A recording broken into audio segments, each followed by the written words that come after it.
Good morning, ladies and gentlemen. May I request you to be seated and also to switch off your mobile phones or keep them on silent mode.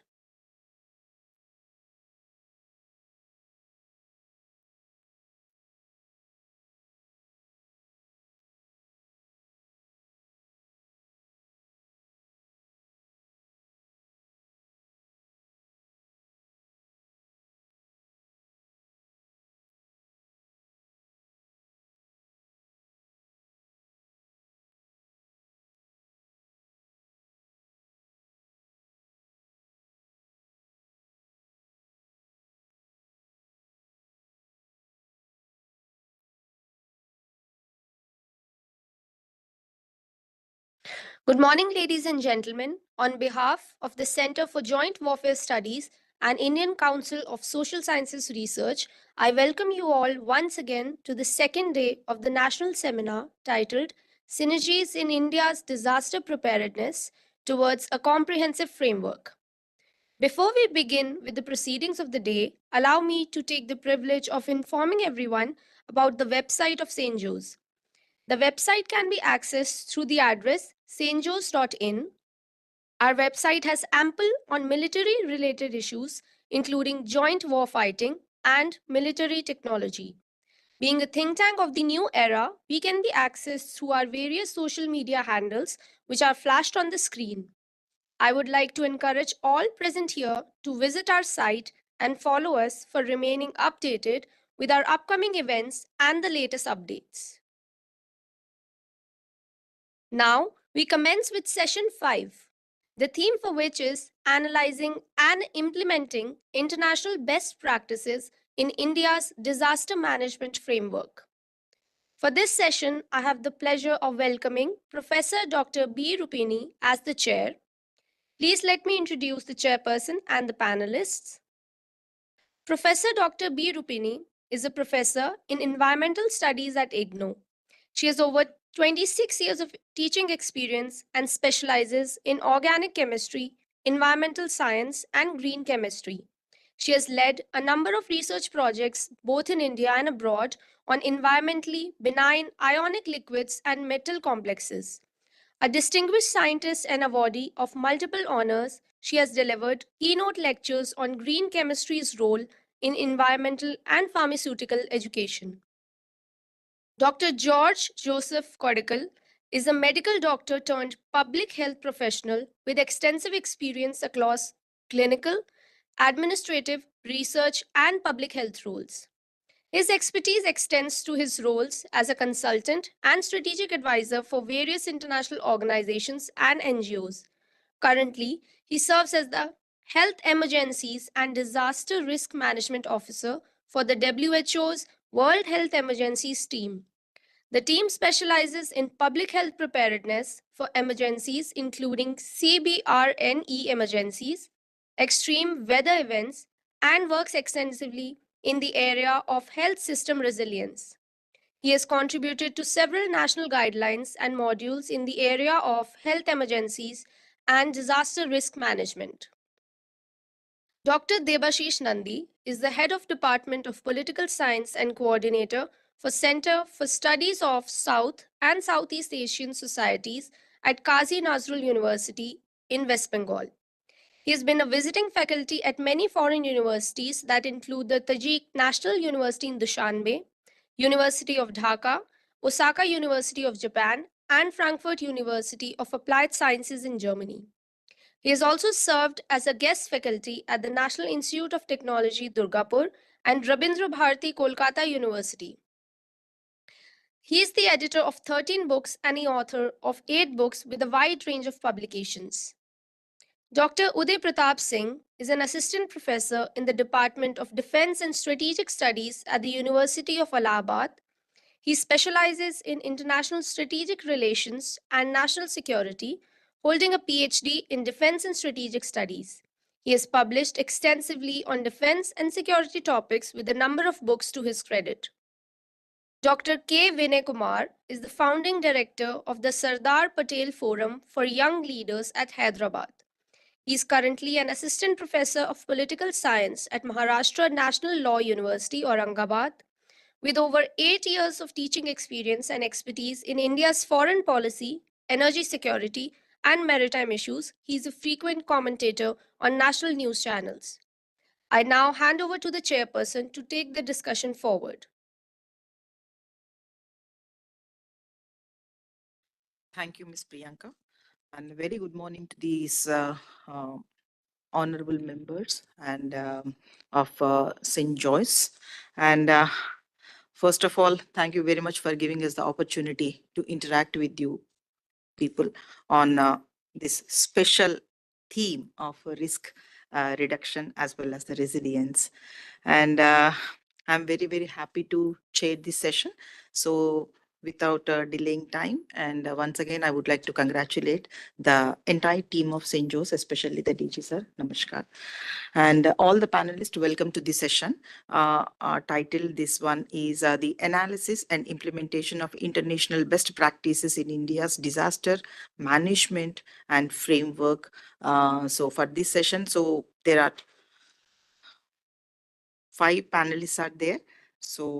So each panelist should take 8 minutes time, and please stick to the time, 8 minutes, and then please try to cover the most important points which you want to disseminate or which you want to convey to the entire for this entire session. Thank you very much. The first of all, I would like to invite Dr. George Joseph from World Health Organization. Sir, please. Good morning, all panel members. Greetings from WHO India. I'd like to appreciate the CENJOWS and the DG CENJOWS for giving us an opportunity to be part of this panel discussion. So let me just dive into the subject. So India's disaster management framework, which has developed, has been a very comprehensive one, right from the preparedness, prevention stage up to the response and rehabilitation stage. But health, let me be the devil's advocate here. Health has been one of the areas which has not been maybe integrated, what we call mainstreamed, mainly in these DRR activities.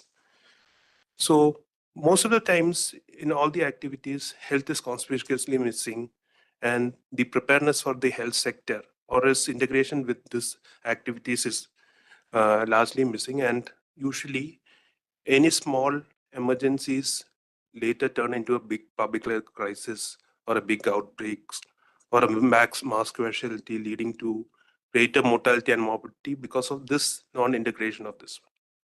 So let me just dive into some international examples, some international best practices that exist around the world, and how these can be maybe integrated into a local national context. Let me first take you to the Ukraine war, the Ukraine conflict rather. Started a decade ago with the Russian annexation of Crimea and escalated into a full-scale occupation of Russia in 2022. This war was a very, very risky one. A nuclear power versus a power that gave up its nuclear weapons. So a very strategic one too. So there was WHO, there's World Health Organization, there's a team called BSP unit. So Biosecurity and Health Protection Force. So what they did was, they did the hazard, risk and vulnerability mapping of all the Ukraine. So they map all the hazards that is potential for CBR and emergencies, mainly the nuclear power plants that are active, non-active nuclear power plants, the big chemical industries they have, the big industries they have. So a comprehensive mapping was run and a comprehensive resource mapping was also done. So this helped them to be better prepared. So in case of a conflict in the nearby area, okay, these are the things that should be secured. These are the things that has a potential to have destruction, because a small destruction of a nuclear plant can be another Chernobyl, or it can have a implication for the whole of the mainland Europe too. So the HRVC, or the Hazard Risk Vulnerability Capacity Analysis and Resource Mapping, was one exercise that was carried out by the WHO Euro team for Ukraine. But this can be easily replicated into the Indian context too, and it's very important too. Second thing is emergency medical teams. So emergency medical teams are like specialized medical teams that respond in case of an emergency. Just like NDRF is the specialized force that responds to disasters, EMTs or emergency medical teams are certified teams. So there are four classifications. Certified teams, that would be a specialized medical teams. Whenever emergency or disaster occurs, they go to a field, provide specialized medical services. We don't have that in India now. The thing is, the armed forces and the military take out of it. They, though it's outside the mandate to create the civilian, they are being pulled in because there is a big lacuna and we don't have a civilian force or a civilian medical force to take care of the civilians. But there has been progress in this regard, and Government of India is coming up with the national emergency medical teams, a specialized force like we told, that will be able to respond to the medical needs during emergencies. So this is one other learning that we can take. Then let me just move to the another conflict area, the one that is in news, the Syrian conflict. Yesterday, the rebels took over. Israel is bombing the chemical factories there. A big emergency situation. In spite of all this one, in the last decade, many of these international agencies have been on the ground. The World Health Organization, the Medicine Sans Frontiers, the Red Cross, everyone has been. But there was one NGO that has captured the imagination of people, and they have won numerous awards. It's called Clowns Without Borders. Clowns, basically jokers, the clowns. So what did they do? Their main aim was moving around the refugee camps in Syria and cheering up the children, mainly children and adolescents, and also the people who have been affected by this war and trauma. So they have been able to make a big impact. So psychosocial welfare or the psychological needs of the patients post a disaster is always overlooked, and we don't come up with innovative solutions enough. So something like innovative solution, it's a very small thing. Employing a group of people who are specialized in making people happy, and that had a tremendous. So studies have been there that show that the PTSD occurrences were very, very less in these areas where these camps where the Clowns Without Borders actually offer the services in the beginning. So I'll just go to one more, maybe just for moving south, the Sudan crisis, the Sudan civil war, between Sudan and South Sudan. So the Blue Nile region, the Kordofan region, the healthcare facilities were literally destroyed in all these places. But there has been some innovative ideas or innovative approaches that had been taken by organizations and the local population there. So they devised the kind of framework where stockpiling of essential items near the conflict areas for easy uses, and they went for some unconventional or the modern methods of distribution of medications and relief materials, mainly by the use of drones and boats. And also, instead of big go downs to store this one, they had a concept called community-led distribution networks. So within a village or within an affected area near a conflict zone, all these resources which were brought together in the responsibility of the community, overseen by an organization. So this in a very, very high conflict zone like Sudan also work. So this is another example that we can easily imbibe and do it into a national framework. Then there are many other examples like Beirut port explosion, where mass casualty management, how they, during the 2020 Beirut port explosion in the middle of the COVID, how they were able to manage the flow of people. Even though there were a lot of mortality and morbidity, the government there in Beirut was able to manage this mass casualty because they had plans in place to facilitate this surge. Their hospitals had agreements between them where patients were routed between hospitals. So the mortality could have been much more higher, but they were able to contain this. Having said all these, we'd rather not look too much into the international examples only. India, our nation, we have our own examples. While the successes of ours or our nation are not always celebrated, the failures of international failures are not always highlighted also. If someone asks which is the biggest chemical tragedy, everyone will say, yeah, we commemorated it last week, the 40th anniversary of Bhopal gas tragedy. everyone will say it's about Bhopal gas tragedy. But the Exxon Valdez off the coast of Alaska still continues to destroy the ecosystem and long mortality among the people, which is not talked always. So Bhopal happened 40 years ago. Indian government has taken many measures, many steps in the right direction. The disaster management activities have been stepped up, and we have come a long way. But none of us know maybe a 2017 Tughlaqabad gas leak. This is one of an examples of a disaster or an emergency that was very well managed. So Tughlaqabad, there was a container that contained a chemical called pyridine. There was leak of this one. Close to 400 students where they were affected by this one. There was swift response on the part of the government. The children who were affected were distributed between the hospitals, all the private and public hospitals near the area, the Apollo, the Batra, the ESIC. They were able to rapidly move all these people without any congestion. The Ghaziabad NDRF force was able to come on the ground and clean up. And the thing is, there was not even a single mortality because of that. And the further studies that were conducted 3 months and 6 months after the incident indicated that there was no residual effects of this chemical emergency in the body of these children who were affected. So this was a very big thing, and that should have been highlighted.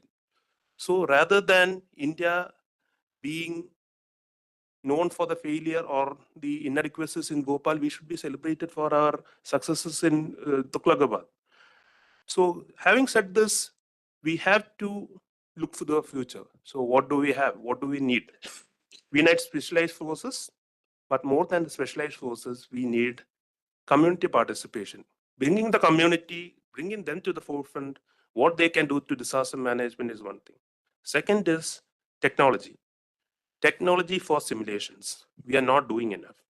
We have to incorporate technology in simulation so that a person who's put on a field on a disaster, they can't think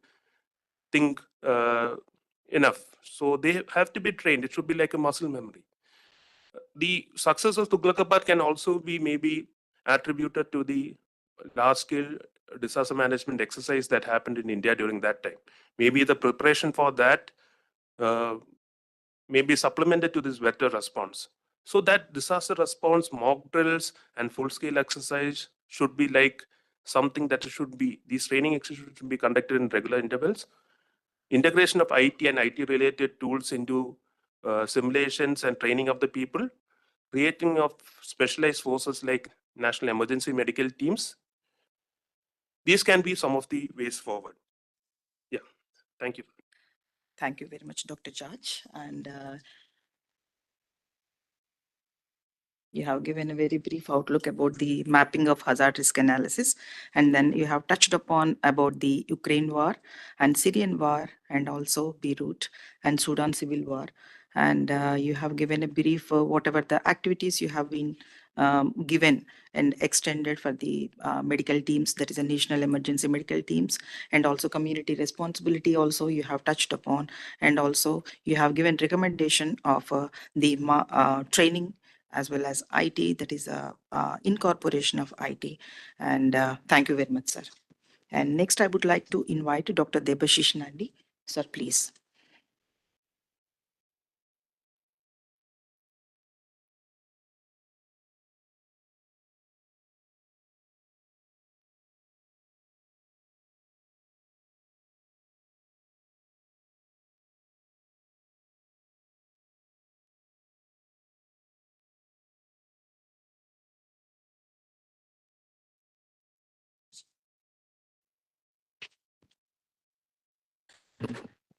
Very good morning to all of you. Once again, I convey my thanks to DG Dr. Ashok Kumar sir and organizers and dear dignitaries and chairperson of this session. I will just today try to address some best practices of India in addressing disaster management and how India is responding. It's how India is responding towards crisis-prone countries and disaster-prone countries in the world or nearby countries. India is always very much generous towards the global community, and India's foreign policy based on humanity and ethics. In 2005, when National Disaster Management Act was passed in our parliament, and basically India's National Disaster Management, headed by Prime Minister of India, is such a body which is very much active to address not only the disaster affected areas of India, but also across the globe. And that is a mechanism from central to provinces, states, disaster management agencies are also working very well. India is situated such a location which is surrounded by so many neighbors. In eastern part, there is Myanmar, Bangladesh, in western part, Pakistan, northern part or northeastern part, Nepal, Bhutan, and we have some neighbors which are not related through land boundaries, but through maritime boundaries. They are our neighbors, Sri Lanka and Maldives. And we have another extended neighbor, that is Afghanistan. The thing is that due to political turmoils in the South Asian region and due to some ethnic conflicts and other disturbances, South Asian region not only witnessed natural disasters, but also political disasters. Sri Lanka had witnessed of violent civil war over the last 3 decades, and India got involved in Sri Lankan crisis, and India responded, and how India responded to Afghanistan, and why India is very much concerned about West Asia.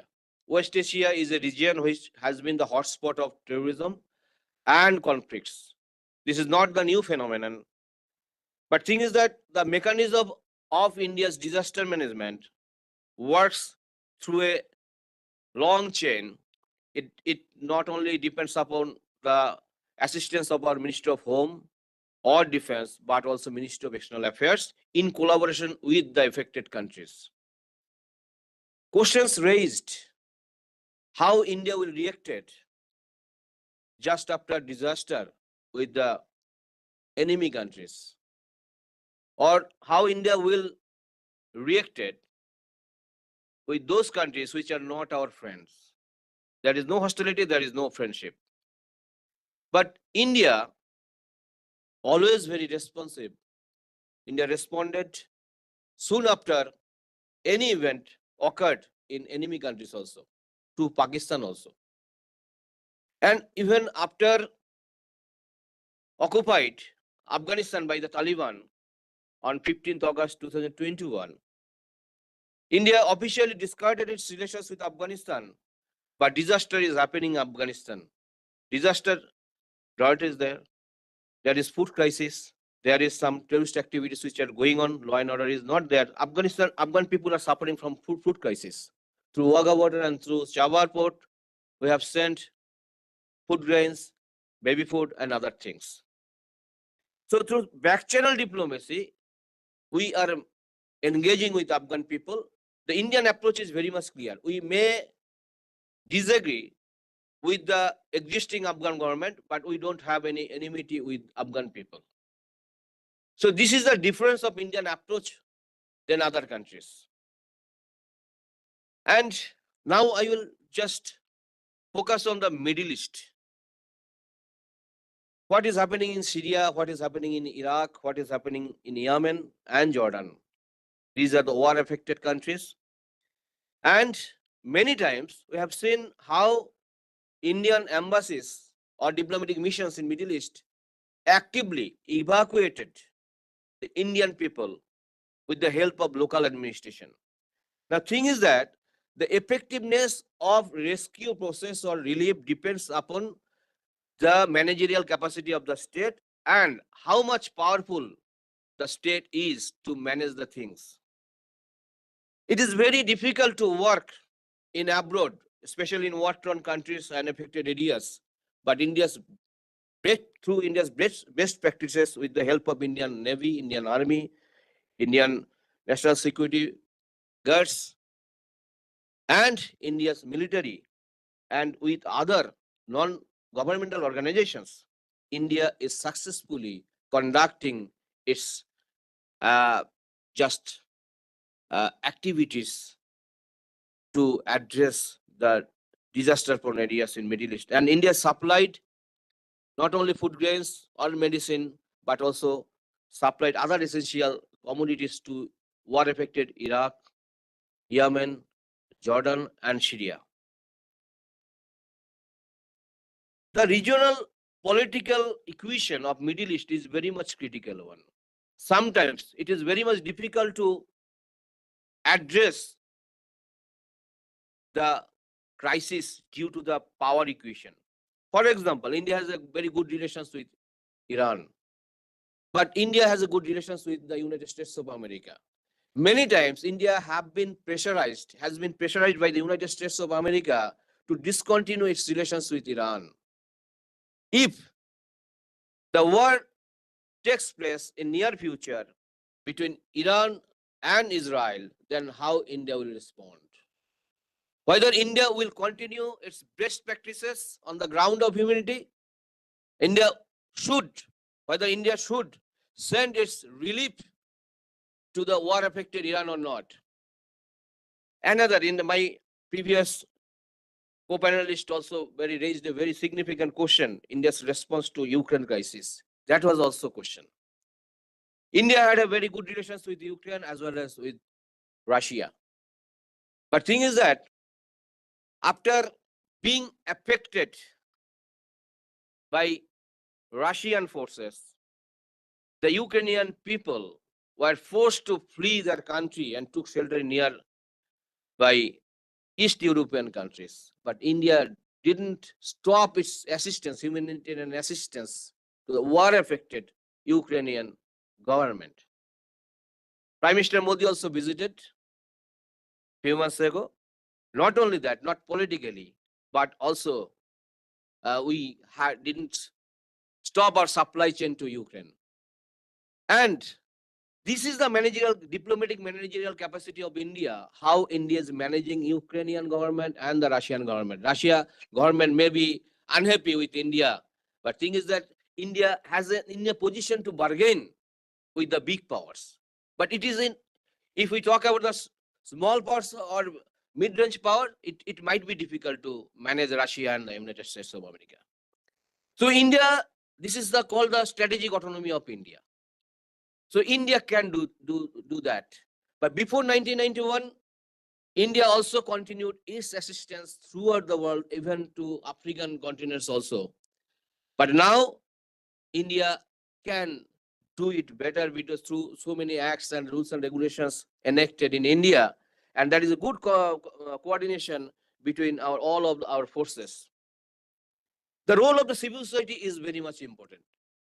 How the civil society members are reacting and how civil society members are appreciating India's initiative in abroad. Maldives is one of the smallest island countries of the world and beautiful island countries, having 1,194 islands, very close to our Lakshadweep. Maldives is a vulnerable country. Before 2008, there is no forces of Maldives.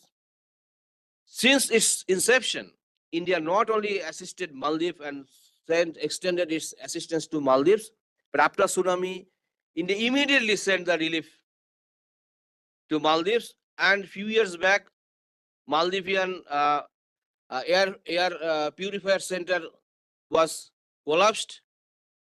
But India immediately, there was shortage of water, drinking water. India immediately sent waters.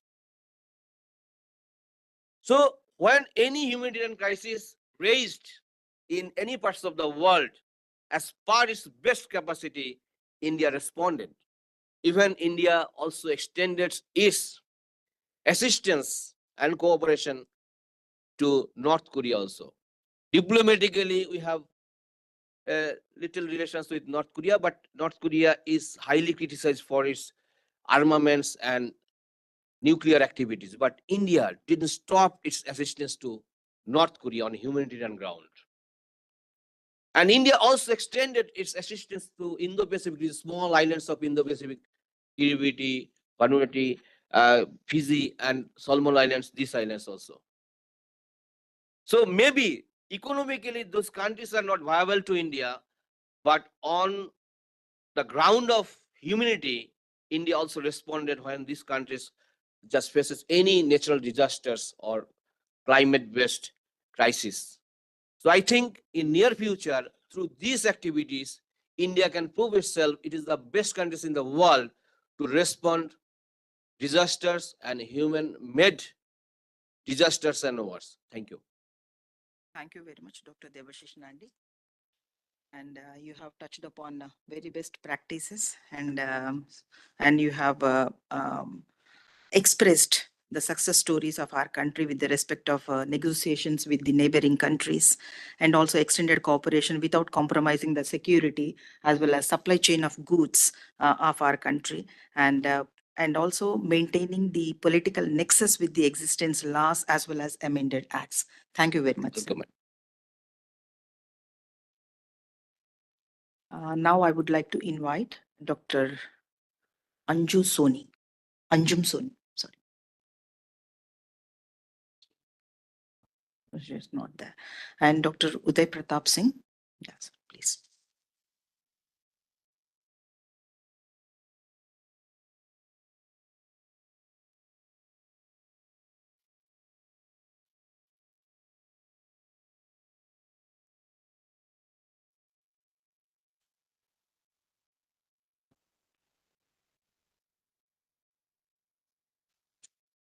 Download in download section.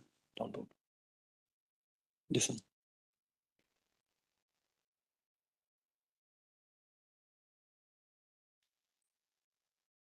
बढ़ जाएगा अभी.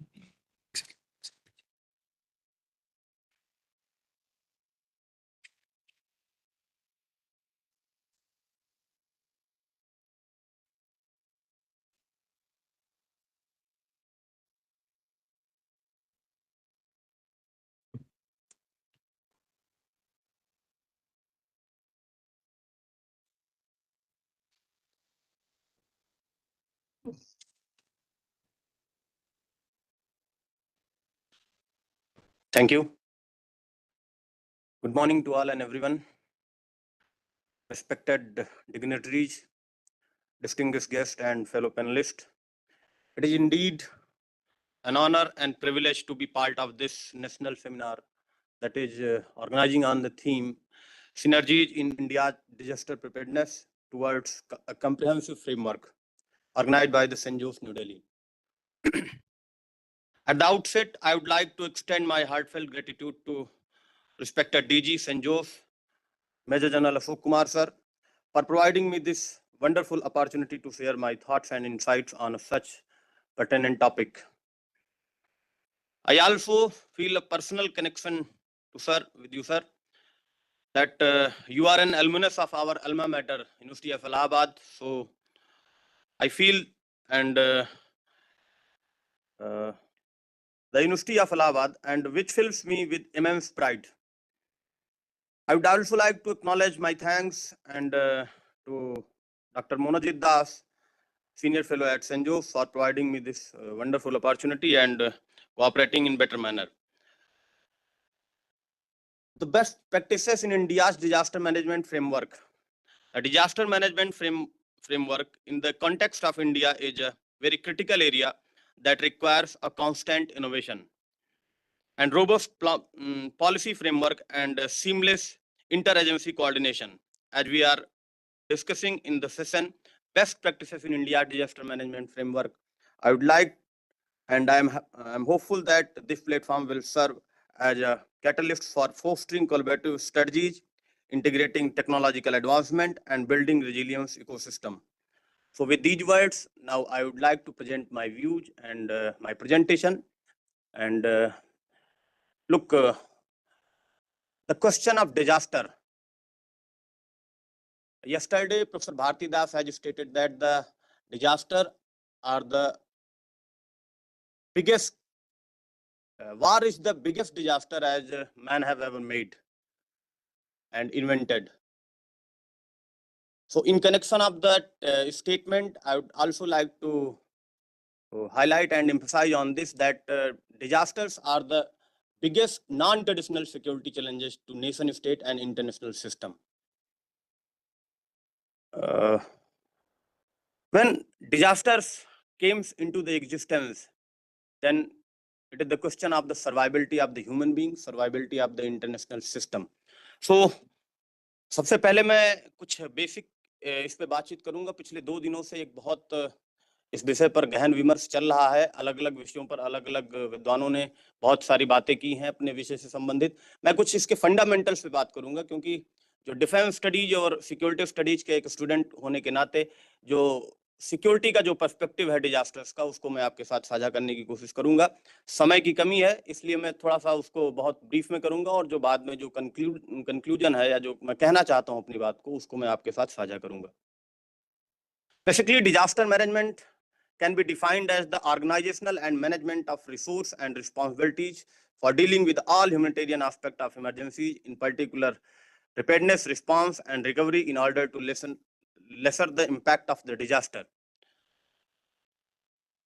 This is a framework you can show on the screen. Introduction to the disaster management and known as the disaster management cycle. There are 3 phases: pre-disaster phase, disaster phase, and post-disaster phase. In pre-disaster phase, preparation and mitigation, and post-disaster phase, response and recovery. So this is a cycle जिसके आसपास हम अपना कार्य करते हैं disaster को लेकर के। And disaster management in India, अगर हम पूरे विश्व के परिदृश्य में बात करें तो 1989 में सबसे पहले यूनाइटेड नेशंस जनरल असेंबली ने 1990 से 2000 के कालखंड को उन्होंने international decade for natural disaster reduction के दशक वर्ष के रूप में उसको परिभाषित किया था।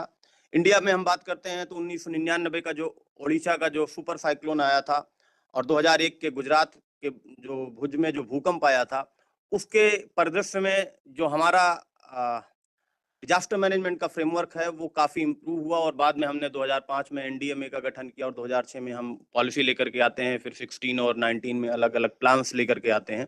तो इस तरीके से हम कुछ इसमें आगे बढ़ते हैं। सबसे पहले ये मिनिस्ट्री ऑफ एग्रीकल्चर का सब्जेक्ट मैटर हुआ करता था। 2002 में इसको मिनिस्ट्री ऑफ होम अफेयर्स के अंतर्गत इसको ट्रांसफर कर दिया गया। और जो एक पैराडाइम शिफ्ट जिसकी मैं बात करने वाला था कि जो रिकंस्ट्रक्शन, रिहेबिलिटेशन एंड रिलीफ की जो बात होती थी, that has now been turned into the preparedness, prevention and planning. तो ये एक पैराडाइम शिफ्ट भी हमको देखने को मिलता है। और जो उसका फ्रेमवर्क है NDMA, SDMA and DDMA, district ऊपर से लेकर टॉप टू बॉटम अप्रोच जो उसका है डिजास्टर मैनेजमेंट का, ये भी हमारे फ्रेमवर्क में इसको भी शामिल किया गया। कुछ एक रिकमेंडेशंस हैं जो मुझे लगा कि जरूर बहुत सारी बेस्ट प्रैक्टिसेस पूरे वर्ल्ड में डिजास्टर मैनेजमेंट को लेकर के काम कर रही हैं, इंडिया भी उनमें से है। और भारत का जो डिजास्टर मैनेजमेंट फ्रेमवर्क है वो सेंदई फ्रेमवर्क के आसपास जो अगले 15 सालों के लिए 2015 से 30 तक के लिए उसको भारत ने अडॉप्ट किया है और उसके तहत काम कर रहा है। Then the first recommendation is the strengthening community-based disaster preparedness. India must have to strengthen its community-based disaster preparedness. I just wanted to highlight these things because जो मैं बात करना चाहूँगा कंक्लूजन में वहाँ पर सीधे पहुँचता हूँ। दूसरा जो है कि India must have to enhance early warning systems. हमको पहले से कुछ इस तरीके के तमाम तरीके की जो एजेंसीज हैं, जो जलवायु परिवर्तन और अलग अलग एजेंसीज हैं जिनसे हमको अर्ली वार्निंग सिस्टम और पूर्व सूचनाएं मिल जाएंगी, तो उससे हम बेहतर तैयारी कर सकते हैं। इसको हमको इसकी तरफ ध्यान देना होगा। Integrating climate change adaptation in disaster planning. Climate change is a integral part of the non traditional security challenges. और जब हम देखते हैं कि डिजास्टर्स अलग अलग रूप में हमारे सामने आ रहे हैं, तो उसमें एक बहुत बड़ा फैक्टर क्लाइमेट चेंज का भी होता है। और अभी क्लाइमेट चेंज पर हमने देखी COP29 में जो बैठक की थी बाकू में, वहाँ पर भी कोई रिजल्ट नहीं निकला है। तो इसको लेकर के भी एक बहुत लार्जर स्केल पर हमको एक फ्रेमवर्क को अडॉप्ट करने की जरूरत पड़ेगी। The fourth is the expanding use of technology and artificial intelligence. Through the use of artificial intelligence and various technologies, we can also address the issue of the disaster management. Next is the promoting public private partnership, PPP model पर हमको इसको थोड़ा सा ध्यान देना होगा। जो भी अलग प्राइवेट एजेंसीज हैं उनको भी इसके फ्रेमवर्क के दायरे में लाना होगा, और जो अलग अलग एनजीओज हैं, आईजीओज हैं, उनसे भी हमको हेल्प लेनी होगी। Creating dedicated urban disaster management plan. अभी मैं बातचीत कर रहा हूं तो हमारे यहाँ प्रयागराज में, मैं प्रयागराज से हूं, और वहां पर एक महाकुंभ का आयोजन किया जाएगा जनवरी में, और जो सबसे बड़ा आयोजन होता है इस पूरी दुनिया में, 10 करोड़ से ज्यादा लोगों के पहुंचने की वहां पर उम्मीद है। और आप देखेंगे कि वहां का जो पूरा प्लान है वो अभी हाल फिलहाल के कुछ दिनों में बनाया गया है। तो इसको लेकर के थोड़ा सा हमारा जो प्लान है, मास्टर प्लान है कि कहाँ पर क्या होगा, इसकी प्लानिंग थोड़ा सा और पहले से करनी होगी, ताकि जो इस तरीके के जो 2012 या 13 में जो कुंभ आयोजित किया गया था, वहां पर हमको एक डिजास्टर देखने को मिला था। रेलवे प्लेटफॉर्म पर एक मिसकम्युनिकेशन से, एक मिस इन्फॉर्मेशन से भगदड़ हुई थी और बहुत सारे लोग उसमें मारे गए थे। तो इस तरीके की भी सूचनाओं को हमको थोड़ा सा तथ्यों पर ध्यान देना होगा। Next is the expending role of arm forces in disaster response. जब भी कहीं पर आपदा आती है तो सबसे पहले जो आर्म फोर्सेस हैं वो फर्स्ट रिस्पॉन्डर के रूप में वहां पर पहुंचते हैं, काम करते हैं। लेकिन फर्स्ट रिस्पॉन्डर के पहले वहां पर जो लोकल कम्युनिटीज होती हैं, जो लोकल पीपल्स होते हैं, उनके साथ उनका जो कोऑर्डिनेशन है वो भी बहुत अत्यंत महत्वपूर्ण हो जाता है। हमको उनको उसके दृष्टिकोण के हिसाब से बहुत ट्रेनिंग देने की भी आवश्यकता है।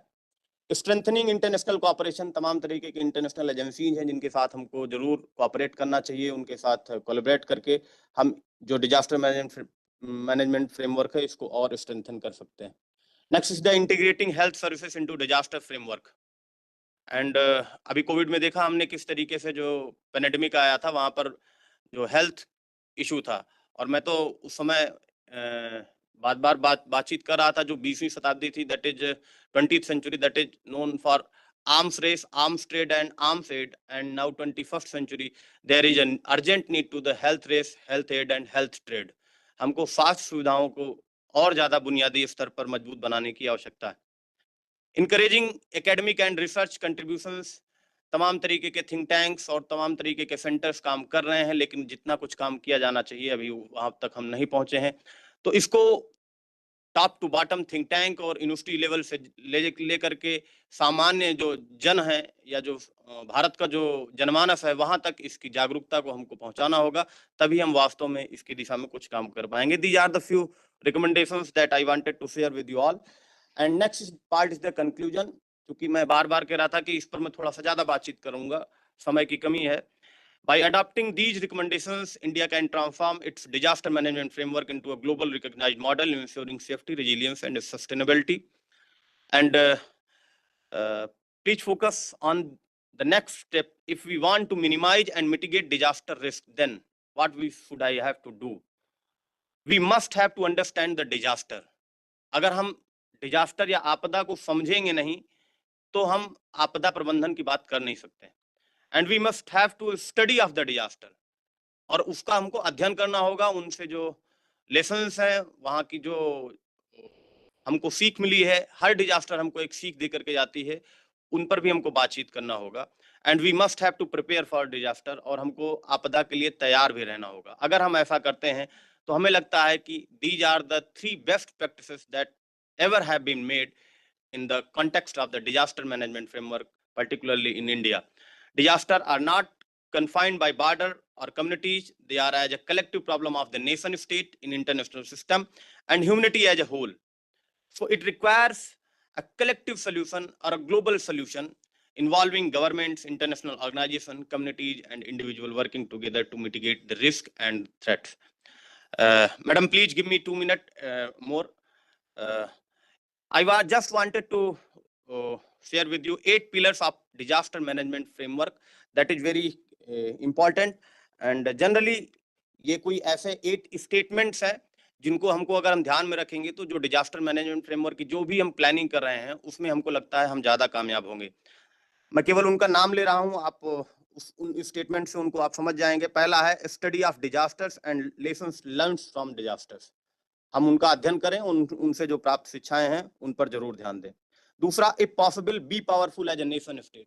अगर आप कमजोर राष्ट्र राज्य के रूप में पहचाने जाएंगे अंतरराष्ट्रीय संरचना में, तो डिजास्टर के लिए आप दूसरे देशों पर ही निर्भर रहेंगे कि वहां से कुछ रिलीफ आए। तो militarily, economically and psychologically, you must have to powerful and you must have to enhance your comprehensive national power of a nation state. The third is the be patientful during the disasters and crisis. आपदा में बहुत लोग बिखर जाते हैं, बहुत सारे राष्ट्र राज्य हैं जो मानसिक तौर पर इतने सशक्त नहीं हैं। तो जब भी कोई आपदा या संकट आए तो हमें उस समय संयम से काम लेना चाहिए और अपनी सद्बुद्धि से, अपने चातुर्यपूर्ण विवेक के प्रयोग से हम डिजास्टर्स के रिस्क को कम कर सकते हैं।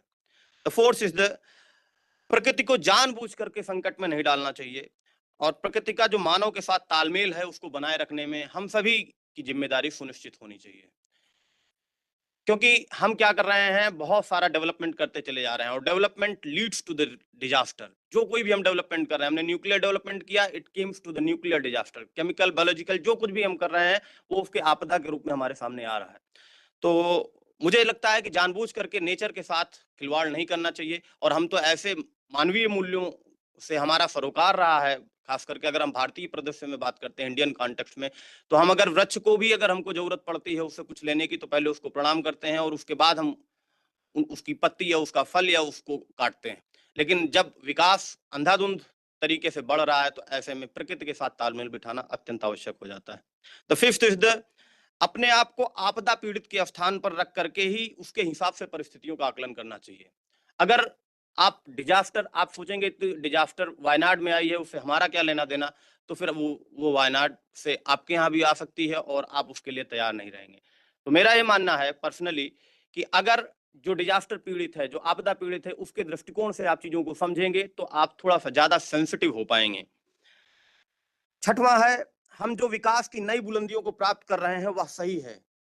सस्टेनेबल डेवलपमेंट और पता नहीं कौन कौन से हम एजेंडा पर काम कर रहे हैं, 2030, 2045, हम विकसित तो होना चाह रहे हैं, लेकिन ये विकास, मैं बार बार कह रहा हूं कि ये एक भ्रम है। विकास ह्यूमन डेवलपमेंट, एनवायरमेंट और नेचर की कॉस्ट पे नहीं होना चाहिए, इसके साथ हमको डेवलपमेंट करना है। और जो सातवां है, आपदा में उत्तरजीविता बने रहने के भ्रम से बचना, कि आपदा आएगी तो कुछ लोग चले जाएंगे, हम तो बचे रह जाएंगे। ऐसा कुछ सामान्य जनमानस का जो है ये रुझान होता है कि वह उत्तराखंड में आपदा आई तो वहां के लोग प्रभावित हुए, उससे हम हमारे ऊपर क्या होगा सारी। तो डिजास्टर एक ऐसी आपदा है, एक ऐसे डिजास्टर, एक ऐसा थ्रेट है जिसने पूरी सिविलाइजेशन को निगल लिया है। जितने भी सिविलाइजेशन का एंड हुआ है आप देखेंगे वो किसी न किसी डिजास्टर के फॉर्म में हुआ है।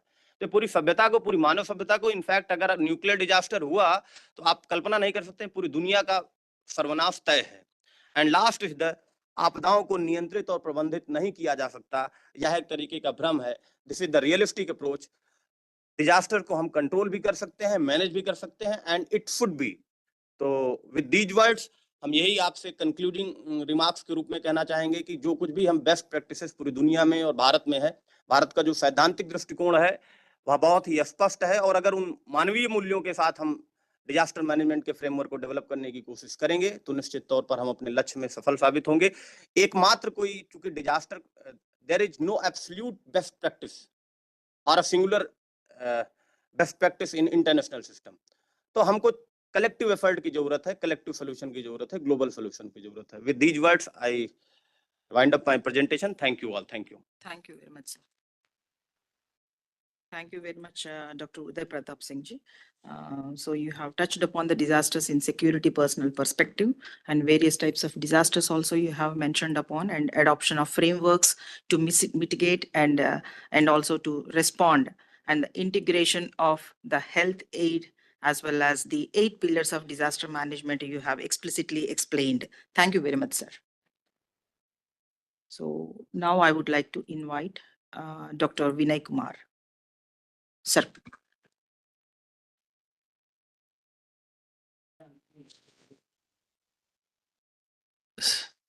Yeah, I'm sitting before you not to give something lecture here, but I want to share my inputs as a person who has undergone this disasters. I have worked as a seen disasters. So it was in 2014. Hope you all remember that there was a cyclone called Hudhud in the eastern coast of Andhra Pradesh. So at that point of time, I was there in Visakhapatnam. So before a day, after the completion of the classes in Andhra University, as you know, Visakhapatnam is a place of beautiful beaches. So we all together with the friends went to the beach, and in the beach, the police have come suddenly, and we don't know what is going on exactly at the point of time, and it just informed us, you need to vacate the beach, and we don't have any information that what is the exact problem that we are going to face. I'm going to identify the gaps that uh, that has been evident while handling this cyclone. Now we don't know, but because of the instructions that are given by the policemen, so we left the beach. And the next day, by the night, it has started to rain heavily. The next day in the morning, at around 9 o'clock in the morning, the cyclone has shown its worst face. It is, everything was gone. Now we would be able to see the horror movie without power. The winds were flowing with a speed of 250 kilometers per hour. And the trees were fallen, and the shopping malls were destroyed, and the people started to take whatever they want at the point of time, and the trees have fallen on the roads. So this is a brief understanding of that particular cyclone. But in this session, I would like to emphasize on the gaps that have been identified in overcoming this problem. Now, as far as the early warning system is concerned, there was a warning. There was an early warning. But the thing is that the people were unaware about what kind of disaster they are going to face. This is one thing which need to be, made aware that the people, that this is a problem that you are going to face. And the other aspect that,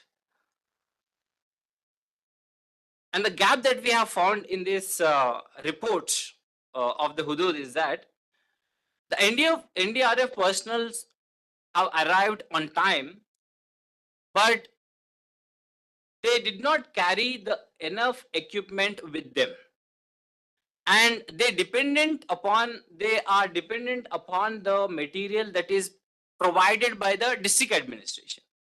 As a result, there was a material crunch. There was a pressure on the district administration for the material. And one more aspect is that the railways. As we know that the railways are the transport for the common masses. They travel from one place to other places through railways. But the thing is that whether the railway stations are cyclone resistant.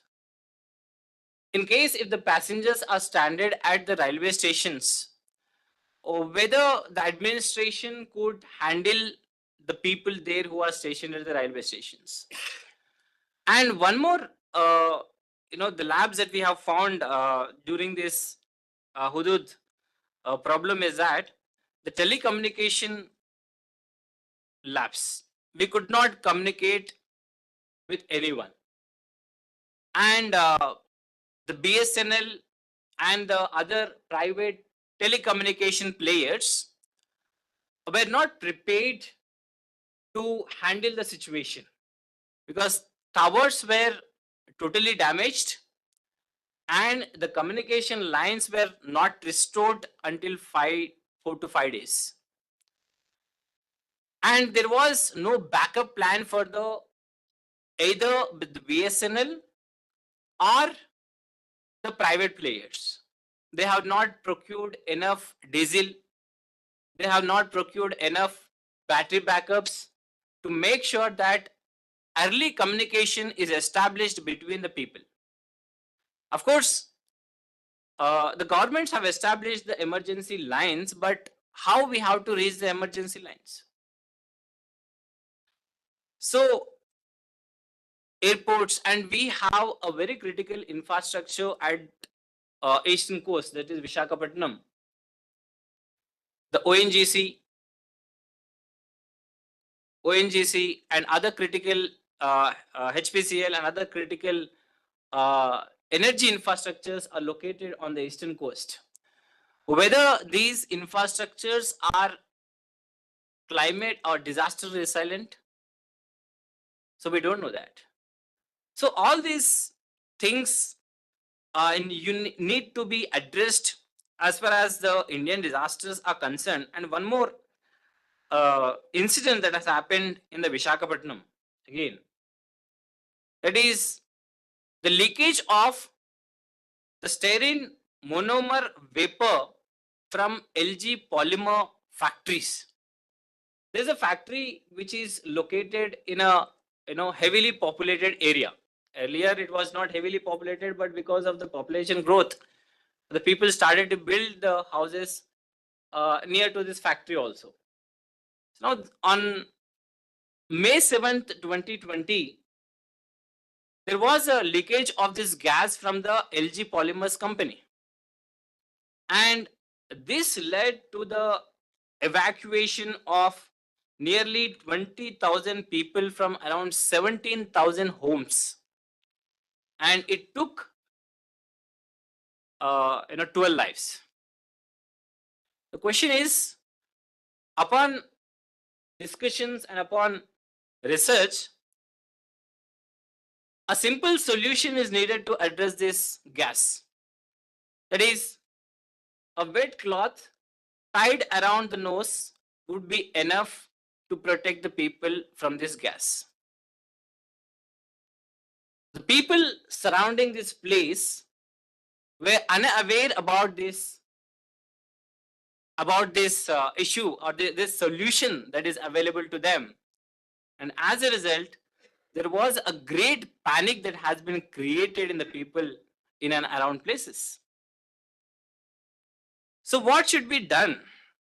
Early warning system and underground cable management and all the things that we are discussing from yesterday. But what are the best international practices that are followed? In Japan, there was a communication that was failed. There was a communication that was received by the people of Japan during a disaster, but they could not understand the language. So the basic important aspect that we need to do is that the communication need to be made in the regional language. Let me give you my example itself. That earlier I used to stay in Visakhapatnam, but now I relocated to Maharashtra. In Maharashtra, I get messages from the cyclone warning centers and other places in Marathi. I cannot understand the language. So I go to my colleagues who can understand the language, Marathi. They can read Marathi and they will explain me. So this is one of the area where we can focus upon, that a simple common language which can be understood by the people, local people, need to be made sure that that kind of simple language messages need to be sent to the people at the time of disasters. And one more area where we can work upon is that involvement of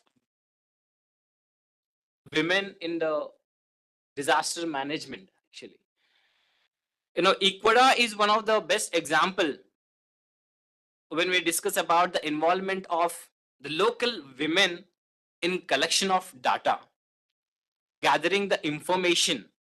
If we go and ask a question, or if we go and ask some information, they might provide it. But that may be correct or that may be false also sometimes. But in case if we involve the local population in just 1 minute, in the collection of data, the local people, the local women, and the local, the youth to collect the data, that will give us a real time, a real opinions of the people. And apart from collection of data, it is also important to disseminate the data to the local communities. What the governments do is that we collect the data, but we keep it with ourselves. Whether we are disseminating this data to the local population who are prone to the disasters, that kind of wide, dissemination of the knowledge need to be made to the local people. As we identify the vulnerable groups, it is necessary for them to make sure that they have a substantial information in case if there is any disaster that happens in that particular place. And involvement of local communities in the disaster management. The Burundi and Gambia, for example, if you take the case of these two countries, they have made sure that the local communities are involved in the disaster relief. For example, how far they need to look for the NDRF and the defense forces and other forces to come and address the issue. Let them make sure that let them aware about the disaster and its management. It may take some time to make sure that they be aware about the disasters that happens at their location, but that has to be the message has to be spread to the people so that they can handle at the first instances. And one more aspect is that we're discussing about the national disaster management, state disaster management, district disaster management, but we never discuss about the municipal authorities involvement in the disaster management, that is gram panchayat people, establishment of the emergency center at the gram panchayats, so that decentralization of disaster management can take place. Few words. Thank you for.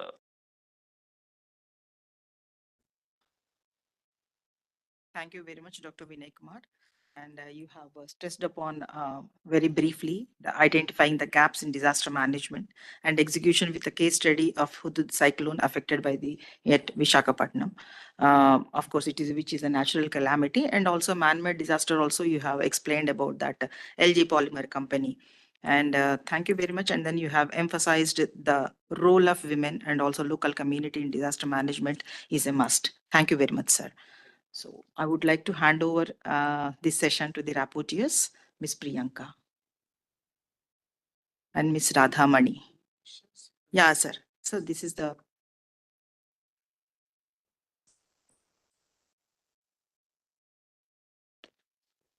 So now it is a question answer round. So if anybody, these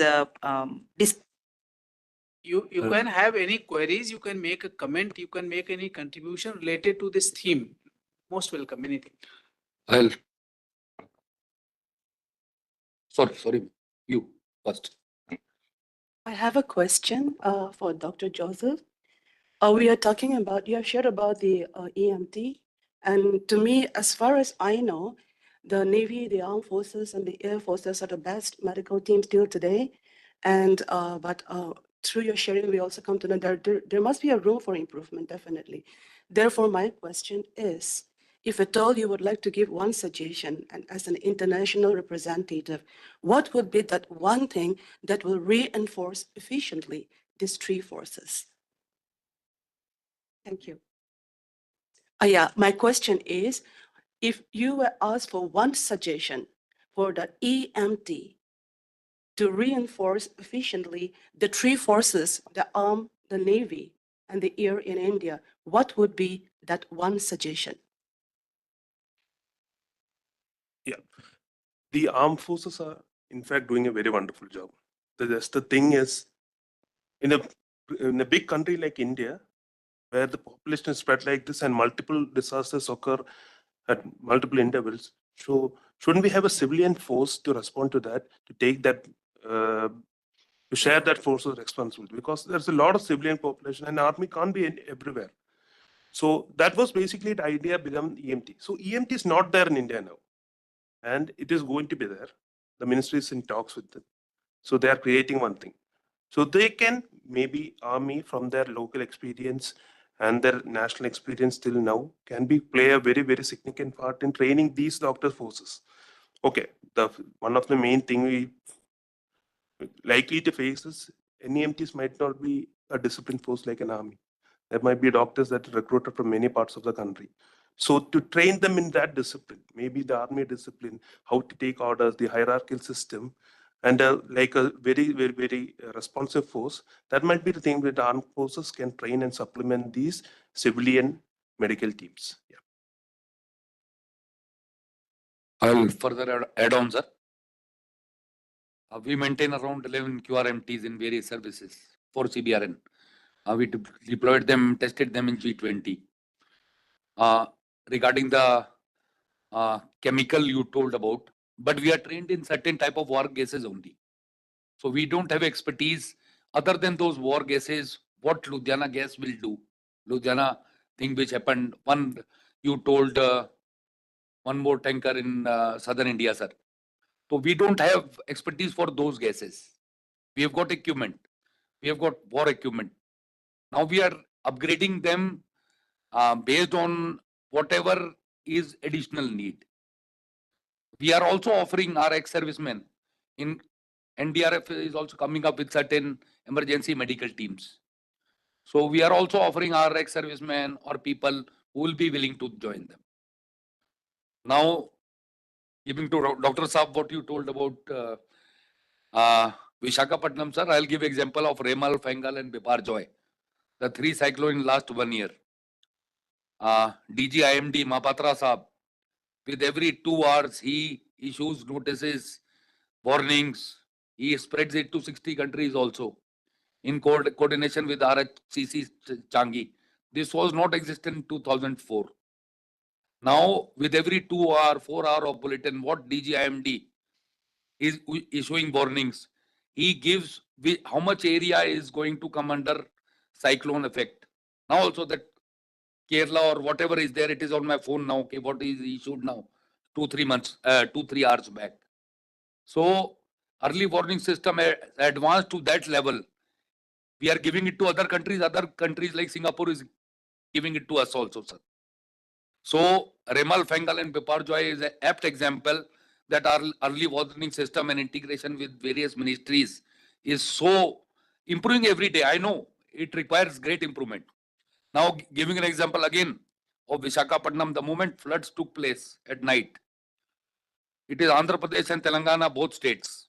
They told us to deploy. It has gone up. We want to drop rations. Andhra CM was in SEOC for 18 hours, sir. He was seeing everything on video. And Vizag Airport and Andhra Airport had stockpiles of around 20 to 30 trucks. It depends. Like center can definitely dictate कि a state, we have this in center. He can beef up a bit of forces. But we have seen Uttarakhand, Himachal, Andhra, the up to district level and up to lower level. They are so meticulous and integrated that they will save their people anyhow. So this is need to be followed by other states also. Like 800 boats are being bought by UP just now. Marina Beach, Chennai. They have got drones who are in coordination with Coast Guard and Navy also taking flights everywhere. Now we are telling through NDRF only, NDMA, Annamalai University has conducted a study on employment of drones with what type of radars or what type of early warning element. What will be required for cyclone, what will be required for this, what will be required for this. Such studies are continuously going on. Same way like GLOF, CWC, IMD, whatever weather stations, they are establishing all weather stations, they are trying to interconnect them. Like South Lonak Lake in Sikkim, a Swedish company had established 2 automatic weather stations on a trial basis so that they go up to watershed area and give early warning. but one of them was not generating warnings. So these trials are continuously on. But however, whatever you have reiterated, we need to be more proactive, improve more day by day. And integration also, what I am seeing in last 18 months, the moment something happens, immediately a WhatsApp group is made with principal secretary, everyone, responding agencies. Immediately we start executing whatever is required. Sir, I do accept that India has been progressing in integrating early warning systems and other things. That's fine, but whether this information is reaching to the common masses, that is the question. That district administration, the higher authorities, chief secretaries, and the ministers might be getting information about its cyclones or floods or what it may be. Whether this information is disseminated to the common masses in the local languages through the messages, or that is what I would. It is again improving common alerting protocol, what MHA has launched. Now it will start generating in local languages also. Whatever is in one tower radius, how many subscribers are there? Whether you are, if I go to Shimla and suddenly a cloud burst is there, immediately the system, it is only generating SMS as of now. It will start vibrating. Then it will start giving early to siren type of sign. So these are under progress. Another 1 to 2 years, I see any warning which is generated, it will be in local language also, and you will get immediate alert and siren on your mobile also. And Bipar Joy, what I saw in Gujarat, it was being announced in loudspeaker in local languages also. Andhra, the Fengal, I am doubtful because I was not closely involved. I was out somewhere. Otherwise, Remal and Bipar Joy, they were executing till last man also of block or of municipalities.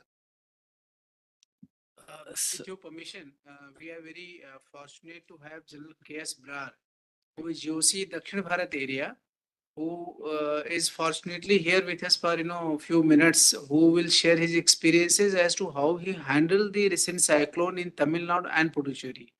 So I've just requested, so it's I think divine intervention. So we'll have the first hand experience. Over to you. General Ashok and all present here. I just came for something and then seeing General Ashok and disasters, so I said I might as well come here. I've been GOC Dakshin Bharat since April last year. So I think if I count, there are 7 so-called disaster management exercises one has done. So I can talk from, I'll give you some practical experience because I think other things, all of you would be aware the procedure and that also some of the practical things. The first was Cyclone Mekyong, which was in December last year. So I'm just giving you some minor things, how practically you can do things better. So this cyclone was manifesting, like now also there's another one which is manifesting. 29th November last year, it was manifesting. But the IMD and everybody, there are so many agencies which give report, but it was saying it's going toward Odisha. But in that thing that where you want to take extra precautions or things like that. So I told my garrison plus garrison battalion, all of them, be prepared. There's a chance of it coming this side also towards Chennai. And one thing which is very practical, this cyclone, floods, or these things that affect cities because they are the ones where water doesn't go anywhere. If it hits an open area, yes, it may destroy some trees or damage the crops or things like that. But when they say that if a city comes in its wake, that is the problem where, the management of the disaster has to be done. So that is a practical reality, which I think everybody should realize. So I said, be prepared and all. So, but, the state administration also generally okay on that it's going towards Odisha. But when it hit actually on 2nd December or something, so I'd already prepared my garrison battalion. So within 1 or 2 hours, they were on ground. And, others also participated, NDRF and everybody, but I'm just talking from the army side. The army side, we did excellent job and, the soldiers and all, they worked day and night. And there were many, many human stories, people stuck, babies stuck because the water was cut off. The electricity was cut off for 2-3 days. So imagine you're staying in a high rise without water and electricity and without mobile phone. and some people sick, and also there are host of stories which were there in those next 2 to 3 days. Then after 15 days, another heavy floods happened in south Toothukudi area, Tamil Nadu. So that again, orange alert, and also the whole of actually Dakshin Bharat, even if there are other operational formations, Dakshin Bharat is unique. Everything for operational reason comes under GOC Dakshin Bharat, because I'm the. So we moved 2 battalions from Trivandrum, and MRC, that column moved, and they also did a good job. So not going to too many details. It is just that the thing which has to be done for disaster is you have to firstly prepare your troops, sensitize your troops. They go on ground, liaise with the local administration, see that everything is in order, and when called, do the action properly. So these 2 actions were done so well that Tamil Nadu governor also was quite happy, and of course, he was saying the central agency did well. So he gave a governor citation to everybody. That was 12 Madras, 23 Maratha, MRC and all. So the next one there was a minor landslide in Karnataka. So I'm just giving you another, that was a landslide where some truck got lost, if you've seen the news. So, the disaster, the equipment to see what is buried in a landslide, we didn't have. So we managed something from CME, ground penetrating radar. So it was moved, and also we at least could locate the truck. But unfortunately, the truck was of Kerala and a little bit of politics. But I'm saying we need equipment that can see in the landslide. Then Wayanad happened. Of course, Wayanad became famous for the reasons. So I'm just giving you the major points. Actually, you will understand it's a huge effort and all. If you see Wayanad, now again, it's a question of being prepared, being ready, taking fast decisions and all.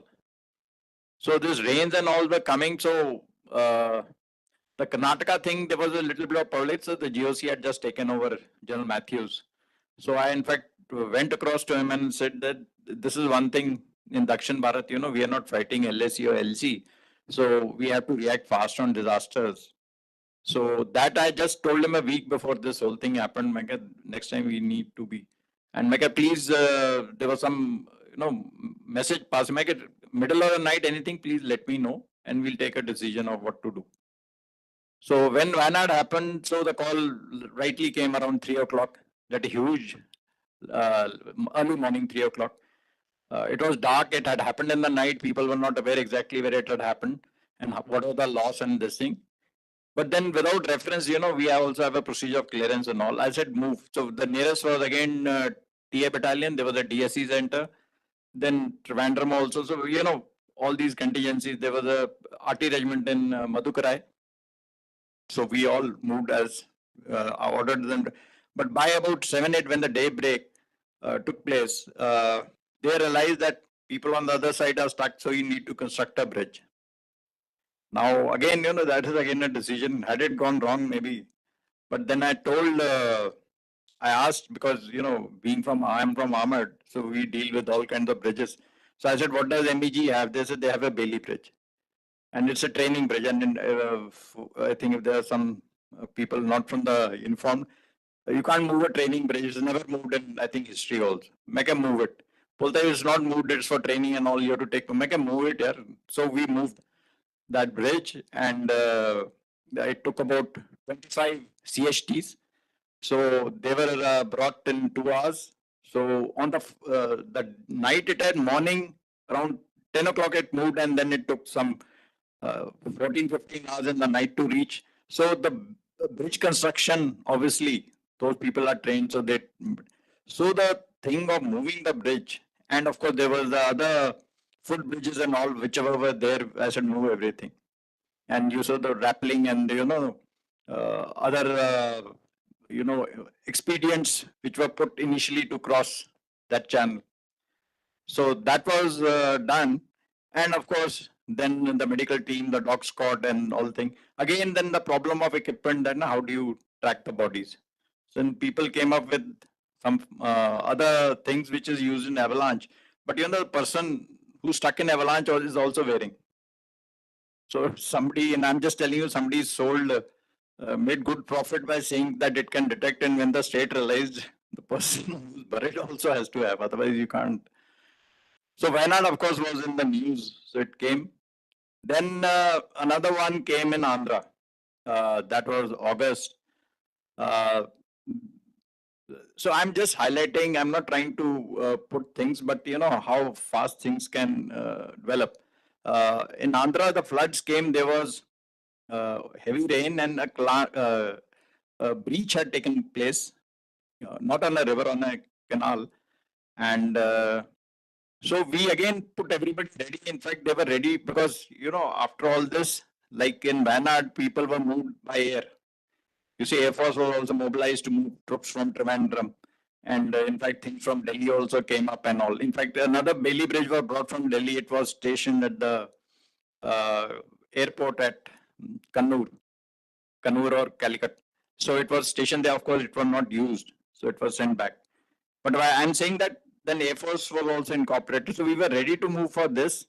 But the DC and they said it's not required. But you know, in things like a breach, if you plug it initially, the effort is, let's say, 5. But if you don't plug it, then you can't plug it only, because once the whole thing has breached, so that little decision caused all that problem. But then, of course, we moved and we tried to do the best. So the decision making has to be very, very so practical and fast. Then I've counted most, and of course, Fengal I'll cover. But before Fengal, I think General Hassan must have come yesterday. Seeing so many of things happening, we had a huge seminar in Chennai where all 5 states, SDMAs, SDRF, NDMA, NDRF, in fact, DG NDRF was there, both the members were there. In fact, all 3 members were supposed to be there in Chennai of NDMA. And all the agencies which are monitoring, you know, weather, inquires, ISRO, anybody, weather department. So reps of all, Air Force, Navy, Coast Guard. So it was a very good seminar in which we, because Dakshin Bharat is all the 5 states, including Puducherry. So we really coordinated because of that seminar. The functional people coordinated well. And, you know, my staff, everybody, now we have made a booklet, like somebody was just saying, what are the coordination? So we are totally in sync because of this seminar, which was conducted in, I think, September. Then, of course, this Fengal happened. So Fengal, of course, now when the Fengal was coming, then everybody was well prepared for it. But Tamil Nadu was extra well prepared, but of course it went towards Puducherry. So Puducherry, of course, it was the same reaction. The battalion had changed, so they were ready. They did, and they'd done a good job. In fact, the Chief Secretary has given a message that thank you for your this thing and prompt response and all. And but again, you know, I'm just highlighting the mistakes which happen. And you know, we had you see, technology can really help. And I'll tell you 3-4 examples. In all these examples, how technology could have helped us. But anyway, I'll just, so we did that, and we did, there's one, I'm forgetting the name of the river. The river, the dam, of course, the water levels rose because of this Fengal, and they opened the breach. That was in Tamil Nadu, but it flooded Puducherry. So, you know, the state-to-state coordination could have been done. So we were de-requisitioned actually, but then we were brought back. So we went back and did the work. So technology where it could have been used, like there is a geointelligence where you can predict what will happen if this is done. So geointelligence could have predicted if you opened the floodgates, what all it would have flooded in Pondicherry or wherever. So that was one example. Second was in when we were going to Wayanad, of course we sent, because you know the beach was about 20 to 30 kilometers. So the state administration was also not clear where is the maximum. But had the area been mapped, and there are many means now to map areas, there are drones, there are other things and surveillance, then you know we could have saved some time and saved some lives, more lives, I mean, than what we did. So, you know, that is another example. Ground penetrating radar and all these things are again required. Then one thing which, if we are discussing, there is a HADR brick which has been made. I think it is by NDM and others. We also have it. All states should have it. All states means it is not the state. It is the place where, where the disasters. In fact, I in the seminar I had mapped wherever the disasters are taking place. It is repeat. Cyclones are repeat on on Chennai and this side. Most of the cyclone, there is a repeat always. Kerala side, there are landslides. And Krishna Basin, there is floods. And Bangalore and Chennai, because of, unplanned construction, and you've taken place where the lakes and the rivers were there, so there is flooding in the city. So, it is a repeat of everything. So what kind of equipment and what this thing is known. So that is one thing which can be planned by the people. So we have written letters to the state. As Army, we have a set of, HADR stores. But another suggestion which we have given is that if the stores are pre-placed, our people can move faster instead of carrying all that. So, the reactions is faster, so the management will be faster. So you place the stores at the place. So the DC has the set of stores because he knows this happens every now and then. So like that, ultimately it's involvement and, effort and all. So maybe I've taken more than 5 minutes. Thank you. Sir, fortunate to listen to you. So we can continue with the question answers, and then 4 minutes left for this question answer round. If anybody is having any We'll just questions. take one last question. If there is something else, we'll move ahead. Are we prepared with CBR and disasters? How far we are equipped to deal with this? For example, I was discussing about the LG polymer. Simple solution might have been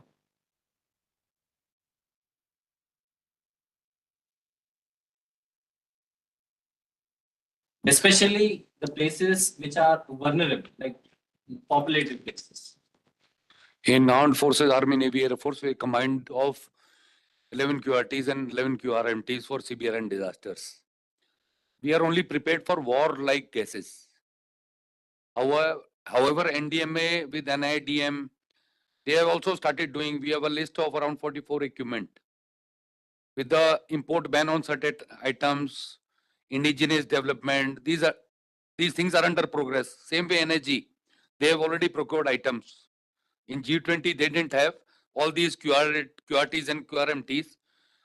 We are maintaining 11 of them. We are revising everything, whatever possible, but we are only prepared for war-like or operational requirement.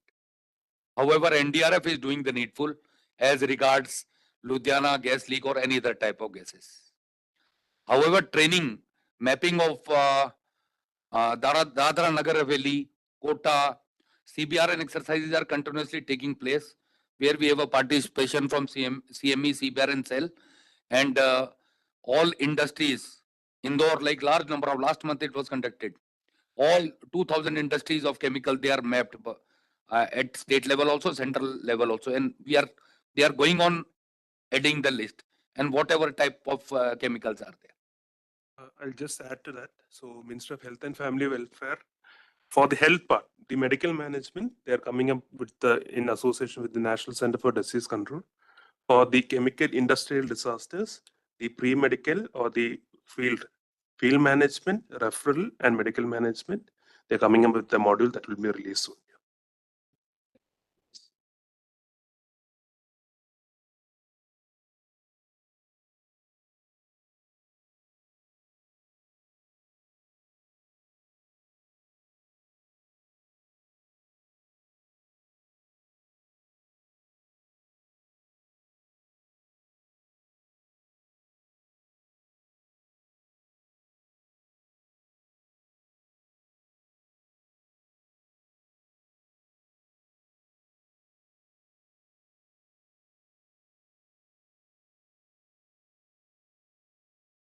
Yeah, I can answer the help part of that. So I think all the containers, anything that is transporting chemical equipment gases, everything should have something called MSDS, Material Safety Data Sheet. So this safety, so what is the gas, what is the composition, what is the antidote that is required? This is compulsory and mandated by law. So this is the only thing that we can do from that part. Anything that, okay, if there is an industry, if we can map it, stock the antidotes, that's thing that we can do for something stationary. But for a moving thing like this one or something, the only thing we can be prepared is have something that what is the gas, what is the antidote, so that at least the treating doctors or treating medical facility nearby know at least what it is, rather than be in the dark and I don't have any knowledge. However, whatever are being transported by PSU, oil marketing companies and all, they have got a testing mechanism every 2 to 3 months of whatever vehicle is carrying. Like you will see the marking on the vehicles, whatever are carrying chemicals, they have got a marking, HAZCHEM. So they must be putting them to regular tests. That is what I'm aware about. No, like Indian Oil and all, they do test of each and every lubricants, greases, all vehicles. Sir.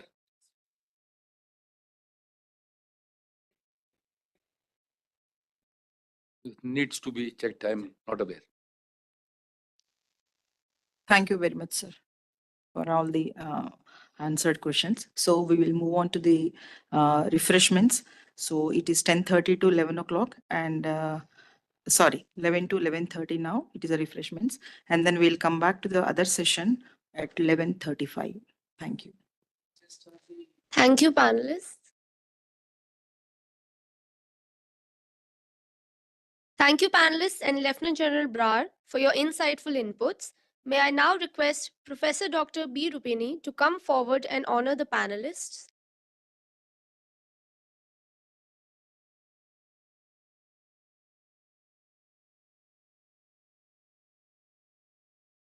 Dr. George Joseph Kodikal, Dr. Debashish Nandi, Dr. Uday Pratap Singh, Dr. K. Vinay Kumar,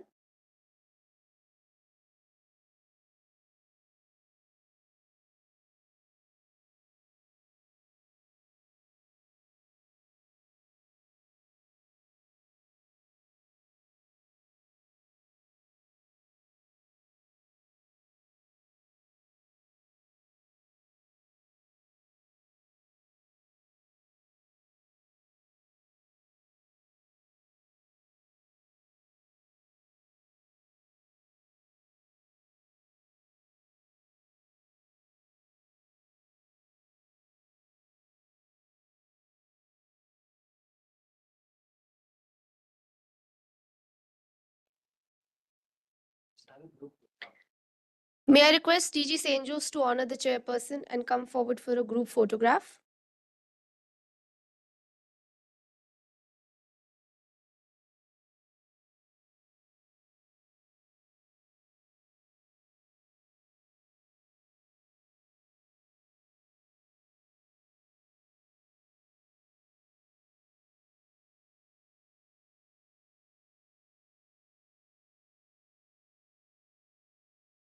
I would also like this opportunity to invite Lieutenant General K.S. Brar, AVSM, GOC Dakshin Bharat area to please join us on stage.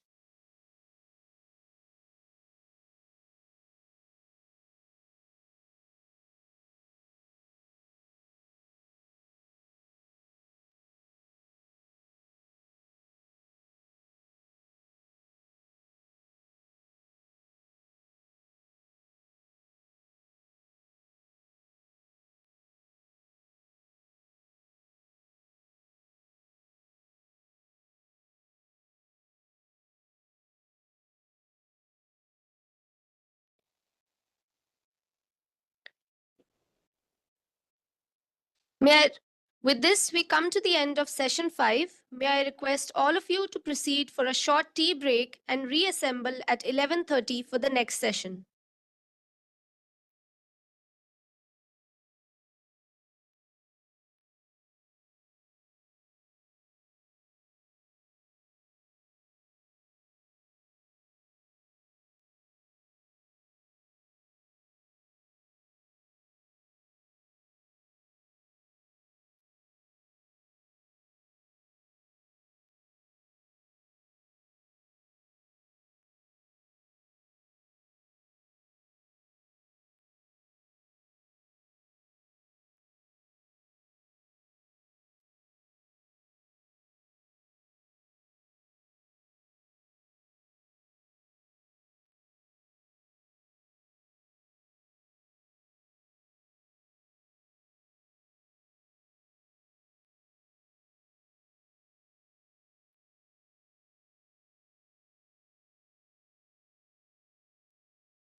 Welcome back, ladies and gentlemen. The next session is on the theme of International Cooperation and Humanitarian Assistance and Disaster Relief, HADR. For this session, I have the pleasure of welcoming Captain Dr. Nitin Agarwal as chairperson. Let me now introduce the chairperson and the panelists. Captain Dr. Nitin Agarwal is a serving naval officer with extensive experience in warship operations, design, maintenance, inspection, and policy making. He has authored over 80 publications, including 2 books. His research focuses on maritime technological issues with their linkages to international relations and public policy. Currently, he is a senior fellow at CENJOWS, a visiting faculty at the Naval War College, Goa, and the Center for Maritime Studies at the University of Mumbai. Ms. Rahesha Sehgal is a dynamic news anchor with Vion. She has a postgraduate diploma in broadcast journalism from the Asian College of Journalism and a bachelor's degree from Delhi University. Her work includes interviews with prominent personalities like Andrew Whitehead, the senior BBC journalist, and Sam Daniel Stalin, the bureau chief of NDTV at Chennai, with impactful projects like a documentary on Tamil Nadu's tribal communities. She has been recognized in the 30 Under 30 Young Indians Transforming the World's Largest Elections in 2024 by the Young India Foundation. Dr. Manjari Singh is an assistant professor at the Amity Institute of International Studies. She specializes in international relations with expertise in Middle East studies, India's national security, and sustainable development. A recipient of the Ryoki Sasakawa Young Leaders Fellowship, she has published extensively and contributed to policy analysis and strategic dialogues. With experience at the Center for Land Warfare Studies and the Army War College, she is a recognized expert in foreign policy, geopolitics, and India-Middle East relations. Dr. Debashish Nandi is the head of Department of Political Science and coordinator for Center for Studies of South and South Asian Societies at Qazi Nazrul University in West Bengal. He has been a visiting faculty at many foreign universities that include the Tajik National University in Dushanbe, University of Dhaka, Osaka University of Japan, and the Frankfurt University of Applied Sciences in Germany. He has also served as guest faculty at the National Institute of Technology, Durgapur, and Rabindra Bharati University, Kolkata. He is the editor of 13 books and an author of 8 books with a wide range of publications. Professor Dr. B. Rupini is a professor in environmental studies at IGNOU. She has over 26 years of teaching experience and specializes in organic chemistry, environmental science, and green chemistry. She has led a number of research projects, both in India and abroad, on environmentally benign ionic liquids and metal complexes. A distinguished scientist and awardee of multiple honors, she has delivered keynote lectures on green chemistry's role in environmental and pharmaceutical education. I now hand over to the chairperson to take the discussion forward. Thank you, Ritika. Good morning, one and all. So far, whatever we have discussed in the earlier sessions has mainly focused on areas of concern with respect to disaster, keeping in mind what internally we can do. That means as a nation, what we can do. I think this is the first panel wherein we are trying to look at what and where international cooperation kind of fits in. I won't say that it has not been dwelled upon. It has been. Number of speakers before in the earlier sessions have kind of spoken of it. But in this particular session, we will try to focus specifically on international cooperation, and I will request my panelists to kind of focus on this particular aspect rather than being generic.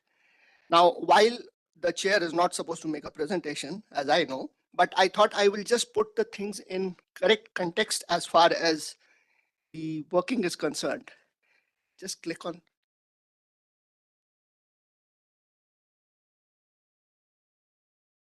Yeah, I thought I'll just give a little context with respect to the disaster. Now, disaster by and large should be considered as human disasters, as natural disasters. So far, the feel which has been there in the discussions that we have been only focusing on natural disasters. Human disasters have not been spoken of much. To some extent, they've been spoken, but not really much, out of which possibly the greenhouse kind of effects and the climate change related disasters have not been spoken of much. Now, what is the impact of these disasters is in terms of physical, psychological, social, and economic. And if they were to be prolonged distress, then definitely you would end up with disability over a period of time.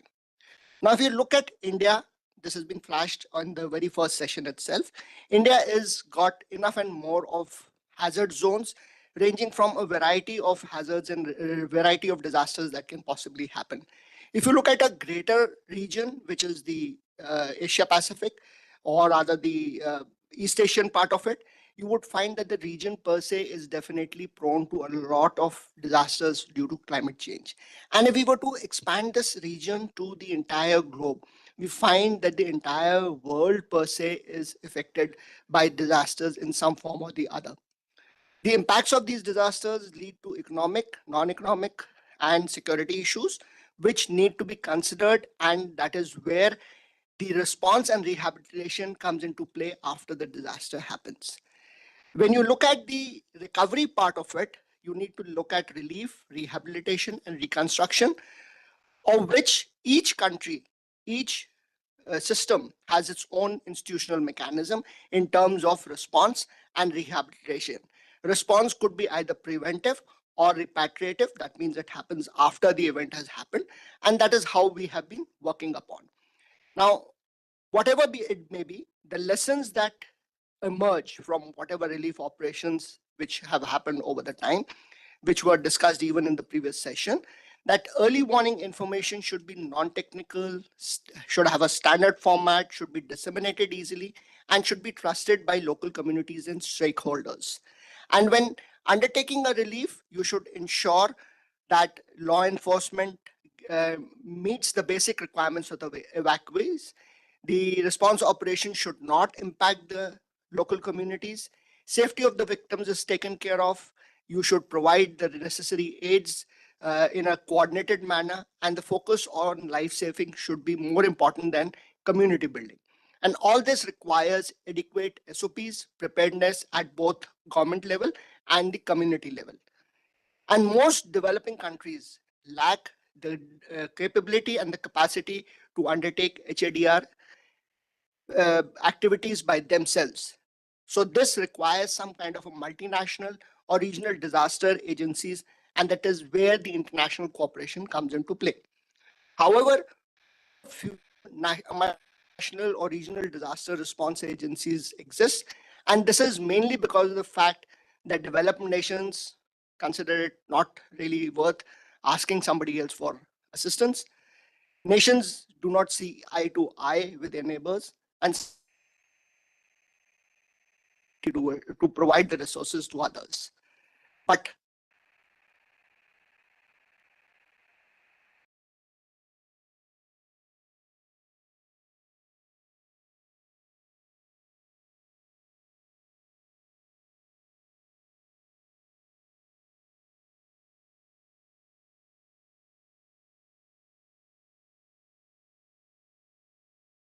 how best the disaster management and emergency response. However, there is no equivalence of this ASEAN coordinating system in Northeast Asia, Australasia, or the Blue Pacific. And another exception which is coming up is India, which is another exception in the whole case. And if I were to quickly flash some of the events that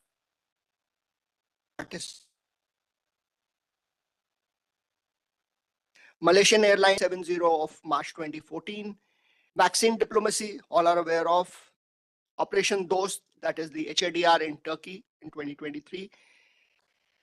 All said and done, the future HADR operations are only going to increase. They are going to be larger. They will be more frequent and wider. They will require greater flexibility, wider range of capabilities, capacities, and requirement from the personals. And there is possible that greater cooperation amongst these nations is possible. Then only all these can be met. And that is where I come down to discussing the very topic in terms of seeing how best the international cooperation can be looked at. My panel members are flashed in front of you. To begin with,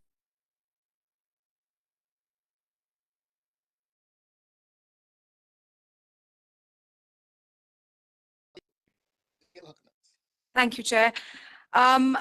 Next 10 minutes or so, I'll give the prelude topic, how disaster relief takes place, the challenges that we are facing, and the way forward.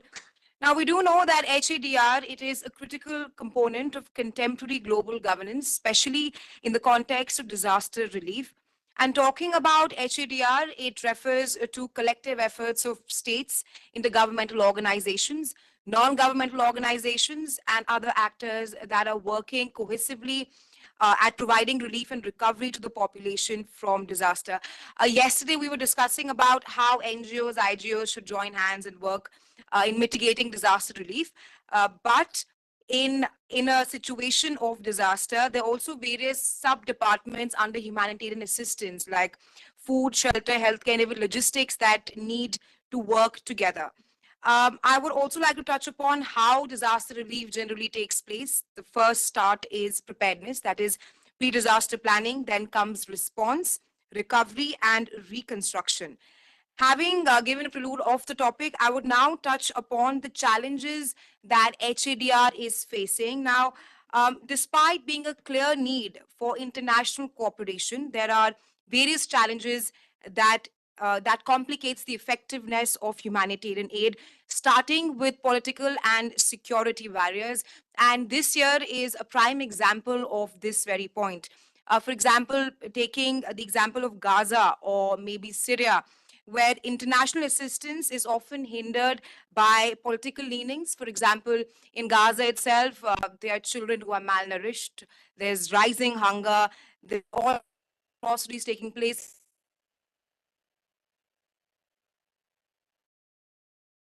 Who want these people, it's how is not being able to transpire, and that's only because of how there are reports of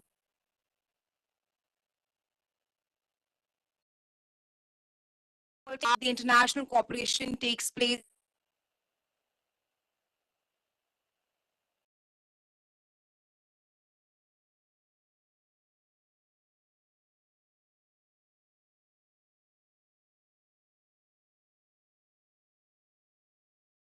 here. The second is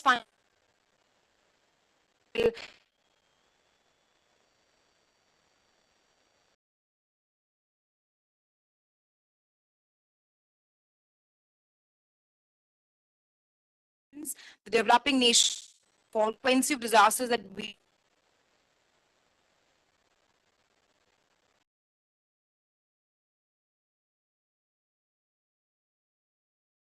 like UN, but there also needs to be coordination between NGOs and that are working. A lot of countries join hands together in providing aid to Turkey and Syria. For example, US and Qatar. India also responded swiftly and launched Operation Dost, like what the chair also mentioned. India sent around ₹7 crore of worth of relief material to both the countries.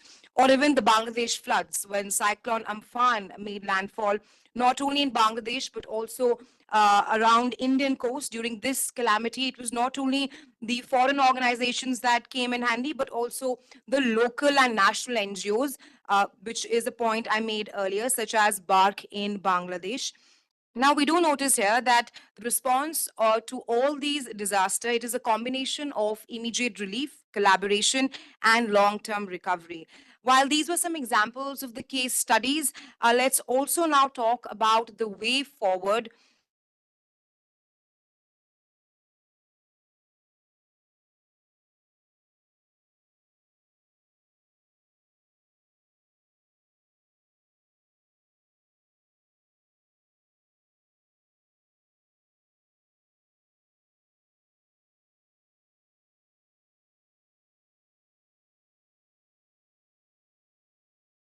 Base can mobilize resources in organizations like ASEAN or the African Union.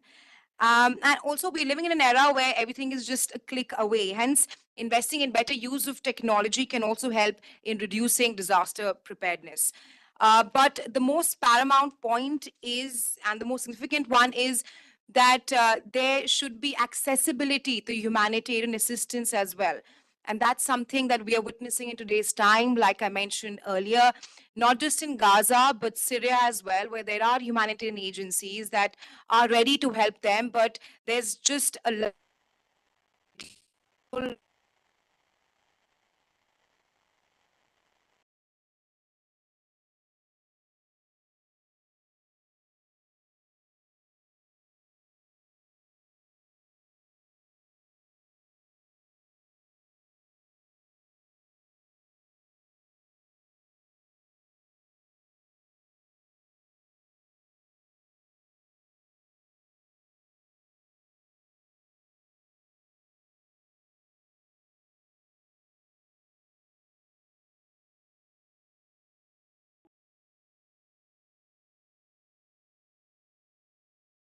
Mr. Isha. Now I call upon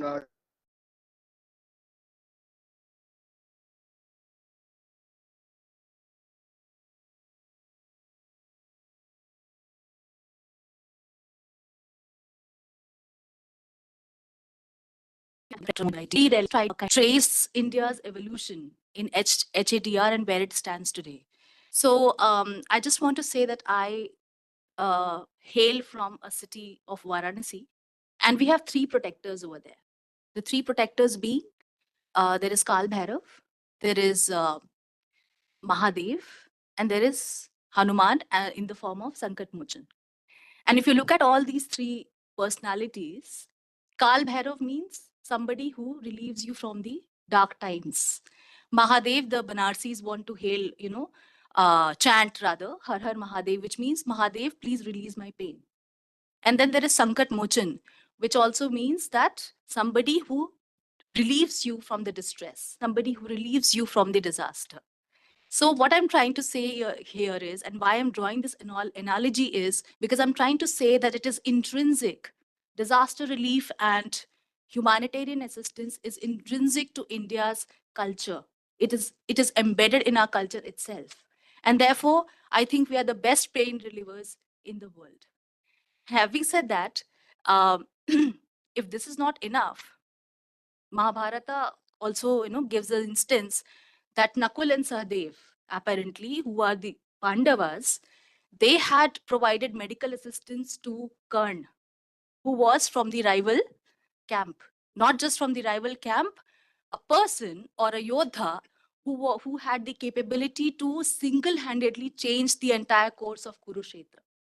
But still they provided medical assistance to him when the Kavach was taken away from him by Indra.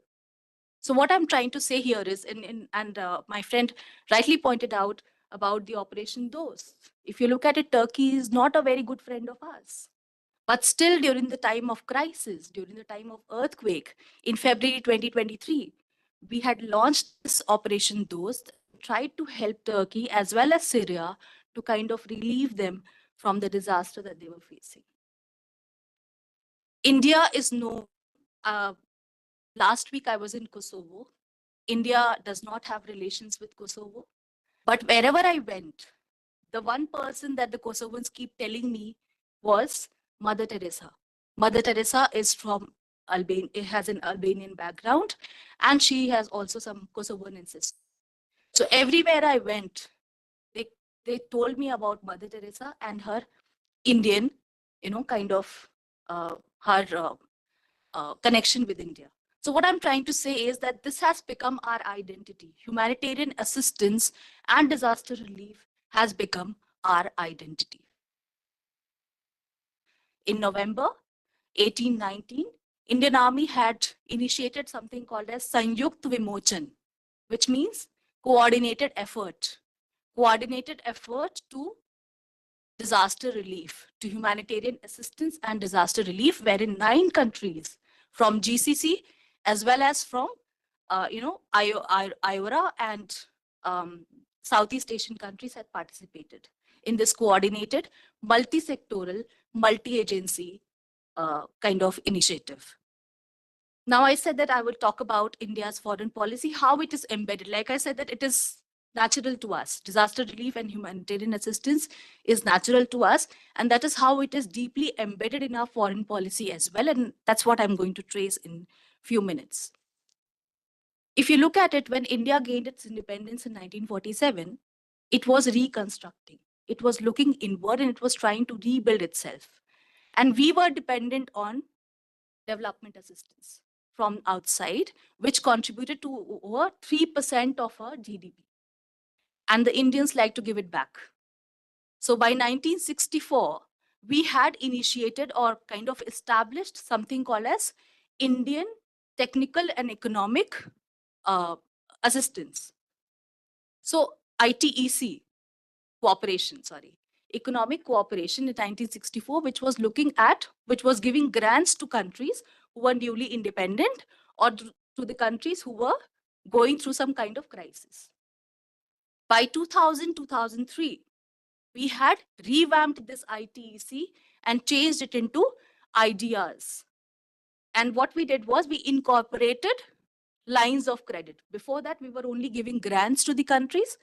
By 2003, 2004, we initiated something called as lines of credit, and we started giving that to the countries. And this IDEAS, which is Indian Development and Economic Cooperation Scheme. So this was 2003 and 2000.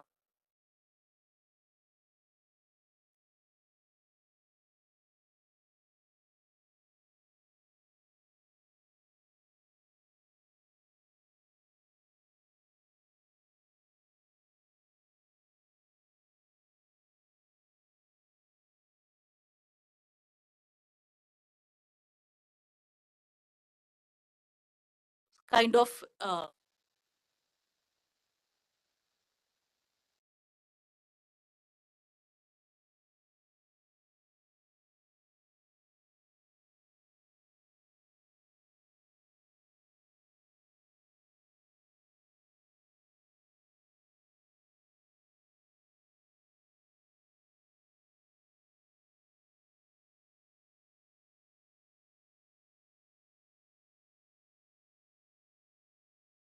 the line of credits, appraisal of the projects that it is going to give to the other countries. Phase 2 is where the humanitarian assistance, disaster relief, and capacity building comes into picture. And third phase is wherein the country helps the other countries in terms of the project implementation. So it is working in these three areas, in these three phases. So now if you see, like earlier in 1964, we had just started with the grants. Now we are working in 4 sectors. We are giving grants, we are giving lines of credit, we are giving capacity building, and we are also providing humanitarian assistance and disaster relief, which means evacuation plus all the commodities and supplies that you send to the countries. So this has been our journey from 1964 to today. Now coming to the foreign policy aspect of it. Today, India likes to, India believes in the philosophy of Vasudhaiva Kutumbakam. And it calls itself as the Vishwabandhu or the Vishwamitra. Now, these are not just, mere terms. This is something which is calling for a collective effort. When you are saying that the world is one family, you are vouching towards collective efforts. And this is one of the reasons, if you look at India's trajectory, how it entered into the global supply chains today. It has entered after the European conflict and after COVID, which means that these two incidents, these two black swan events, were responsible to kind of disrupt the supply chains of the world. And that's why they decided to enter into the supply chain market. So now if you look at it, all the I2U2 and all the IMEC and everything that we are investing in, it is all part of that being participating in the collective effort towards realizing the dreams of the nation. So disaster HAD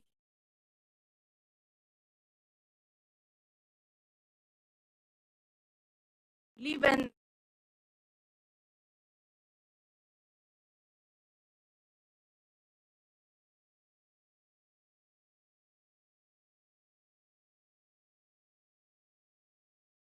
itself to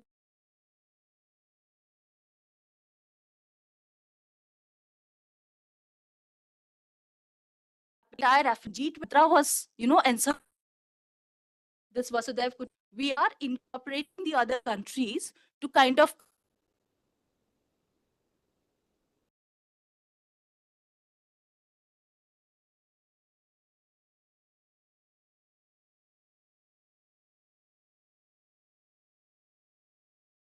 but the entire kind of an assistance to the other countries, especially in the Bay of Bengal area. Then if you look at it, we had launched something called as Penix 21, which was again done with the members of BIMSTEC, Penix 21. And then we had launched something called as Samanvay 2022, which was in cooperation with the ASEAN countries. This was a HADR effort that India had initiated along with the ASEAN countries. So what I'm trying to say here is, and I'll conclude, that India's journey from a unilateral Sankat Mochan to a holistic, multilateral, multi-sectoral, multi-agency Sanyukt Vimochan has been beautiful. And I feel that there are areas there wherein we need to work more, for example, like in BIMSTEC, and also in the areas surrounding our neighborhood, especially when it comes to sea level rise, because we are also going to be affected by it. These are the areas that India needs to work on. The second area that India needs to work on is that having a coordinated effort with other countries, especially the developed countries, is going to be difficult for India because India is not an ODA, which means that India is not a signatory of official development assistance. We do it voluntarily. We are not obligated, right? So in that sense, how are we going to connect with these nations and work in tandem with them is something that India will have to look in the future. Thank you so much. Thank you, ma'am. I request Dr. Nandi to give his comments, please.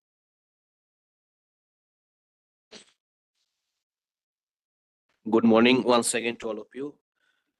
Thank you, DG Dr. Ashok Kumar sir and chairperson and other co-panelists and dignitaries. This is the fourth session of mine.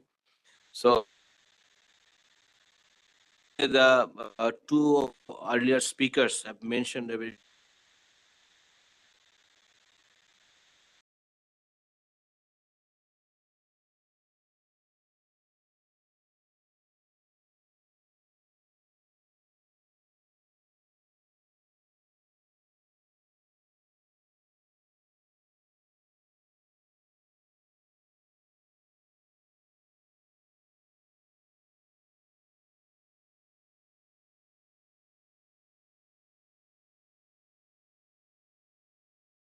at bilateral level and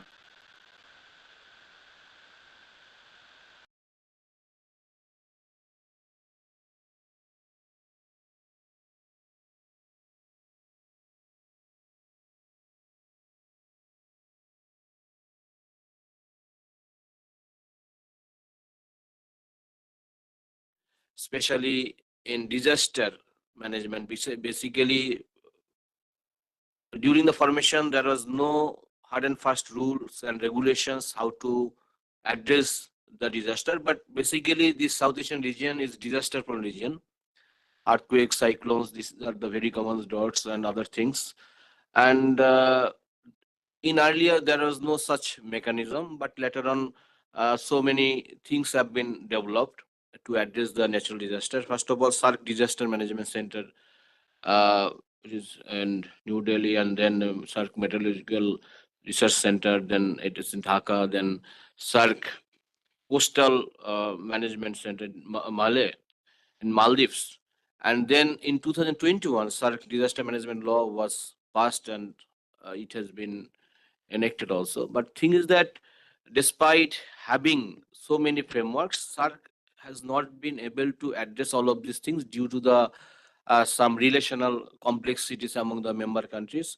And yesterday I also mentioned that when Corona came and India initiated to form a SARC fund to help those affected people. But Pakistan, one of the biggest member countries of SARC, didn't actually contribute anything to the fund. So without cooperation or cooperative approach or friendly approach, it is very difficult to run such a regional organization and to address the basic, needs and crises.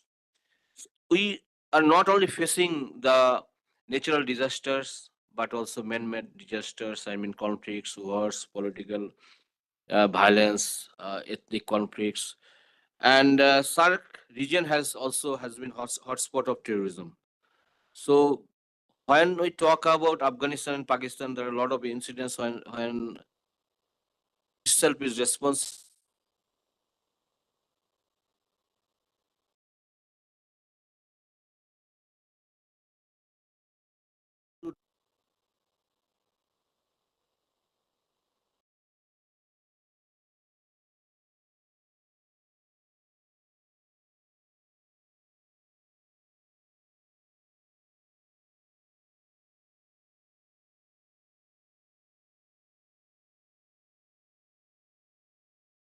Many people on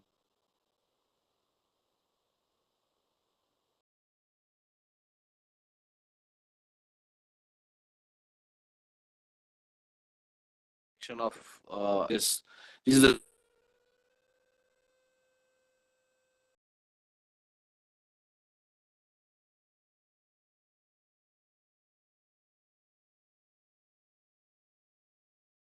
already mentioned about the India's cooperation with the ASEAN countries. Yes, bilaterally also, we are engaged with Indonesia regarding disaster management. We concluded some agreements with Japan.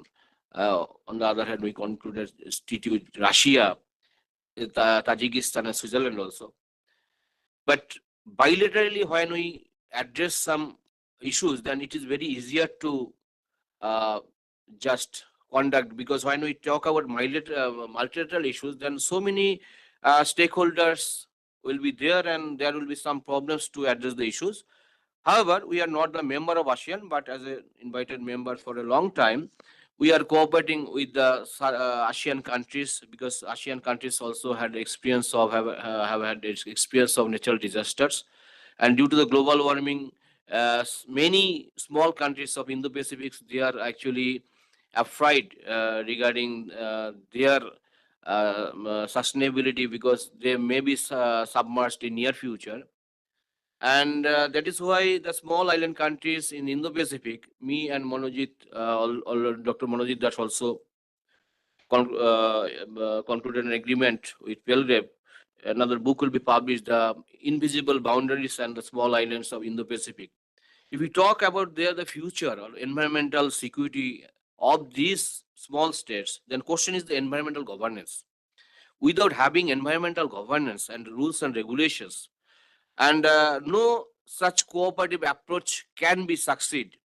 So thing is that individually these countries will have to have some framework to address the environmental issue, and how to, this is the common fact for all of the global south, that global warming and the pollution. But thing is that there is a great debate, between the global north and global south, that global is using their hegemonic hegemonic attitude towards the global south. They are claiming and blaming that the global south are responsible for the global warming, their political environment. But if you see the way disaster has been made by the global powers, if we talk about the first Gulf War, which held in 1991, and during that war, we have seen how many people were killed, while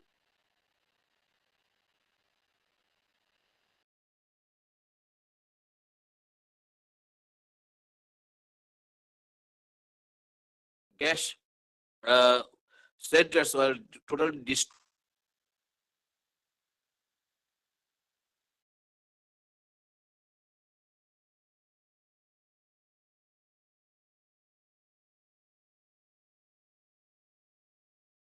Destroying the infrastructures, and they are using their arms in on various countries of West Asia. That is very alarming. And still, we are watching the possible or potential war between Israel and Iran. The involvement of the extra-regional powers like Russia, Turkey, USA, these are the very alarming. Now, thing is that if we talk about the India's cooperative approach towards Africa, this is also very good. India also assisted the African countries recently. Kenya also facing some crisis, a flood crisis. India has extended its assistance to Kenya and Mozambique also. And bilaterally, India always try to address uh, all of the disaster things. And also, India is now negotiating with the AU how to make a common mechanism to address these things, because there are two aspects. Because the security is now is not only limited to the state security, traditional security, non-traditional security. That is also just caused by terrorism. So African continent has a lot of experience of militancy, terrorism, like Boko Haram and other groups. So India, a lot of experience of African country have their genocides, their civil wars, and Somalia, Sudan, Rwanda, they had a lot of bad experience. So India is trying to not only providing the food, medicine, and other things to the affected areas of the African countries, but India is trying to enhance the capacity building, how they will respond once they are just affected by any disasters. India is now trying to enhance the communication system, and through the use of modern technologies, India is trying to assist those countries to have their indigenous technology. Few years back, Government of India also gifted a satellite to the South Asian states to actually access the information about the climatic change or any storm or forthcoming any disaster. So it is a very generous approach of India to provide the free satellite service to the South Asian. But this same approach is expected from the other countries. This is reciprocal. But India, madam, also rightly pointed out, if we see any kind of disasters are happening in our neighboring countries, in those countries, we don't have very good relations. But India is beyond this thinking. India always tries to respond even to enemy countries. I have in the morning I have mentioned the Pakistan also, and Pakistan actually affected by flood. India offered some assistance to Pakistan. In earthquake of Pakistan few decades ago, India also sent assistance to Pakistan. Regarding Turkey also. But thing is that the wars and conflicts which are going on across the globe, this is not only just killing people and destroying the just infrastructure, but that this is the politically very sensitive. If India used to respond fast, then other countries may raise question why you are sending this assistance. But India is very much aware about its foreign policy orientation. This is strategic autonomy. India has made it clear that this is my strategic autonomy. I can send any assistance to any country. This is the part of my foreign policy. From yesterday, I also mentioned from Nehruvian era to the Modi era, India has a very good experience of assisting to the other countries. But that is why the image of India in the global community has been glorified. India is experienced to be a superpower. Superpower cannot be only criteria to be a superpower, only military power, technological power, financial power. India is the fifth largest economy. But thing is that how India is responding to the global community and how India is performing in its humanitarian diplomacy. This is another criteria of capacity of India.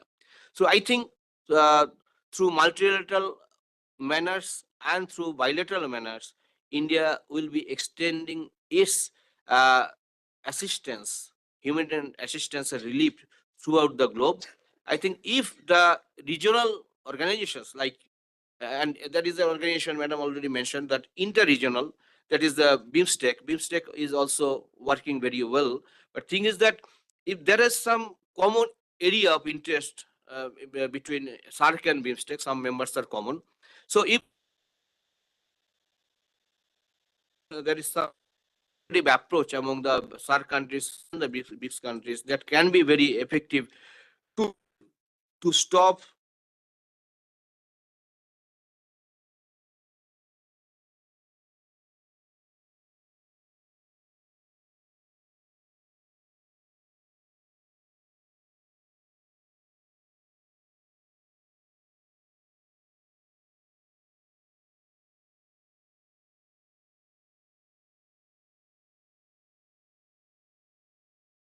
uncertainty is politically disturbed, then it might be very dangerous.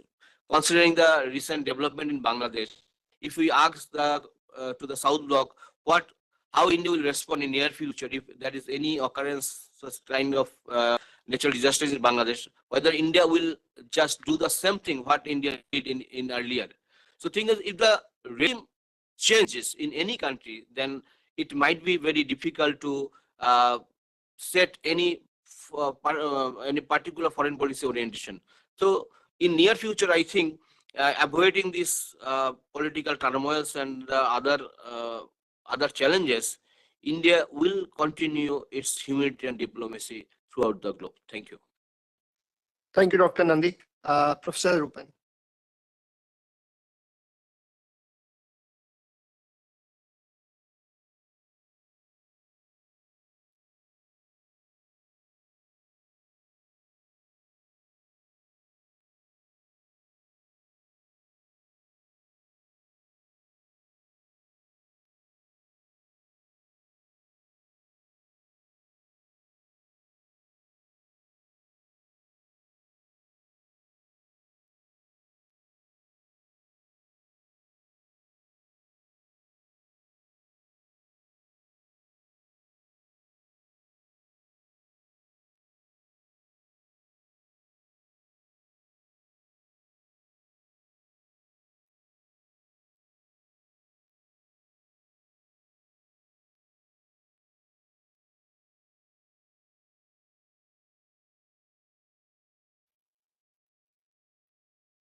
Very good afternoon to everyone, respected DG, Dr. Ashok Kumar ji, and the chairperson, Dr.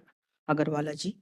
And thank you very much for giving me the opportunity to share some views. So far I have heard about many views and practical issues and execution of government laws as well as the policies. And hats off to you people, those who are working in the and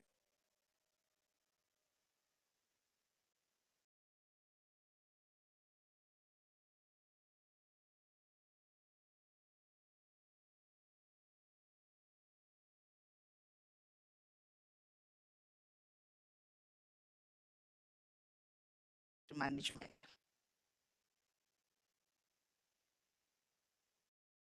Work.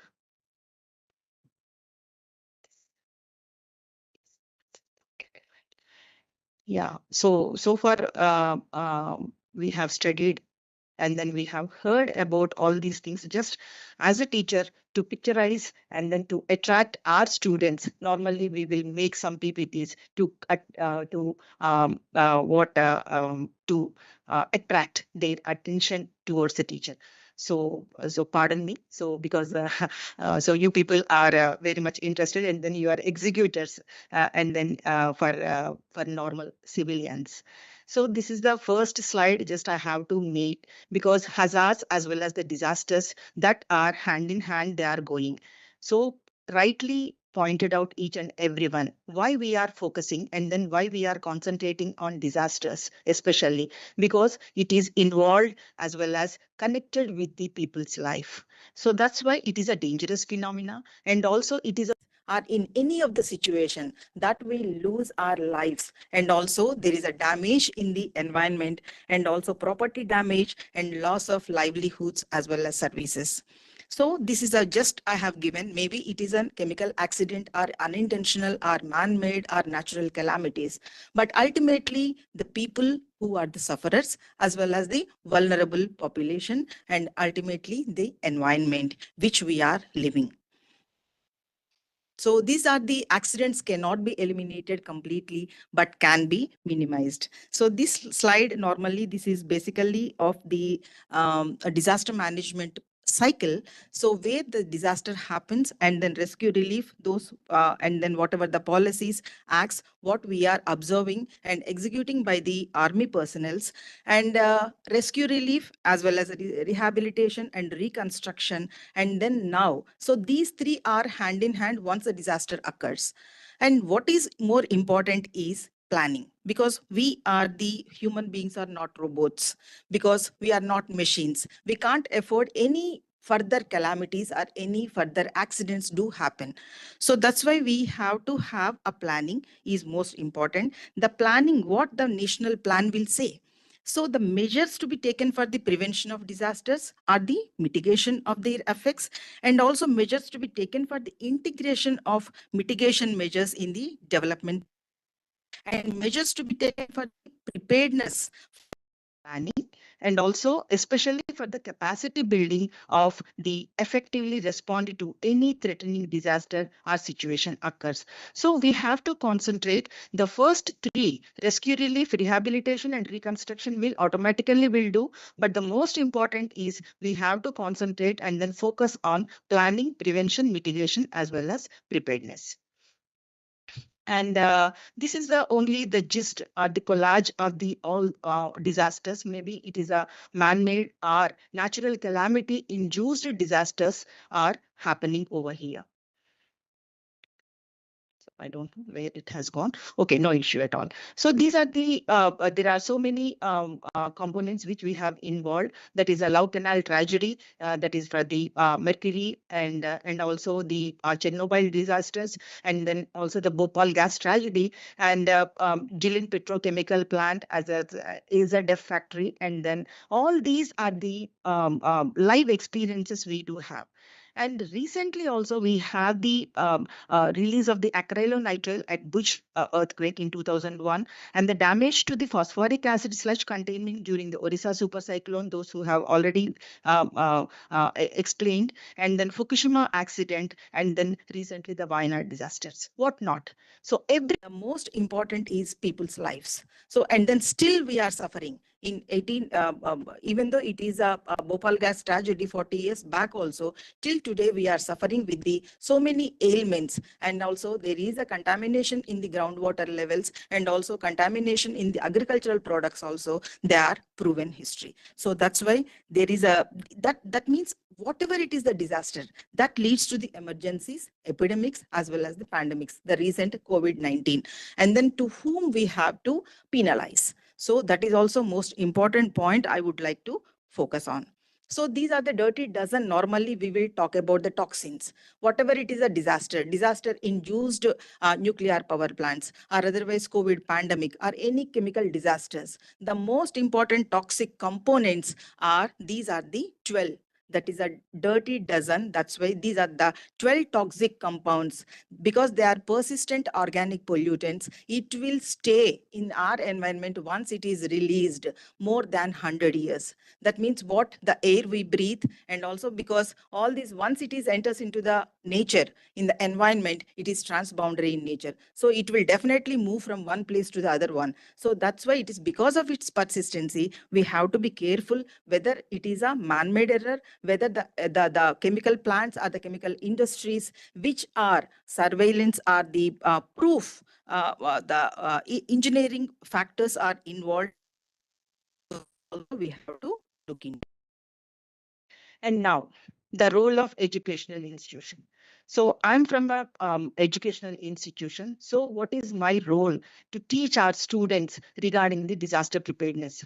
So how far the curriculum has been planned, or whether the curriculum is just to understand a basic disciplines, or lifelong experiences, or lifelong skills which we are inculcating in our children, and then they can go forward to protect their own lives and also for the society. So that is also most important. So that's why the role of educational institutions. So in higher education system, in IGNOU, we have we have developed, because our basic nature of job is we need to develop some educational academic programs. So we only have to plan and we have to develop the programs, and also it is in consensus with the UGC. So the National Educational Policy is 2020 is concerned. We need to provide the education to the students, and also this is the most important disaster preparedness program. We have the postgraduate diploma, and then we have certificate programs also we do have in our university. We want to upgrade these programs into master's level so that everybody will have, of course, they are skilled there. With certification, they will have more employment opportunities. And what is the role of interdisciplinary research? So here the new term I have used, even though it is in the existence, what is the interdisciplinarity? So interdisciplinarity, we have had the unidisciplinary, multidisciplinary, as well as interdisciplinary and transdisciplinary studies. So the most important one is unidisciplinary is only one discipline everybody is having. I'm an organic chemist. I have an expertise in the area of chemistry. So I can't go beyond my discipline. So is the one discipline is sufficient enough to solve these problems or not? So unidisciplinary. So for example, one example I would like to give, a hydraulic engineer is there.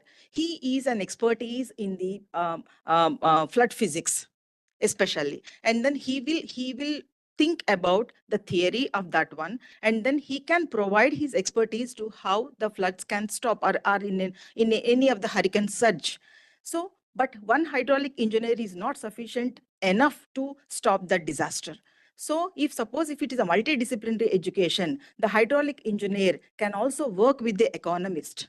So that the cost benefit analysis can be, at least they can achieve, and also they can go for a better perspective or a better mitigation for that particular floods. If suppose it is just one for your understanding sake, sciences, social sciences, as well as the humanities, all these are the individual disciplines.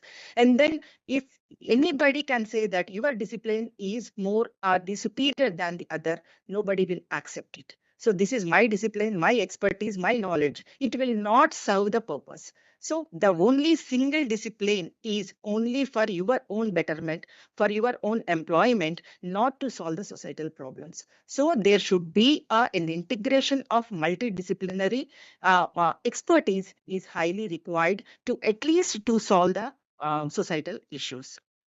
So this is a multidisciplinary, just I have given a graphic representation, join together to work on common problem, and then it will split back. That means it will go back once that task is over.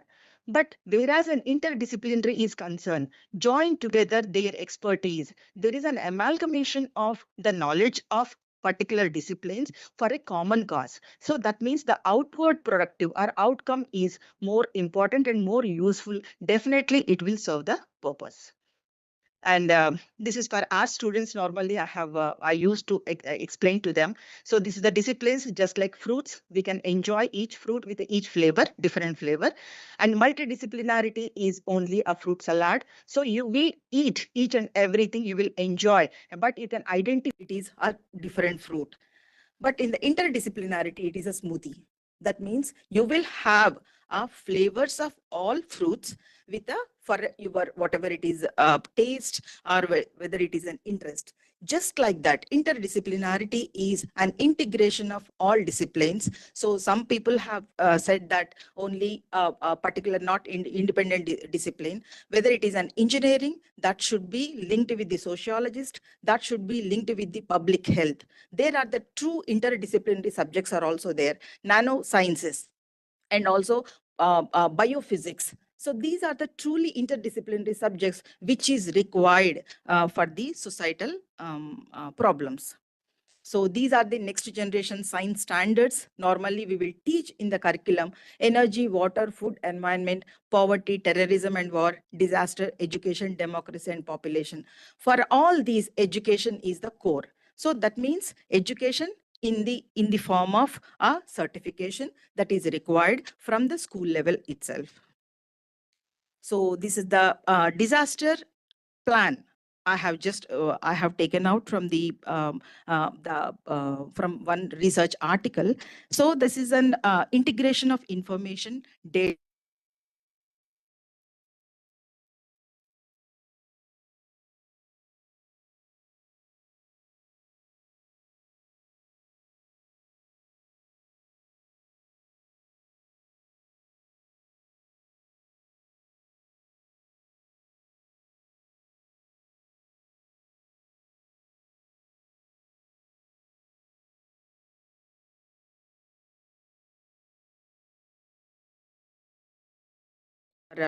Any other disaster, natural disasters.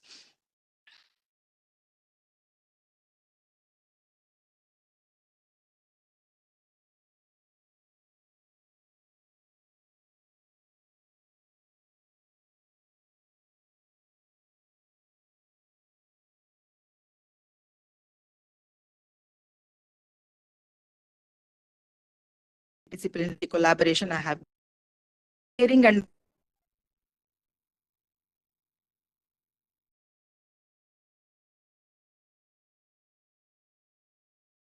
that we have come together to make a policy or the national framework for the working systems.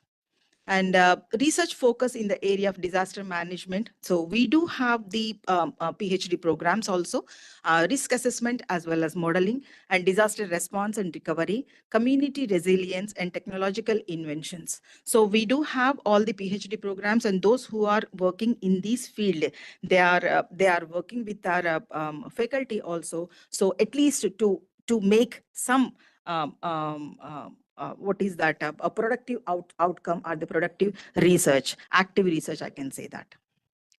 And these are the educational programs and initiatives. We do have the programs on disaster management and occupational health, and also the doctors and lawyers. Of course, we do have the law and management programs are also there. And and how far we have to question ourselves, how far, even though the laws are there and then acts are there, and where is the problem or where is the gap? The gap is only at the education, at the execution point. So the education point, the authorities are there to execute, but stringent rules are not executing because of the Indian strategies are concerned, our Indian tendency is concerned. So we have to educate our entire generation from the beginning, from the schools itself. So this is the our university. Just I have given a overview of that, and then more than 3 million students are working, and then they are studying. So this is the lifelong learning. And last month itself, we have the Foundation Day celebration, and 80 years old person is also completed his PhD with his 3 generation of children, and then he came to take the certification. And this is the entire administrative structure of IGNOU. And a visitor is the President of India, and Board of Management and Vice Chancellor. And these are the different disciplines. And then we want to disseminate the knowledge in terms of programs. So these are the some of challenges and then barriers. That is the interdisciplinary collaboration. There are micro scale and then meso scale barriers are also there. That is the communication gaps, and funding and resource allocation, and institutional barriers are concerned, lack of standardized frameworks for the disaster management, and slow adoption of new research findings. So that means there is a lack of research particular area, that is in the disaster management, and we are trying to have an MOU with the ministry also, and then that is in the pipeline. So in future also we do have the MOUs with the ministries for these PhD programs. So there is one case study I would like to give. There is an education for the sustainable development. So far we have seen the Sustainable Development Goals, and then first it has the HIGO framework, and then Sendai framework, and then everything: environment, international understanding, world heritage, and climate change, biodiversity, disaster prevention, energy, environment. So everything is interlinked with the all 17 Sustainable Development Goals. So sustainability or the sustainable development is hence not proved one. It is a ongoing process. It is a continuous process to sustain ourselves in every field. So there is a sustenance, there is a sustainability also required in the disaster management in terms of research to identify the gaps for the more or the better execution. So this is the role of civil society as well as the private sector. And previous speakers also said that there is a role of the civil society. So that means instinct or otherwise within oneself to have the awareness generation and to help the other people also to cope up with the disasters, because disasters are not common for the as far as the geographical area of India is concerned. So that's why we need to have a various are these specialized areas. Only in some areas floods will come. Delhi will not have the floods. So like that, not all places are the all geographical areas of India is not having the earthquakes or landslides. So there is that means we have to identify, we have to focus on that, and then we have to train the people with certification. So these are some of the recommendations of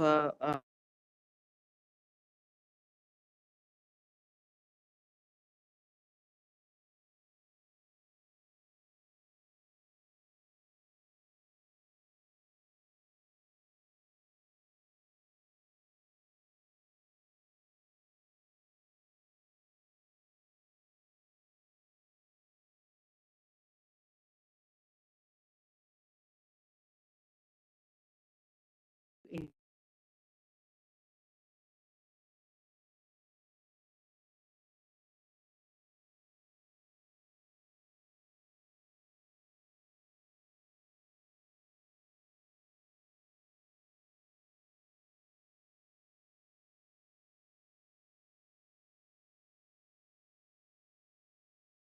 what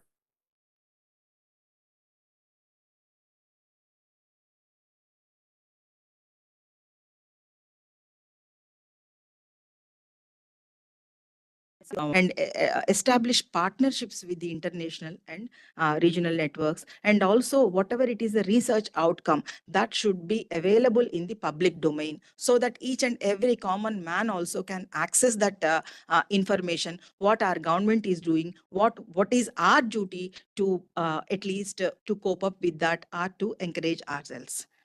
So this is the take home message. So it is a very common a phrase I have given: emphasize reasoning, critical thinking, and social negotiation, self-regulation, and mindful reflection. So it was not the legislations or the governmental acts, but the common sense of people that terminated the improper actions. With this, I would like to conclude. Thank you. Thank you, ma'am. I would throw open the house for questions and comments, if any.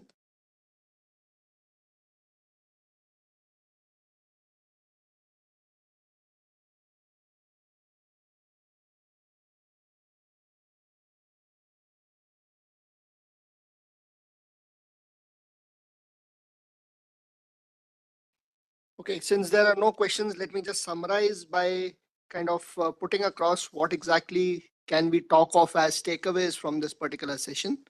Mr. Hesha mentioned of multi-actor coordination, stronger regional base, better use of technology, and accessibility of assistance as the major takeaways, wherein some kind of a cooperative mechanism could be created. Dr. Manjari mentioned about India being the best pain reliever, as this thought process is completely ingrained in us. I don't deny that, ma'am.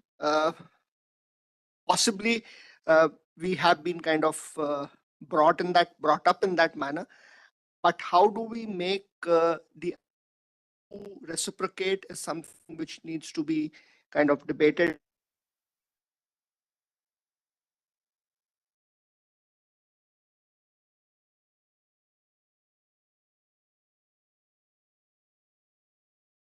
Dr. Gandhi mentioned about just economics does not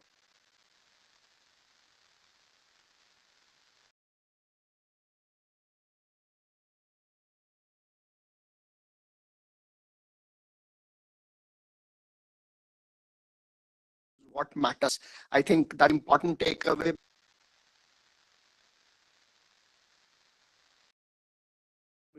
Definitely, we are not a group. He mentioned about what academics can do towards the disaster. To mention that, I would like to request you to, ma'am, if you can towards in academics, which now is kind of towards the some kind of addition. Definitely, sir. We do have the collaborative programs with the ministries, Ministry of Finance for the other programs management, and we do have the collaboration with the public health sector with the World Health Organization also for the programs for developing programs, and then offering those programs not only within the India and also abroad, that is in the Commonwealth countries, and also under the E-Vigyan Bharati, and then MOOCs also we are providing for the international students. And for the disaster management also, we have started with the postgraduate diploma with a certification, and those who are unorganized sector also we are offering certification because of just 10 plus what is that qualification, but we will provide the certification for their benefit, for their better livelihoods, because one certification is required, and then that is unorganized sector. So we have identified, and then for some courses on pilot basis we have started and offering those particularly in panchayat level, and we have provided the tablets for their use only to understand through graphical abstracts, and then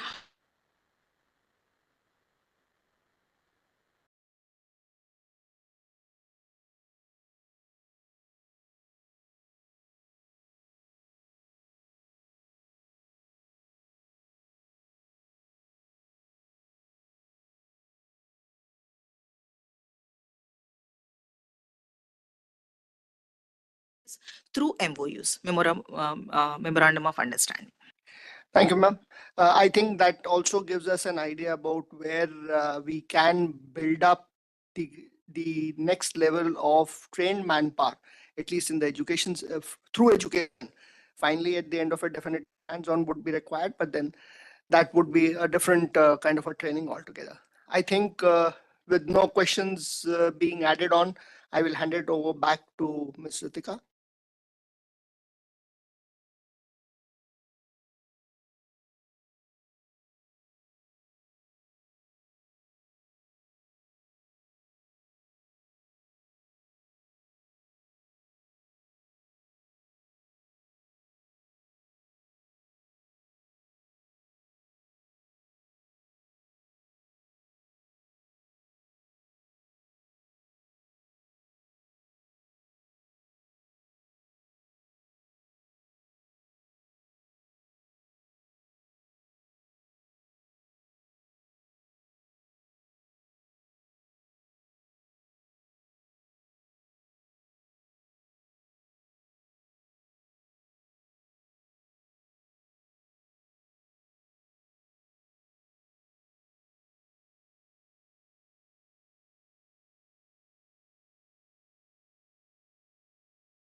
May I request DG CENJOWS to honor the chairperson?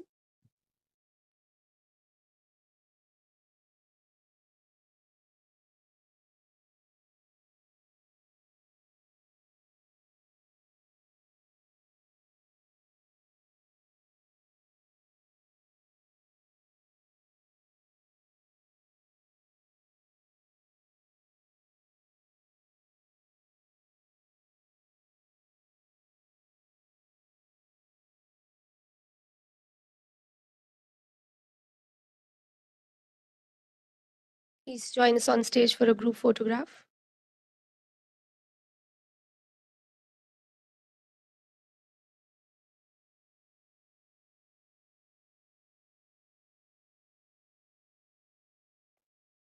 With this, we come to the end of session 5. We will now proceed for lunch and reassemble at 1400 hours.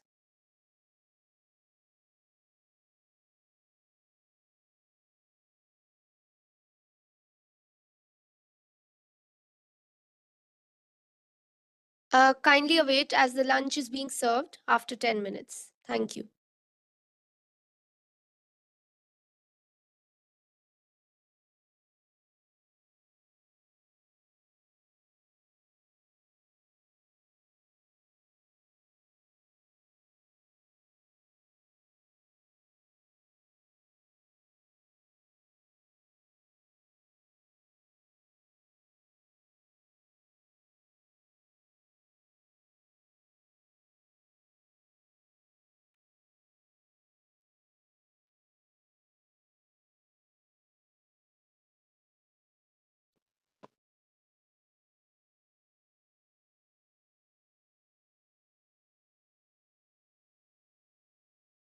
Since there's a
Check, check.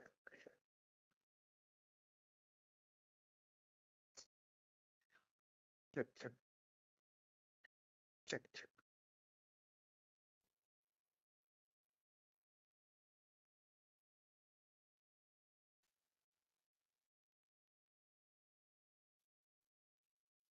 Check, check.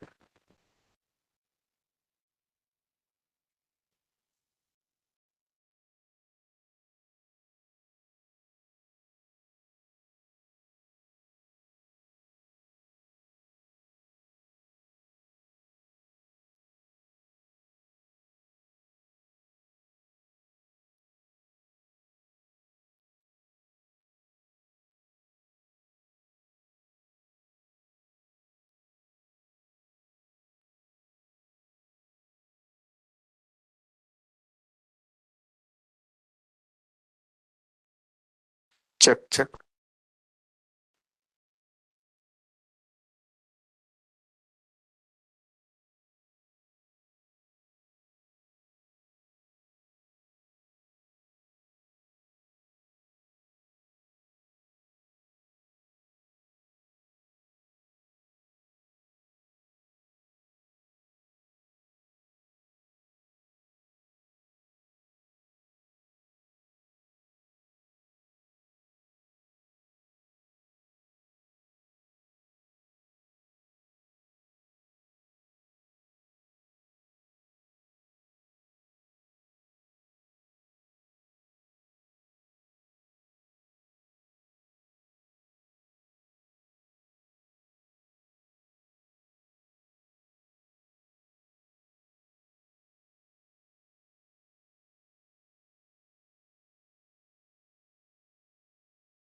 Welcome back, ladies and gentlemen. The next session is session 7 with the theme of developing a comprehensive disaster management framework in a climate change scenario. For this session, I have the pleasure of welcoming Major General Dr. Ashok Kumar, VSM retired, DG CENJOWS at the chairperson. Let me now introduce the chairperson and the panelists. Major General Dr. Ashok Kumar, VSM retired, is the Director General of the Center for Joint Warfare Studies, CENJOWS, New Delhi. A Kargil war veteran, he commanded an infantry formation in Arunachal Pradesh, served as MD ECHS and a PSO at Headquarters Eastern Command before retiring. He is a prolific writer who has authored 2 books and has written extensively on China, border management, and military capability development. Dr. Ratan Prakash Dheer is the CMO at ESIC Medical College, Faridabad. He specializes in public health and epidemiology. With an MBBS and MD in community medicine, he has authored numerous research papers, including studies on black fungus during the COVID-19 pandemic and the health profile of children in destitute homes. Commodore Varghese Mathew is a doctoral research scholar in strategic studies with the University of Mumbai. His study focuses on the impact of climate change on maritime security in the Indian Ocean region and aims to examine the effects of rising sea levels and shifting weather patterns on naval operations, trade routes, and regional stability. Ms. Vishakha Patil is an assistant professor in political science at KET's V.J. Vaze College, Mumbai. She specializes in nuclear strategy, defense and strategic studies, and maritime studies.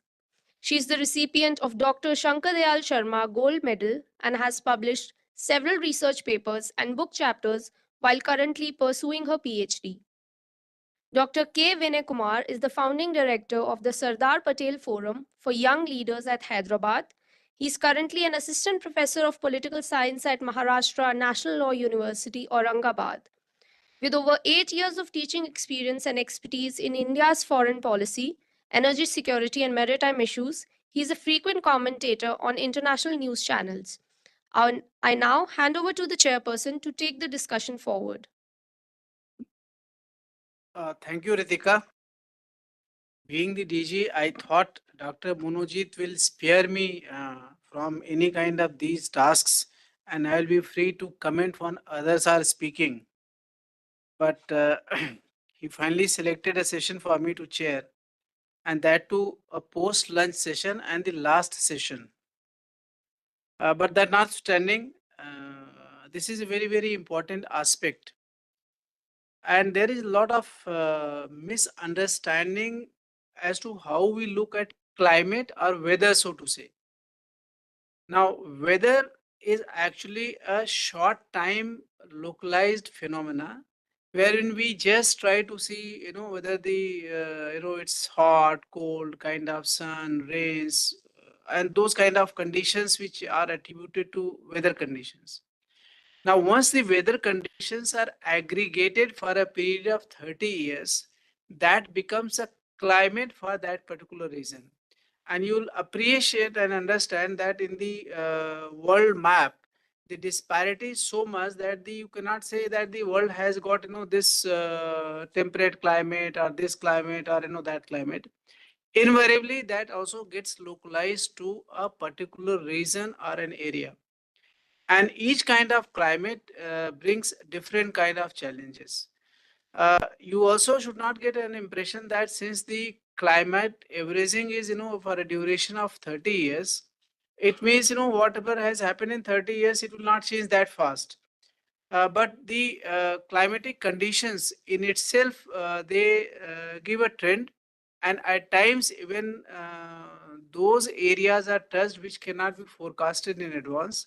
However, with passage of time, with more comprehensive knowledge of the factors which affect the climate and the technological advancements, we are becoming much better with every passing day to have more inputs about the climate changes and the likely effects which it may cause in varying forms of disasters.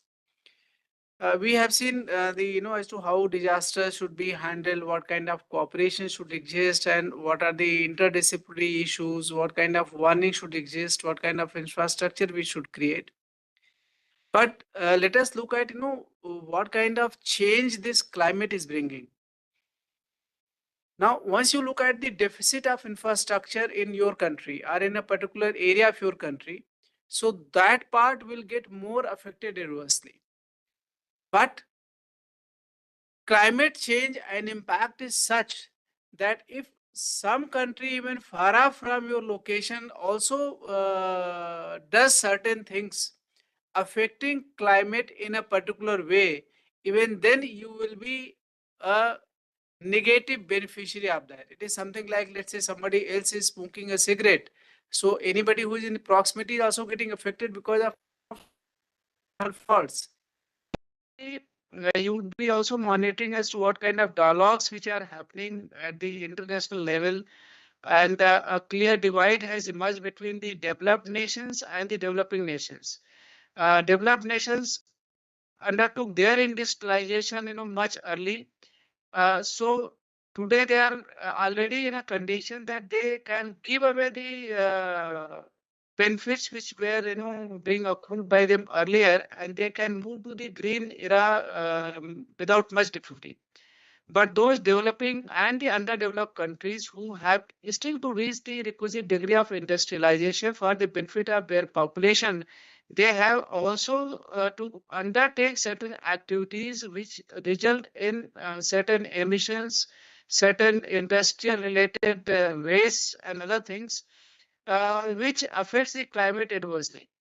And while there is a larger acceptance on part of everybody that climate is something which we must collectively preserve to avoid its negative fallout, but it cannot be actually applied in a mathematical model.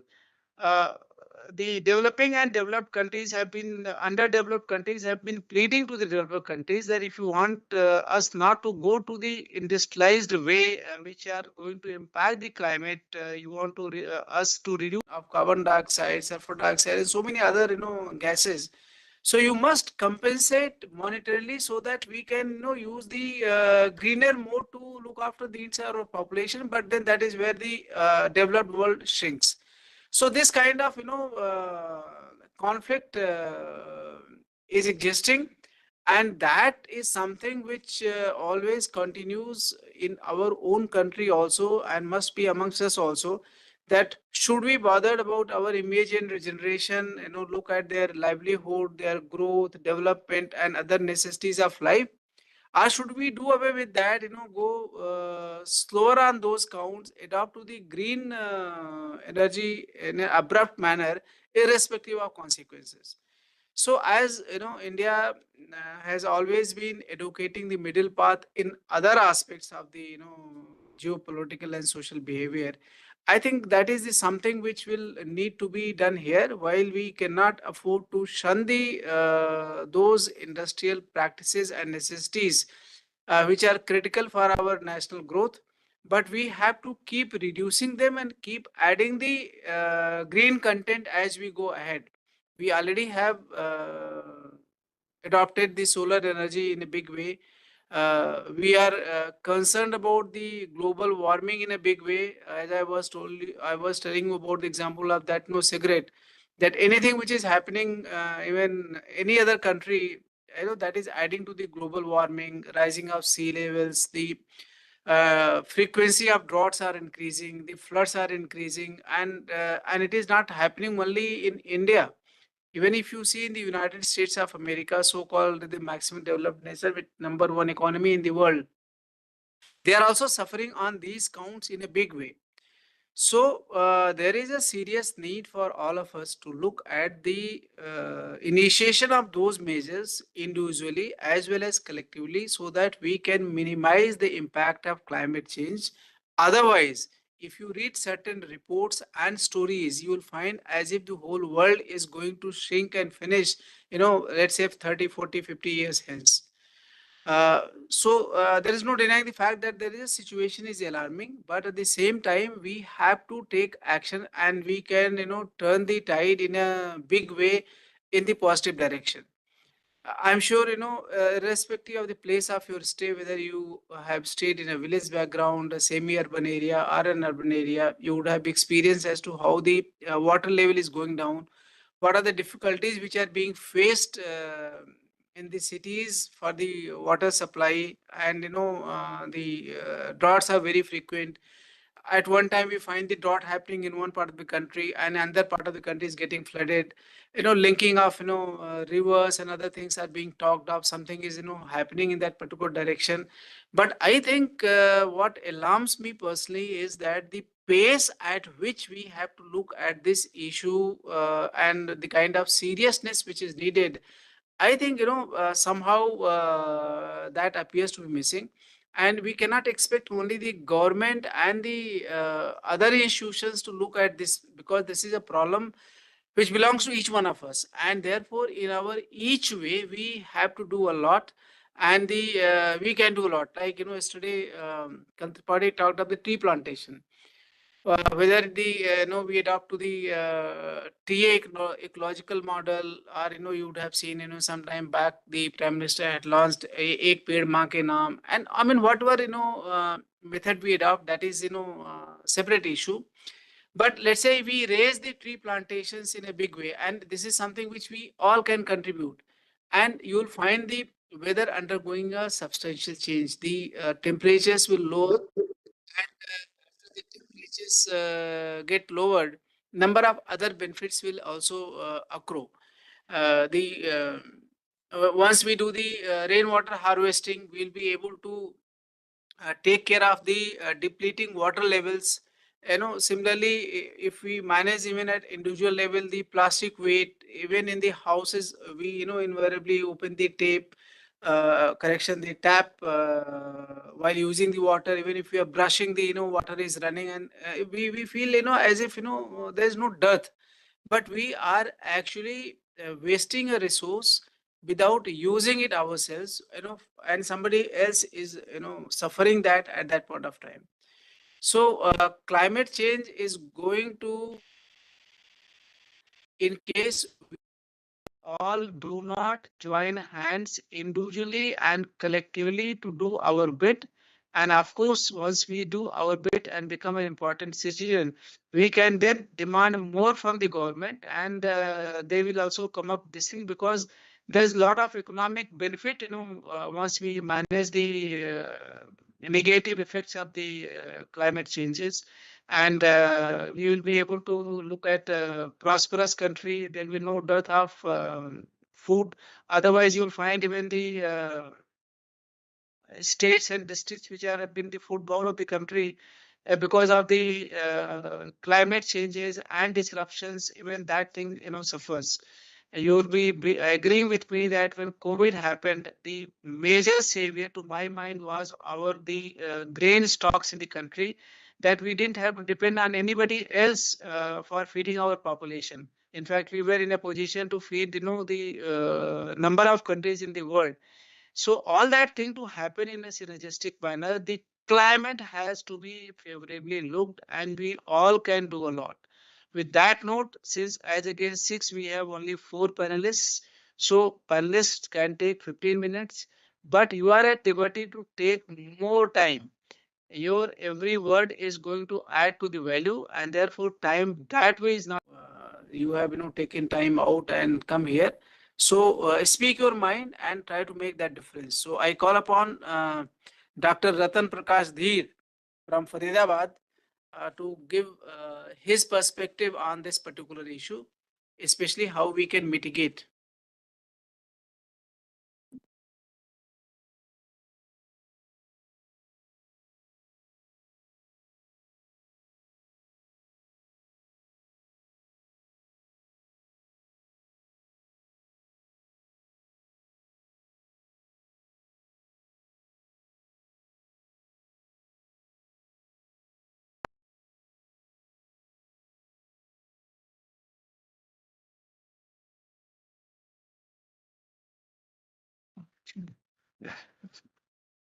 Uh, Thanks a lot, sir. Honorable DG Sanjao, Dr. Ashok Kumar, sir. esteemed defense officers, and distinguished colleagues. A very good afternoon to all of you. It's an honor to speak before you today as we gather to address one of the greatest global challenges, the growing frequency and intensity of disaster, both natural and man-made, exacerbated by climate change. In this regard, today's speech will focus on innovative disaster management solutions related to health of the disaster victims. Since I am a doctor, I will put more emphasis on the medical management and illnesses.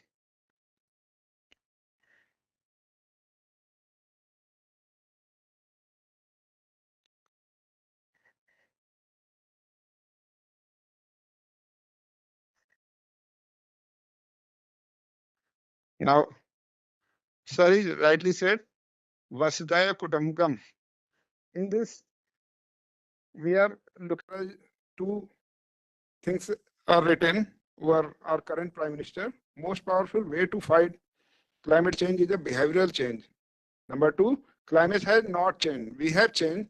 Our tolerance and habit have changed. So with this view,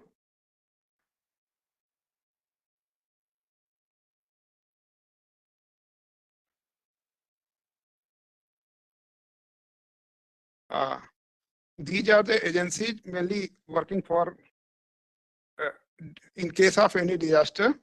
These are the logo, National Disaster Management Authority, and this is logo of National Institute of Disaster Management, which is a think tank for any disaster, and which we missed occasionally. That is a IMD, Indian Meteorological Department, and this is a logo of NDRF, National Disaster Relief Fund.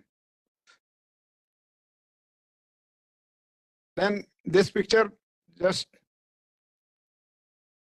of 9 December 1952, between 5th to 9 December 15 London smog, and 12,000 people were killed. And this is again man-made disaster, Bhopal gas tragedy, and it's occurred on 2nd to 3rd night of December 1984. The isocyanate 3787, that is 3,787 people were died. And apart from comorbid condition, then one family were somewhere left, that is a Prajapati family, available on Google. Easily one can see that the Agnihotra Havan, when he saw his wife in problem of breathlessness, he suddenly started doing chanting and yag is proven antidote to pollution. And then come to the word environment, French word that is surrounding, and disaster, French word disastre. Des, bad, and astre is the star. Then come to the definition. Disaster is the undesirable occurrence resulting from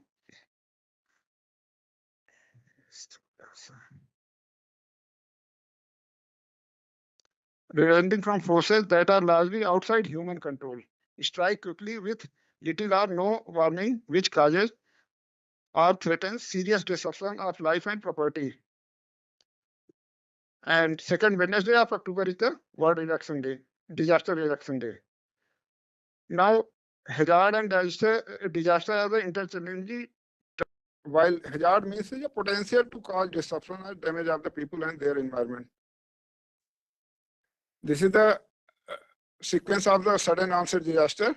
We can see there is two phases, recovery phases after disaster, and second one is a risk reduction phase before a disaster. Then once a disaster comes, there is a response, rehabilitation and reconstruction, and after that mitigation and preparedness. This is mainly there are two types of disaster, natural and man-made. And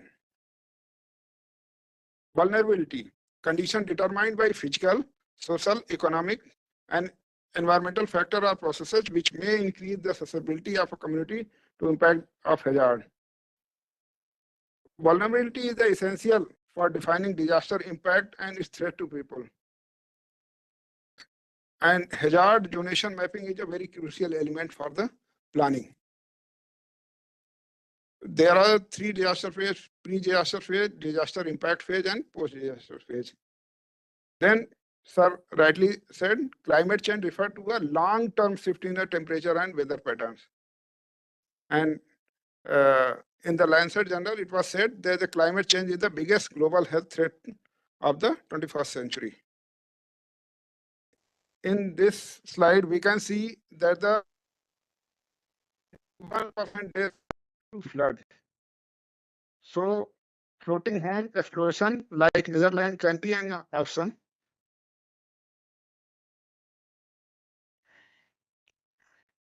And this is a very important slide, that greenhouse gas emission will lead to climate change, which changes the temperature profile, wind pattern, rainfall pattern, glacial retreat, and ultimately the damages occurs.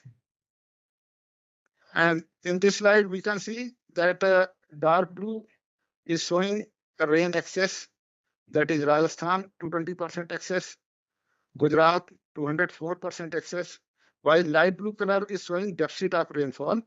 In Madhya Pradesh, it is 87%, and this Assam showing 7% excess, Sikkim 22% excess of rainfall. While there are the drought area also, we can see urban floods in Bangalore, Chennai, and Chennai. There are many articles were written in this regard to know the people about the how disaster affect the entire country. Impact of temperature rise. Current greenhouse gas emission rate, India will be warming about 1.2 to 2% per year. Mainly water vapors has maximum contribution, that is 36 to 72%, followed by the CO2 emission, that is 9 to 26%. While non-natural gases, hydrofluorocarbon, perfluorocarbon, and sulfur hexafluoride. In this slide, we can see as global temperature warm, there is speeding up of the water cycle and increased precipitation. Precipitation increased by 7% by each degree of warming. And there is a term acidification. CO2 reacts with the seawater, which lowers the pH, leading to the acidification of the water. And there are 3 mm rise in global average sea level every year. Come to the health impact. Healthcare system predicted an additional 1.1 trillion burden due to the climate-induced impact. Every year, environmental factor takes a life of around 13 million people. So this also need to be addressed when we are asking about the disaster management. According to WHO, between climate change is expected to be 250,000 additional deaths per year due to the malnutrition, malaria, diarrhea, and heat stress. Then these are the climate change and disaster. Do they increase disease? Yes, of course. Heat stress lead to the exhaustion, stroke, while earthquake, injury, plague, and indirect effect of earthquake is a heart attack also, which none were mentioned, but it's due to the fear of earthquake. Excess rainfall may lead to the dengue, malaria, while flood, leptospirosis, diarrheal disease, and vector-borne disease. Droughts mainly cause dengue, malnutrition, global warming, dengue, malaria, air pollution, as we all know, asthma, COPD, and ischemic heart disease, and cancer. Then this is the best slide to depict about the effect of climate change on health. This was what, as the temperature rises, air pollution also rises, leading to the asthma and cardiovascular disease, while changes in vector ecology. Earlier, we are seeing that mosquito live around 28 to 30 degrees, 25 to 30 is the maximum temperature. Now they can live up to centigrade. Also, earlier it was said that they can fly up to 30 meter of height. Now they can go beyond that. And then this will lead to the vector-borne disease like malaria, dengue, encephalitis, etc. While most extreme weather event, more allergen, again allergen lead to the allergy and asthma. Impact of water quality, that will lead to the cholera and other diseases. While rising in sea level lead to the deteriorated environment, which lead to forced migration and civil conflict. Impact of water and food supply lead to the malnutrition and other diarrheal disease. Extreme heat, again cause of the heat stroke and the cardiac failure. Then we also know about the who are the vulnerable population, low income people, pregnant females, elderly living and living alone, children's, occupational groups, and people with disability. Then air pollution. Air pollution, we think that life is more precious, but there is one more term, that is daily. Disability adjusted life years. Without disability, how much year you live? That's also important. Suppose that due to air pollution, if I will die at the age of 100, but because of air pollution, if I died at the age of 60, 70, it means 30 years of life I lost. This also need to be addressed because you are the policymaker. So why health should be given more emphasis?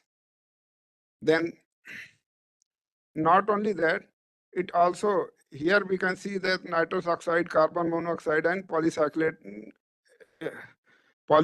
aromatic hydrocarbons, this also affect on the pregnant females. So our upcoming generation, what is happening? This lead to the oxidative stress and leading to the what happens with the offspring. He or she born with a low IQ, low attention. You will see attention deficit hyperkinetic disorder is growing on, motor function, mental development index, autism, anxiety, depression, and short-term effect. As we pollution, we suddenly got some headache, and we are thinking that this is because of my boss has giving me pressure. That's why headache is there, and or I didn't take tea. That's why I am feeling headache. But it's maybe because of air pollution. Irritation in eye, coughing, breathlessness, and long-term central nervous system, stroke, heart attack, everything is there, including cancer. Then heat effects, but obvious increased sweat secretion, cutaneous vasodilation means peripheral vessels will become dilated to manage the heat and ultimately leads to the increased heart rate and heart attacks. Then extreme weather events like floods, it may cause drowning, hypothermia, trauma, foodborne and waterborne disease, droughts, scarcity of food, starvation, malnutrition, and death. Storm, cyclone, loss of life, property, injuries, waterborne and vector-borne pathogens, lighting, electrocution, and cold waves, hypothermia, frostbite, trenchbite, and chilblains. Then vector-borne disease, West Nile fever has been increased 4.4%, while dengue increased 28.6% by Aedes aegypti and albopictus by 27%. This shows how climate change impact on the health. And not only this, further is the water impact on water. This lead to the waterborne, water was disease, number of increasing day by day. Then psychosocial health. which is the least address anxiety, major depressive disorder, post-traumatic disorder, substance abuse, suicidal tendency.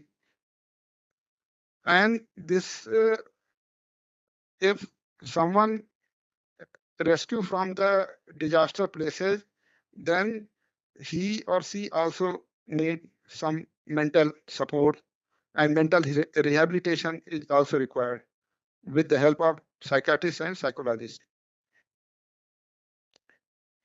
Then this is a slide.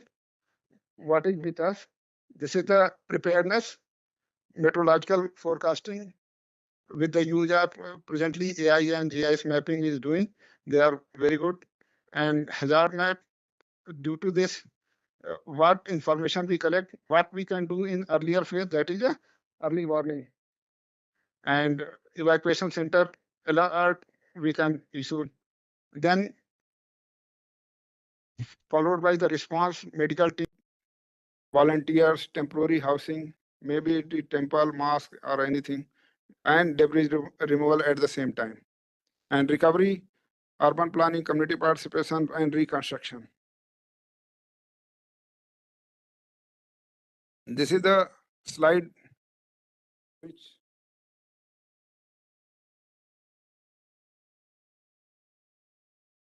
is the 5 main things that is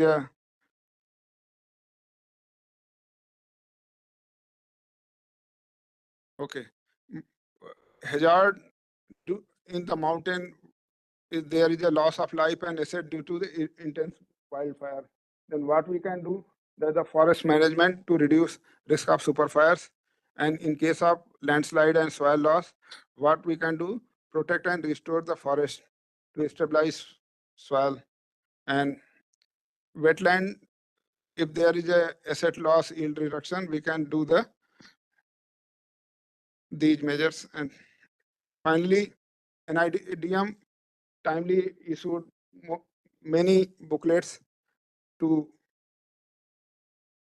aware the people about the what is going on related to the disaster and what we can do.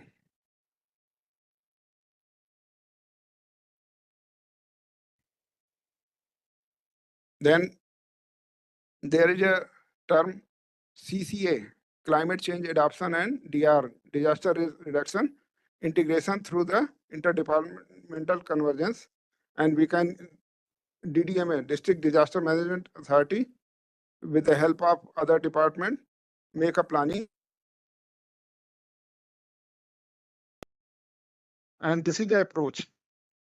If the ultimate goal of disaster is to reduce the impact of disaster, for that departmental level DRR planning and climate concern, this will lead to district department plan, and ultimately risk reduction strategy has been formulated, and this will make you more prepared and ultimately reduce risk of disaster can be happen.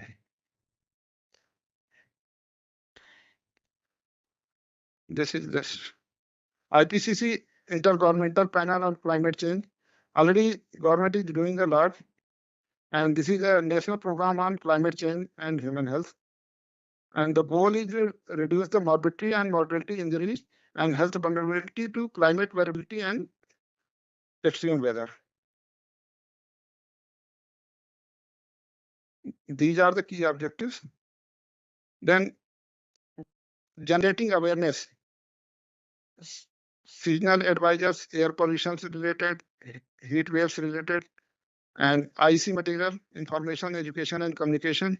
Then sensitization workshop and webinar, campaign on international days, capacity building, training modules, and training of the students, doctors, apart from NGO and volunteers, handbooks, news, social media, and we can inculcate in the curriculum.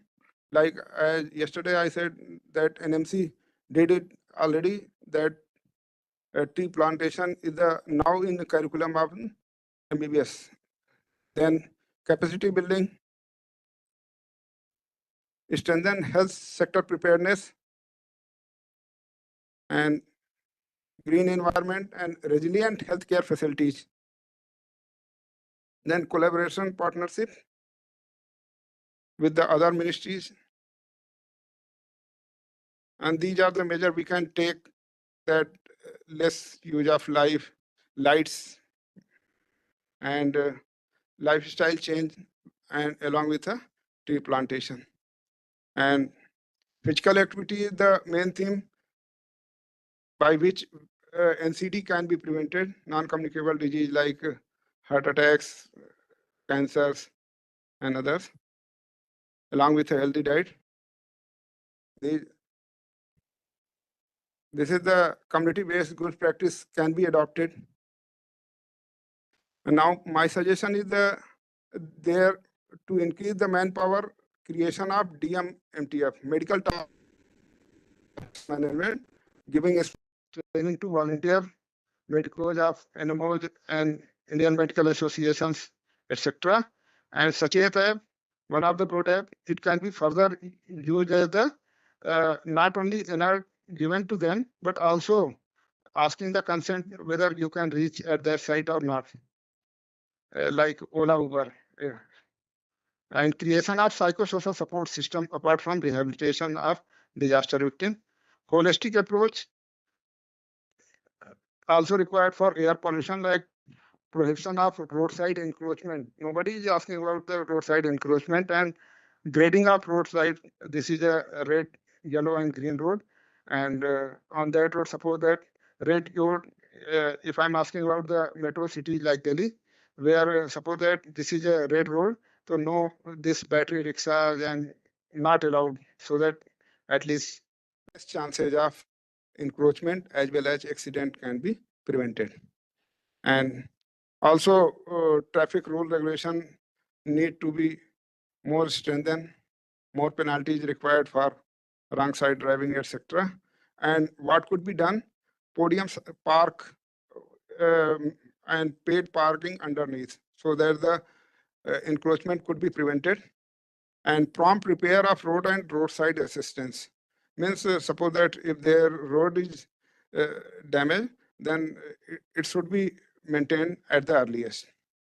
And also in case of any vehicle need repair on that side. And technology integration, involvement of locally trained community will be crucial help. Yes, local person will be first who reach at the site for the help of in case of disaster. But if they will train, then it will be much more helpful. Obviously, there is a vicious cycle of the population control, which is need to be addressed as the population increase. This will lead to the supply-demand gap and multi-story building, and again their collapse and met with a disaster. Again, many vicious cycles is increasing because of this population that need to be addressed, and some policy is awaited from the government.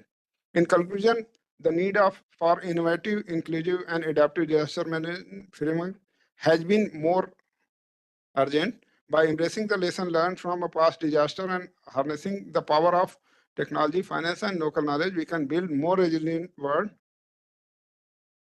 Obviously, government did the G20 summit, and together we can build a world that is prepared to confront the challenges of today and the disaster.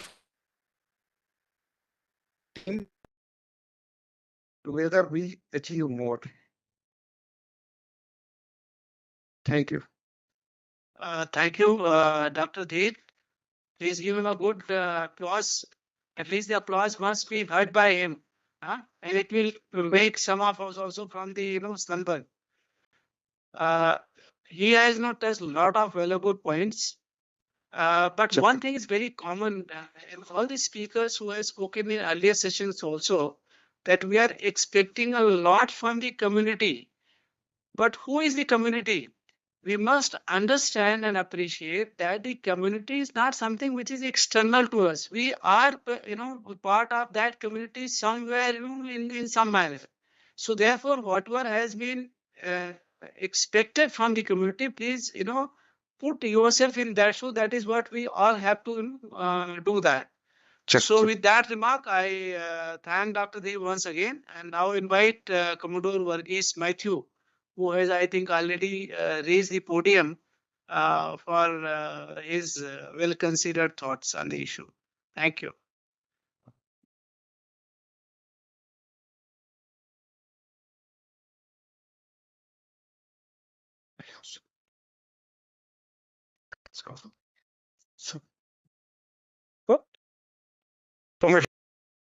So good afternoon, everyone. I think just to lighten up the moment, last afternoon, almost at the same time,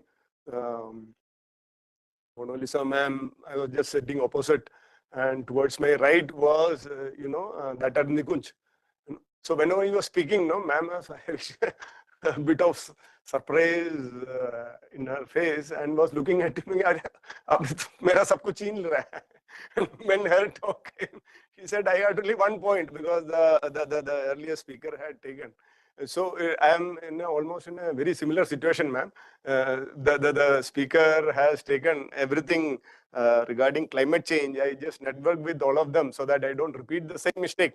So the cost of repetition is, I think, boredom and a bit of lack of interest. Perhaps the August audience are learned. So this there is no requirement to perhaps repeat all that. So pardon me for tweaking the presentation compared to the paper submitted to keep the interest alive and to make you consider a bit different from what we have been thinking in the core area of what I have been doing. So I have tweaked that after doing the Doordarshan duty of presenting the basic minimum. So I think this word, this quote or something was said by a prominent politician a few decades ago in Hindi, when decently English, something like this. Okay, but I think today we perhaps need to agree to this because, on the right side, my right, on the left of the screen, the poor were doing that, and we thought development or whether it is at community level, at state level, or the national level, means that you achieve something onto the right. And today we know that it is not true. And we stored water like this. Somebody told us, no, affluent people store the other way. And we gave away what our ancestors. And why did our ancestors do it? So is because that was befitting to the surrounding we were living. Whether it is the river, whether it is the mountain, we treated them with respect. And the fear, God, all that is different. I mean, the term respect will be more than enough to cover how we consider the environment. And last but not the least, hut means you're gone. You're not supposed to be civilized. You are not affluent. And we said, and even there are court orders which said to have more green area and all that, have multiple. Far from truth. The climate change maximum is affected by what is that effect called? We all know, isn't it? The island heat effect, heat island effect, and a few more terms are added. So whatever we were doing in the name of affluence or progress or becoming so-called developed country, perhaps the damage may blame ourselves for the climate change. And it is an urgent need, not only for us, the entire world realizes it. And perhaps when it comes to a bit of sanity, it is the UN which is considering it is slightly better compared to others because everybody got vested interest. Okay, so that is me covering this topic. And I am nominated, I am undergoing, I was doing a scholarly work on this. Okay, so the scope of my presentation is now shown. Bit of graphics to show that I'm good at this also. Okay, so this is how we will move for next about 12 minutes or so. So I'll stop at this single slide because sir has already taken the thunder out of it. So what do you mean by climate change is generally understood. Okay, it is a global challenge, and what we see every day now, whether it is rising temperature, as of today, Delhi is predicted to have 3 degrees per normal, below normal, from today onwards. Okay, so those who have come from outside, either you borrow from somebody or have better clothing. Okay, tonight is supposed to be 8 degrees or something. Okay, so this is what I mean on a slide or something. I can add bull lights, but today we are facing it, and the impact is everything erratic. We had a pattern by June 1st, the monsoon will hit coast of Kerala. Okay, bit of this one in Andamans, come south west, cover the Himalayas, hit back. Rajasthan will have excess of rain. Rajasthan was supposed to be a desert. Okay, so that means we are affected, and erratic in the sense that nothing is cannot be predicted. So your agriculture, your seeding patterns, growing of the cattle, rearing of the sheep, everything we will have to rethink. And if you think that is not management, it is management. And if you think that is not a disaster, it is. Okay, and every disaster doesn't mean death. Every decision doesn't mean law. Preventing death and preventing loss is also a management of a disaster. And we, as a community, as a country, will be better positioned if you consider it as a disaster. Okay, so that is what I want to convey in this single slide. I think the subsequent speakers also, even during discussion, we can take on this of more. Okay, disaster management, again, I think Sir has covered it. I'll just touch upon in the next two slides. So the traditional one was, okay, you have a cyclone happening or a flood happening, and after that everybody runs there. Somebody, initial responder, the main responder, they take some out, some dead bodies, and okay, some compensation, something reaches, 17 paise reaches out of 1 rupee, all that, and we are happy waiting for the next one. And when climate change, I think this, I said in my about 2 minutes before that, you cannot predict. So here is what the effect here. Okay, so the summary of this would be,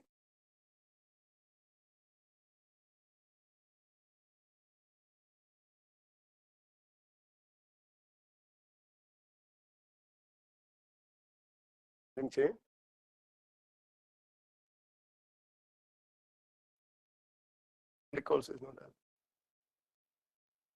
Okay.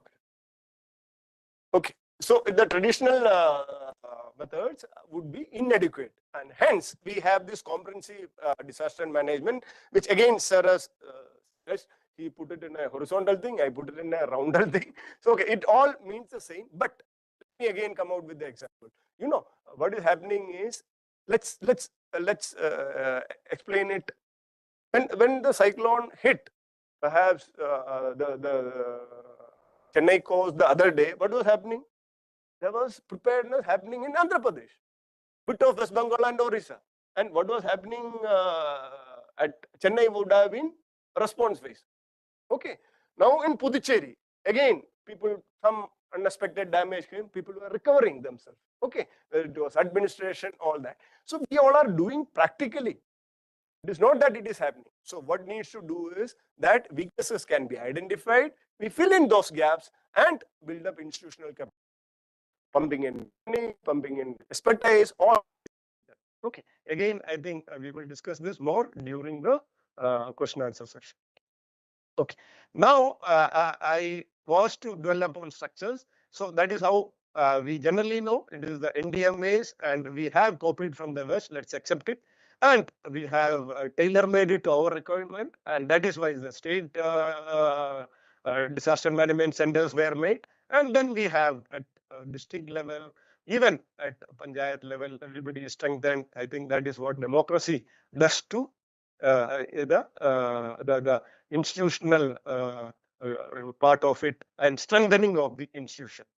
Okay, now there was a time we thought everything is government's job. Now I think the Eureka moment would have started from the government going cash deficit, and now we have everybody aware of this one.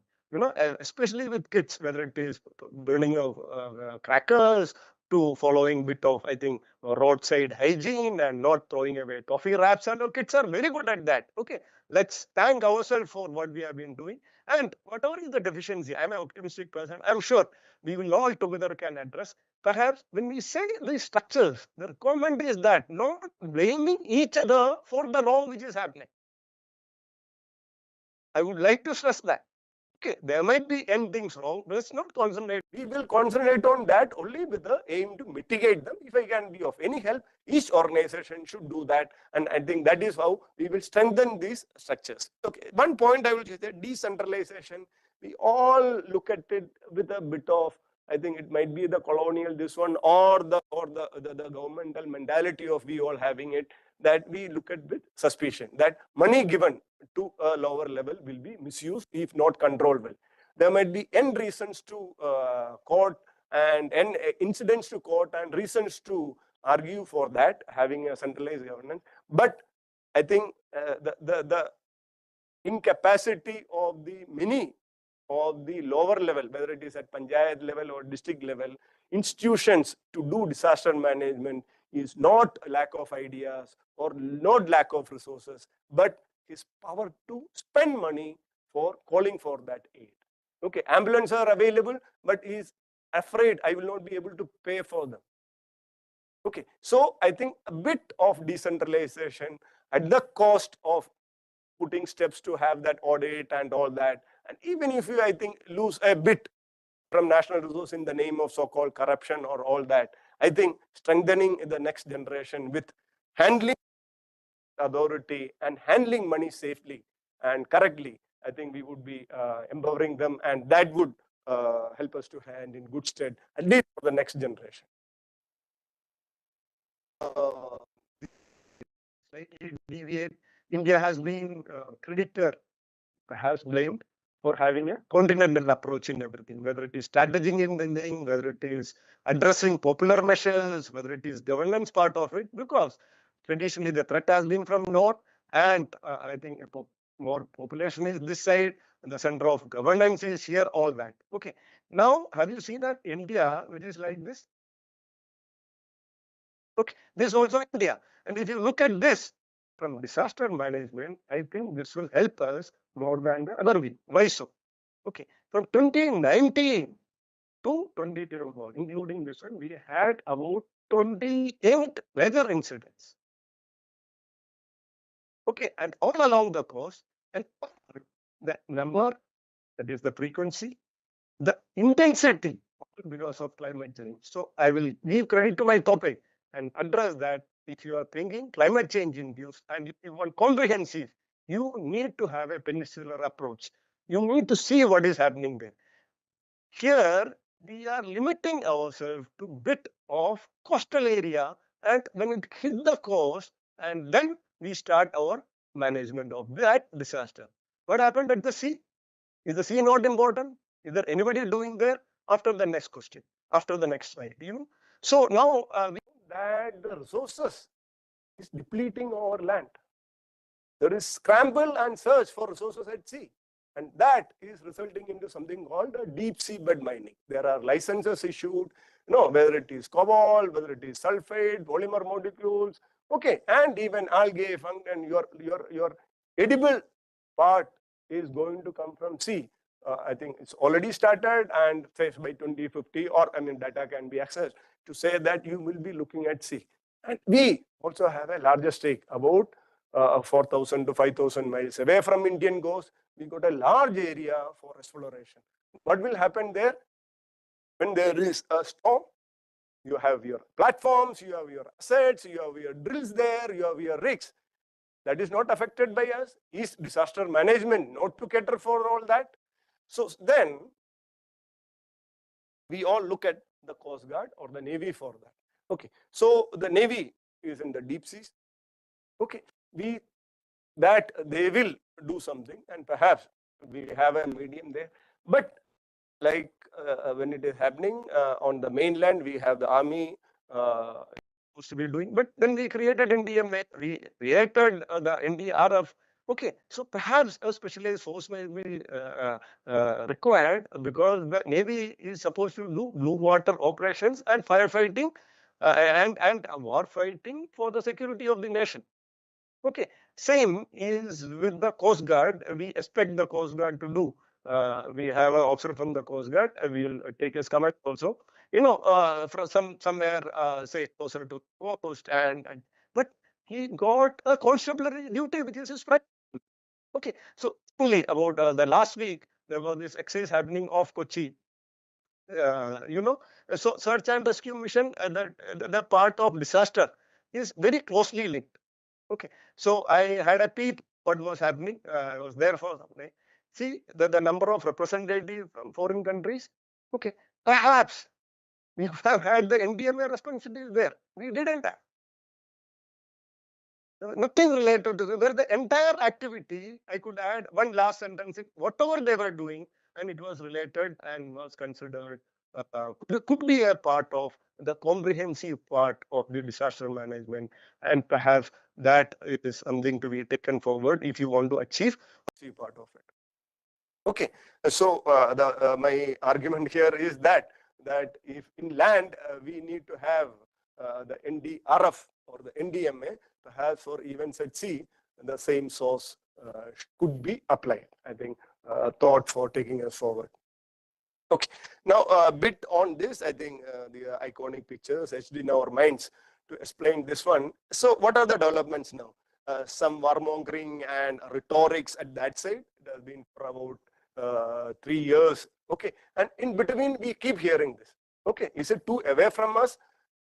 Then we have this, the neighbor doing something like this. What is it? Zero range nuclear weapons. That means zero range nuclear weapon means he can use it at any range, at any place. Tactical nuclear weapons, they are called. Okay.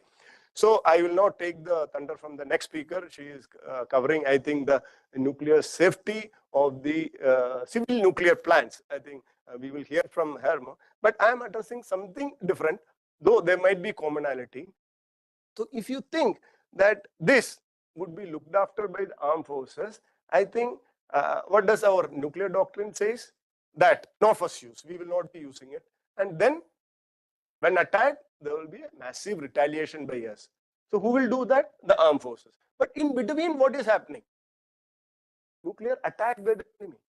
Okay, when that happens, the armed forces is into retaliation. So who will do all this? Where will he attack? The economic center, that is Bombay, read it that way. The political center or the node, the power, that is Delhi. So you think it will attack, I mean, it will have impact only on the Parliament House or perhaps some of the headquarters, Sthal Sena Bhavan or the Nau Sena Bhavan? No, the commoner will be affected. So we talked about the drills and capacity building of the commoner. Can we include this? Okay, so perhaps the disaster management when it comes to nuclear field, I mean, thank all the systems associated with the Atomic Energy Commission for the safety of the civil nuclear plants, and we have some plans to evacuate and I mean rescue people around the nuclear plants. But what in case of an attack? Okay, so I think I will conclude by saying that the climate change is here to stay, and it is staring at us. We as a community, as a country, each organization will have to look at it. The comprehensive disaster management would involve all of us looking at it very carefully and cooperating it. Okay, so need of the hour is that the comprehensive disaster management, and I have added 2 thoughts to it. That is, is there a requirement to have a marine wing of the NDA? Okay, and don't expect or take away the warfighting time and the thought and the capability of the Navy, and perhaps the constabulary duty of the Indian Coast Guard. And when it comes to the biological, chemical can also be addressed. The nuclear part, are we in a position to consider these thoughts because of those 2 incidents which I told, one nearby and one far away in Ukraine? So with this, I sum up my thoughts. Thank you, DG sir, as a chair, and also CENJOWS for inviting me. And thank you, Dr. Nitin, who is helping me out in my research. He is my guide. And also Dr. Manojit for all the troubles he has been taking to address my issues and making me come up to this point. Thank you, everyone. Thank you, Commodore Varghese. Please give him more appealing, thumping, clapping.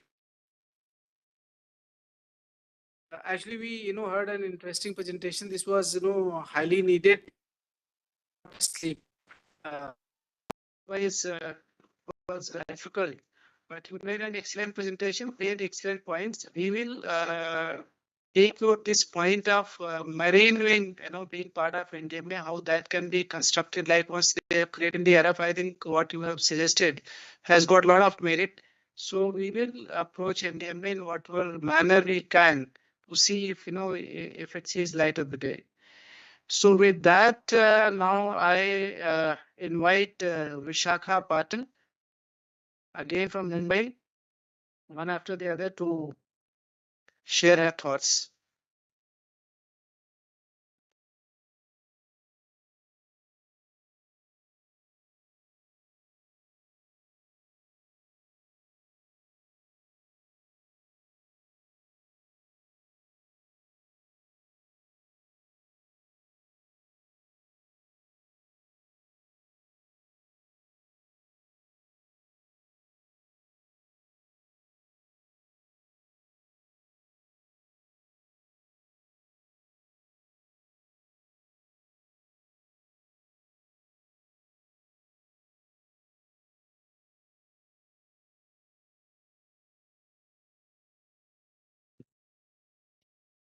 Sure, sir. Yes. Thank you, sir. Respected chair, my co-panelist, and everyone, thank you for inviting me over here and asking me to share my thoughts. So the topic of my presentation is the nuclear and radiological emergencies management in India. I am Ms. Vishakha Patil and I am working as an assistant professor in Mumbai. So sorry. So when we talk about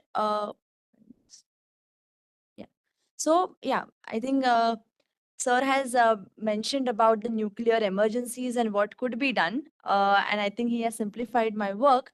But this particular session, I believe, is on climate change. And when we talk about nuclear and radiological emergencies, I think nuclear has two aspects.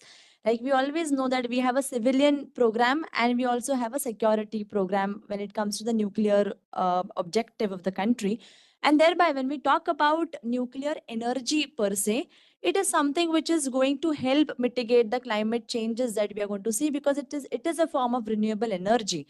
But at the same time, when we talk about something like atomic bomb or when we talk about something like a nuclear disaster, it may have the entire reverse consequences, and it may alter the entire climate changing patterns in the world. And I think that is why nuclear remains very, very important because till the time it is, it is being used peacefully and there are no accidents and there are no leaks, I think it is all good. But the moment something casualty takes place, it becomes extremely difficult to mitigate, to harness, as well as to ensure that people are in and around it are safe. So when we talk about something like the developments in science and technology, we know that they have had huge amount of profound effects on human lives, since the beginning of the human race, as we know. The world has continuously been witnessing and today as ever being witnessing, a renewed demand for energies. And of course, the non-renewable resources, were not able to satisfy those demands. And I think there's where science and technology comes in between, and we have something like the renewable energy is coming to our rescue. Sir, also DG sir also mentioned about solar, wind, and other forms of energies as a very important way to mitigate the effects of climate changes. But again, when we talk about solar, wind, hydel, clearly the countries are talking about it. But one very lesser spoken is the nuclear energy part. Because even today, not more than a tenth of the world's electricity and energy is produced by nuclear energy. In India, it is not even a 3% of our total energy production. So in the 21st century, we did come across important innovations, 20th century, and that was the invention of the atomic bomb, which was also which was used, of course, after the Second World War. But a positive effect of it was the development of the nuclear energy as well. So it not only helped the security of the states, because today nuclearization is synonymous with security, but it also helped to harness the nuclear energy potential and had the ability to solve the energy crisis of the world. However, as nuclear energy remains very clean and sustainable form of energy, nations continue to invest in nuclear energy. And today, of course, if you look at the union budget of 24-25, in India, we have had a small segment of it talking about opening up the nuclear energy for the private sectors as well in very small capacities. So I think that that's where the world has realized the importance of nuclear energy. So in the similar manner, India too, after its independence, tried to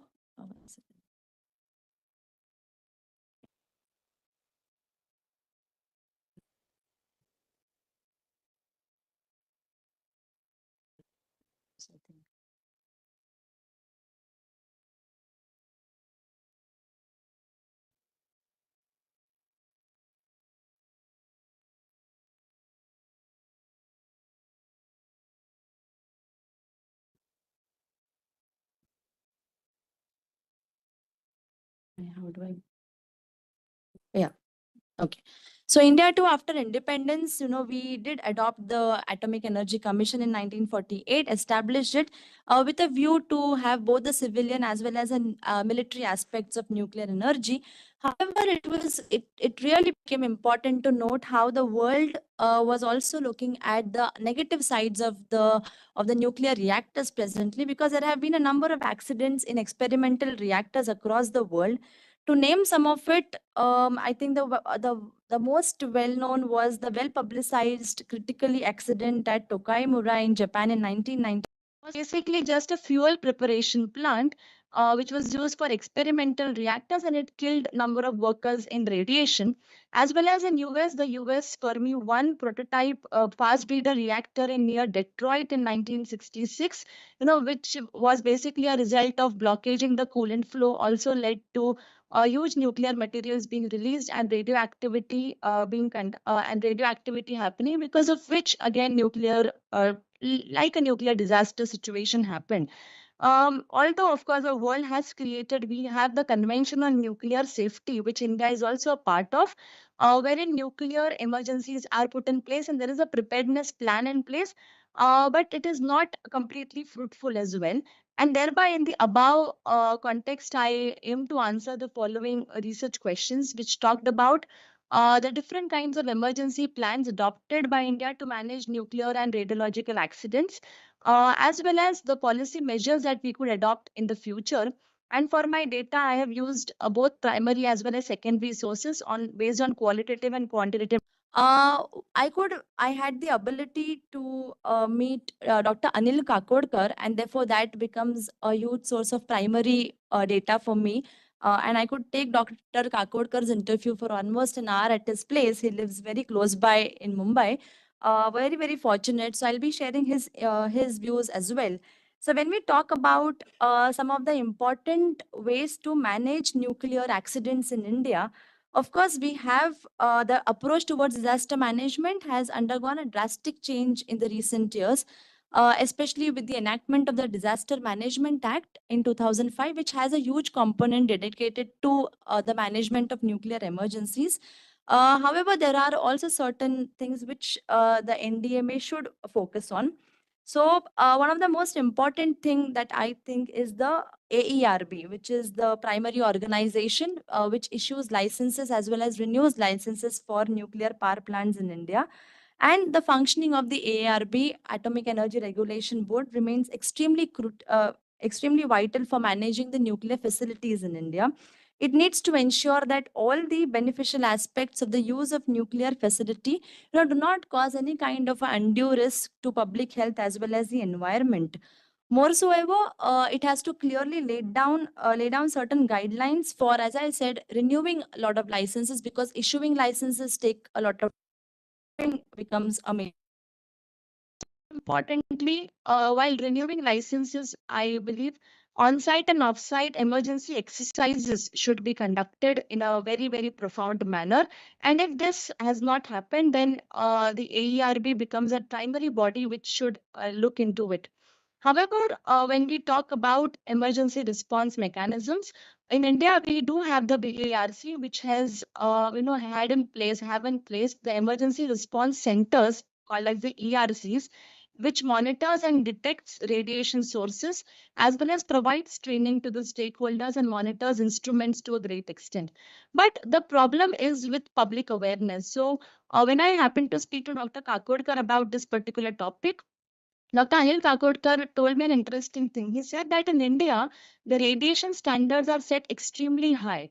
That kind of radiation standard, he said, is not necessarily required. That is because of the entire fear psychosis that people basically, are into.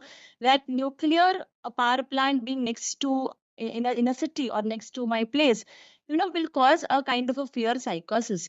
So the part that NDMA has to, or the disaster management in India has to also focus on, is not only preventing the nuclear disaster, but also educating and making people aware about when can nuclear disasters take place and what could be the measures.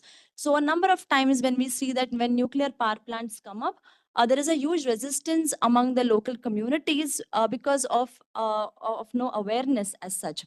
Only obviously having a strict surveillance and mitigation measures during emergency thereby is not going to help. As I said, the pre-preparedness plans should also include training of the local community, which becomes very, very important, because unless and until the local communities are trained, it becomes very difficult to evacuate at the time of disasters.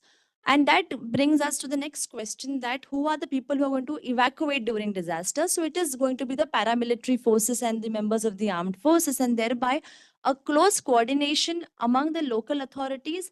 And that is where I think the NDMA guidelines come into place, because we have the Disaster Management Act, which has created different levels at the state and the district level.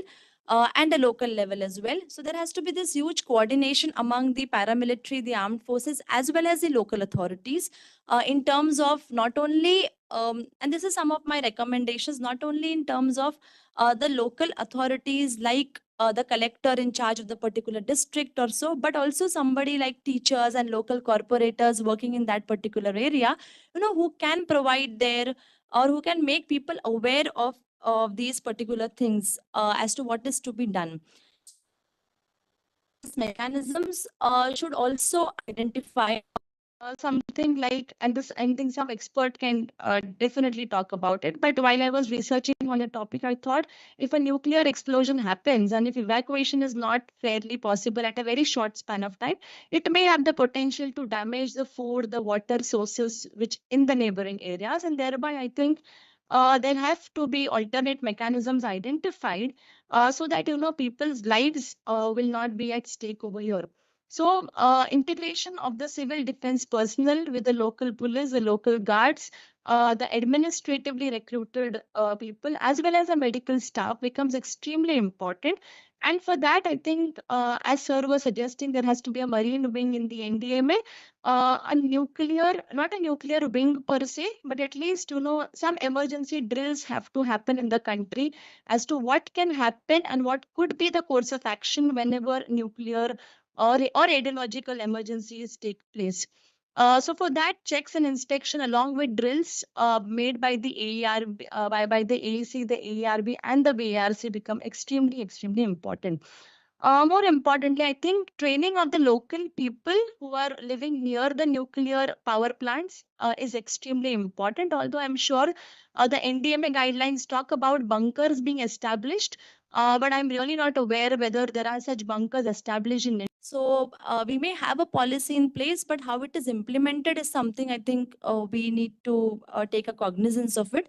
So having bunkers is what is mentioned in the guidelines, but when I tried to look online, I did not as such find any kind of a place in India which has thorough bunkers, or maybe the information is not available. So I think that becomes very, very important. And thereby, along with it, the NDRF and the CISF have to play a very important role when we talk about or when we or in coordination with the local authorities as such. So a robust, I think, civil, military, and administrative branch needs to be put in place so as to ensure that during the emergencies things are taken care of. Although what we have seen is, so apart from AERB and public awareness and sensitization programs, as sir was saying, community involvement and evacuation plans have to be in place. More importantly, with private sector coming into a lot of renewable energies, it is hardly a time that, privatization will also take place in the nuclear energy realm. And that is where we'll have to be very, very cautious of which are the companies which are getting licenses, how are these licenses being renewed, what is the mechanism we have in place to renew those licenses, and whether the emergency response mechanisms are taken care of or not. So I think this was some contribution topic. Thank you. Thank you, Vishaka. You made very, very important points. And actually, except that what we have been hearing in during the Russia-Ukraine war, that the XYZ nuclear plant is under attack, and the world is worried about its fates. We also have heard about the Chernobyl incident in Russia. But in India, except that local residents is chatting about Karnakulam plant and elsewhere, somehow we feel that the nuclear disaster is little far off. But only thing we have to be cautious that when it hits big. So therefore, the kind of preparation institutionally, structurally, procedurally is essential, and I think you have covered it well and raised very valid points. Thank you very much. So now we have the last speaker of the session. And he is not only the last speaker of the session, he is the last speaker of today's seminar also, Dr. K. Vinay Kumar. Over to you. Yes, it's your choice.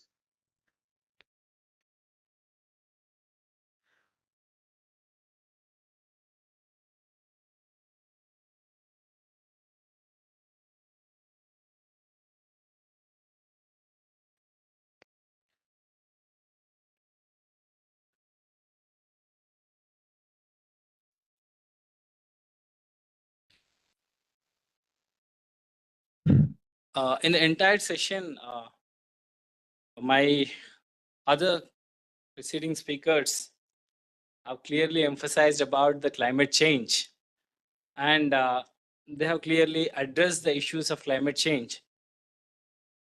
But without going into the aspects of climate change, let me keep you before the disasters that has been caused by the climate change with some data in front of you from IPCC and international reports. So before going into the data that I want to keep before you, let me ask you one question, that how much of greenhouse gases we are emitting every year? Any idea about how much we are emitting entire world? Anyone from this? We are speaking about the climate change, the disasters and other aspects. So this is one of the important aspects. I feel that nearly 30 billion tons of CO2 is emerged throughout the world every year. 30 billion tons of CO2 is emerged. And do you have, if we go into the emissions, That is more than 3 billion tons of CO2 is emerged. In fact, we are purchasing the disasters because we don't have the resources to fuel the economy. In fact, to be clear with you, let me bring to a notice about energy security. Because when you speak about the climate change, as I stated a statement that we are purchasing the disasters. Because today, India imports nearly 4.7 million barrels of oil every day. I repeat, 4.7 million barrels of oil is imported into our country every day.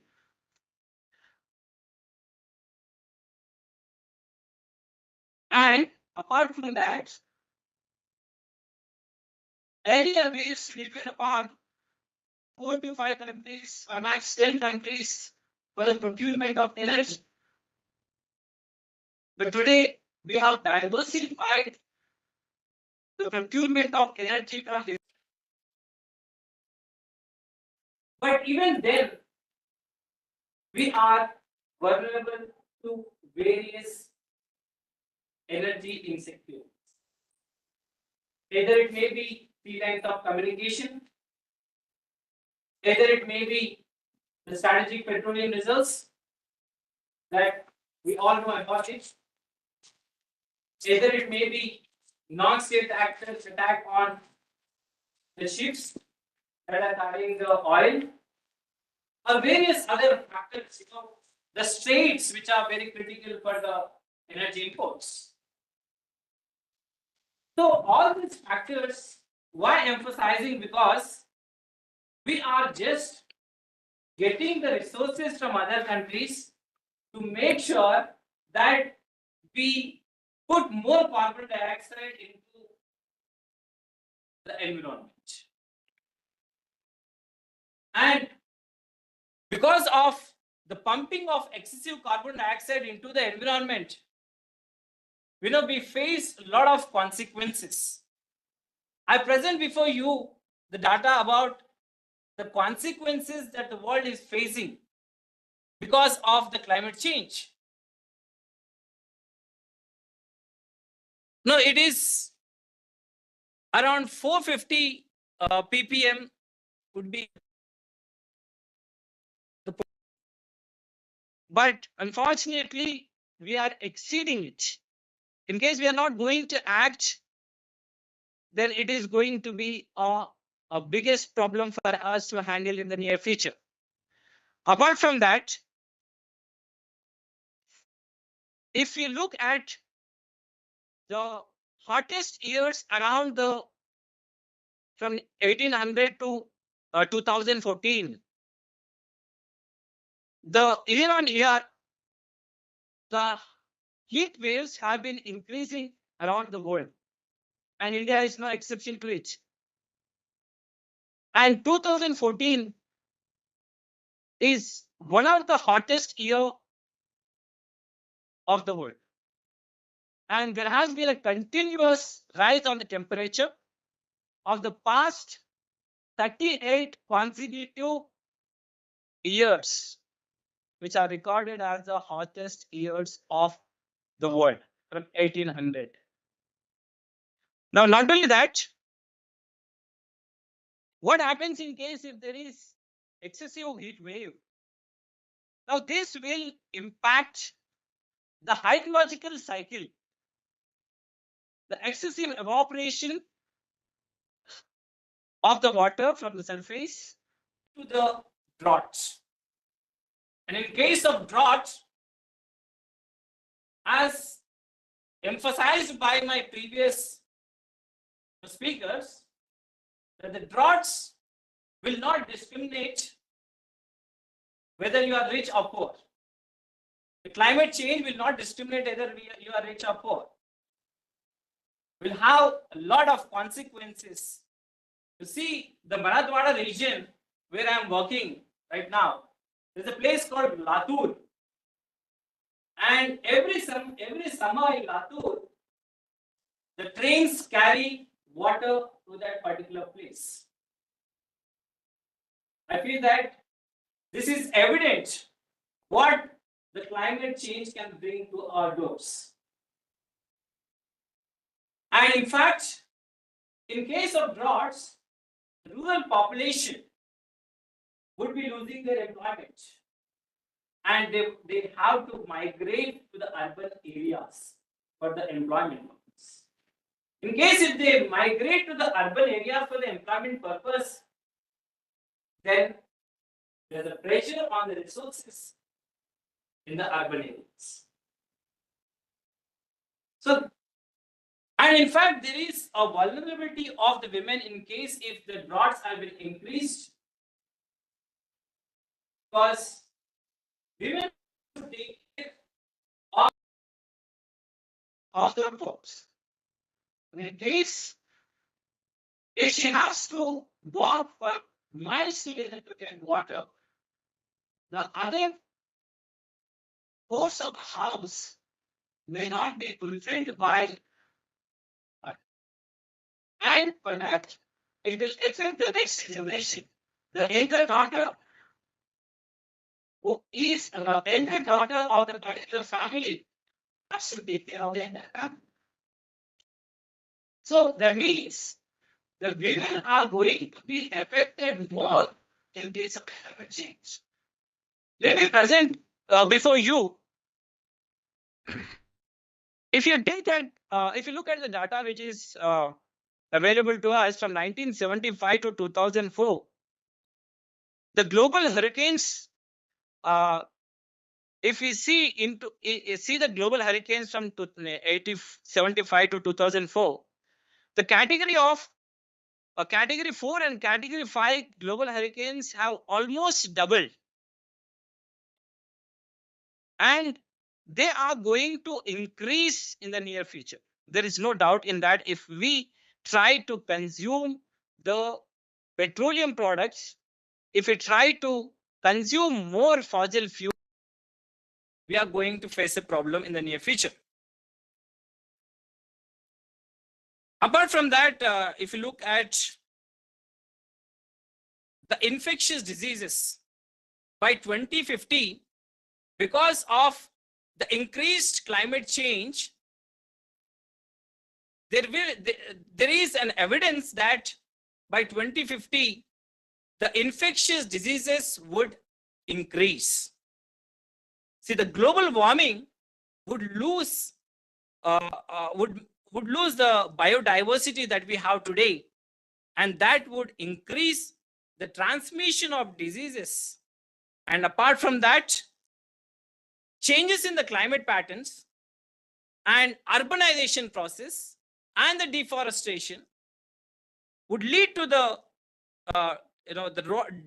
increase in the bats and rodents, which are responsible for the 60% of disease transmission from animals to humans. Now, coming to the one of the problem that is faced by the Western states, the Western countries, that is wildfires. If you look at the intensity of the wildfires in Australia, the prolongation of wildfires has been increasing year on year. There could be these wildfires and restrict their wildfires. But today, in fact, so-called the developed nations of the world, which says at the Baku 29 that we are not responsible for this climate change, and try to not to fund the demand that was made by the developing countries, about 1.3 trillion per year. And these people, in fact, could not restrict the wildfires. And there will be no restriction or no exception to the developed countries to face these consequences of climate change. Now, as we know that there is a more intense storms. The storms are going to be more intense in the coming years, and we need to be prepared for that. Why I made a statement that we are purchasing the pollutants and we are purchasing the gas. In case if we are not turning toward the renewable energy resources, then we are going to face the consequences of climate change. Already we are facing the consequences of climate change, and this may increase in the near future. In case of the minor climate changes, the minor problems would be handled by the LND armed forces. In case of excessive droughts, what we can do? In case of excessive droughts, what we can do? Will we push all the railway lines for carrying water from one region? So there's a need for relooking or retrospecting about the burning of fossil fuels. And in fact, the government of India has been initiating a lot of efforts to have a transition towards the renewable energy resources, and we have produced around 230 gigawatts of renewable energy. And in fact, the government of India has been pushing a lot of policy reforms, as we know that a single policy cannot address neither the disaster nor the climate change.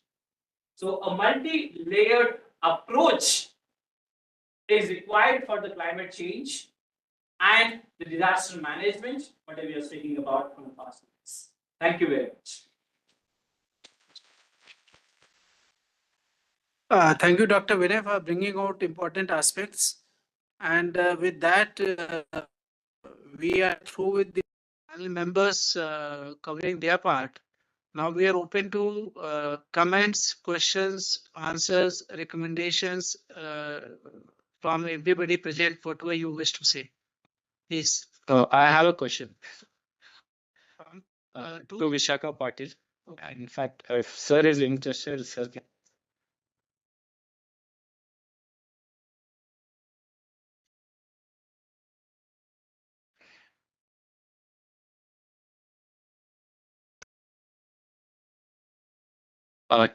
Sir, you have emphasized about the nuclear disasters, and there's a need for separate force which can handle this nuclear disaster. That is true. But I have few questions regarding the nuclear fuel. So where you know, the Vishaka Patil madam and sir can also just address my submissions. Well, there are few reservations as far as nuclear energy is concerned, because I work on energy security and renewable energy resources. So throughout my PhD, I was working on these aspects only. One factor which you have not covered, I don't know whether Anil Kapoorkar sir has given some inputs on. But what about the spent fuel? Where to store it? And this is one question. There are a series of questions that I would like to put before you. But the panel members are supposed to not question the fellow panel members. Sir, let it be a discursive one, sir.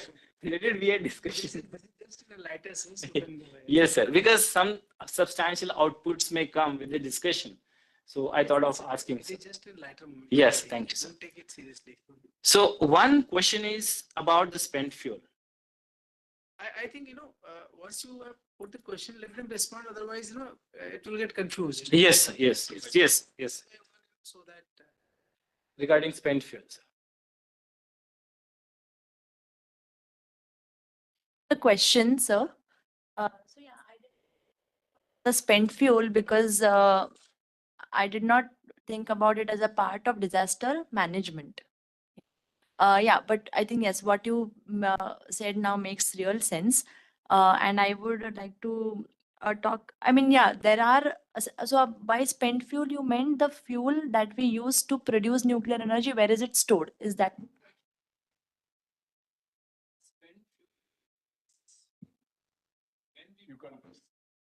Yeah. See, when we process the uranium, so there will be some byproduct that is produced after processing the. Okay, so that is called as spent fuel. So where you are going to store this spent fuel? That is my first question. Got it, sir. Thank you. So yeah, so Dr. Kakodkar did talk about it to me, and he has also, I think, mentioned it in his book Fire and Fury as well, that they are trying to build up, again, underground storage facilities to store those kind of fuel. But he says that the amount of byproducts is not huge for India now. So in the future, whenever, that is what the answer that I had got. In future, whenever the production rises, probably there will be more number of kind of underground places created to store it. Again, environmentally, definitely it is going to be damaging, but I haven't read about it much, sir. Yeah. Just a Sir, if point, you would like. not as an expert because I don't have that knowledge with me. But if you see the reaction of the uranium when it crosses the requisite threshold, after the energy is released and the other component is produced. So the component which is produced are the that is not dangerous, so to say. But what happens because of that, system in which it is working, it attains certain amount of Duty on itself. So that is what is supposed to be, disposed of and managed. I had the opportunity of visiting one of the, plants in southern India, and of course it is around 34 years back, so I can't recollect much what they told me about this, but I briefly recall that they have a deliberate system of managing wherein firstly they reduce the radioactive exposure of the byproduct or the element which is getting created after the this fusion or fission reaction takes place, energy is released, and then thereafter they dispose it of. Now how do they dispose of what Vishaka is telling may be happening to, I'm not able to recall that.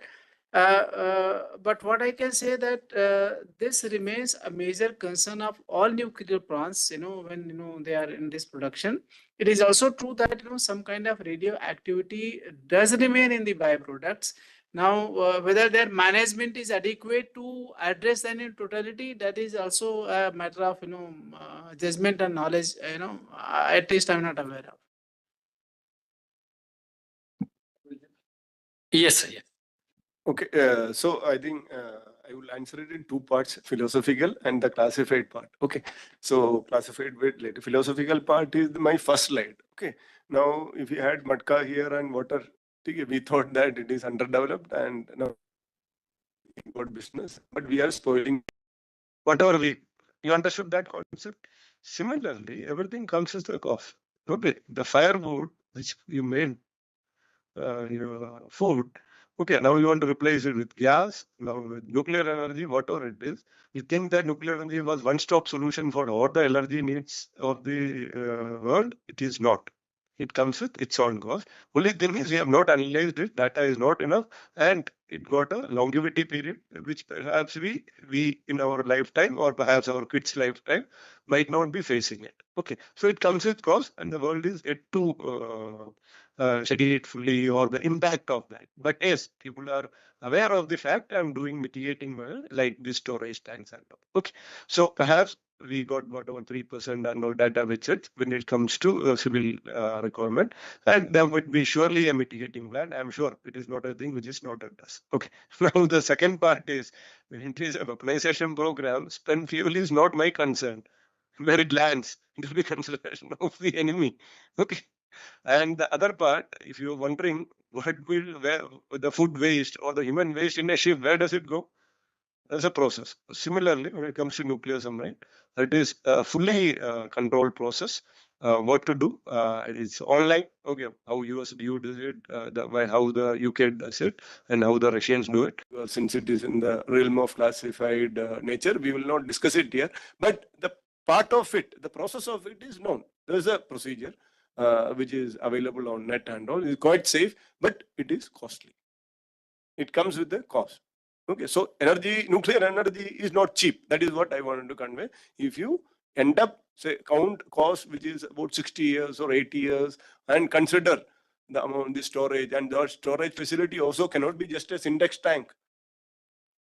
It has to withstand the next disaster, so-called disaster of an earthquake or a flood or all flooding, or accidentally somebody from PWD digging it up.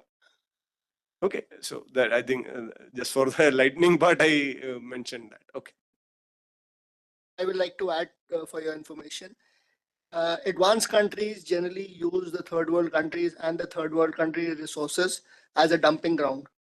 You have cases where in the European Union, some countries have dumped their spent fuel off Somalian waters, due to which piracy started. So that is an area of concern, which is not somebody's baby. It is left to somebody else to worry about. Sir, it's 2% of less than 2% of nuclear energy we have in our energy mix. In case if it goes to 20-30%, after the byproduct of uranium is thorium. So in case if thorium in fact is also a radioactive element. So unlike the Western states, they dump into the sea, something like that. They seal it and dump into the seas. We cannot do that things. In case of tsunamis or any other things, it will affect the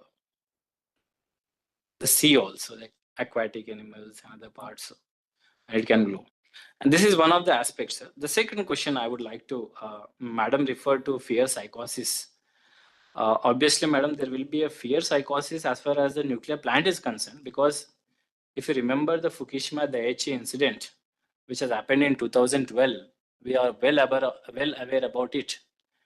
From 2012 to 2024, the heavy water of the nuclear plant of Fukushima Daiichi cannot be released outside the nuclear power plant. There are concerns expressed by the China and other littoral states regarding the radioactive elements present in that particular water. It is almost more than 12 years today, if you look into that. Even the concerns has been expressed.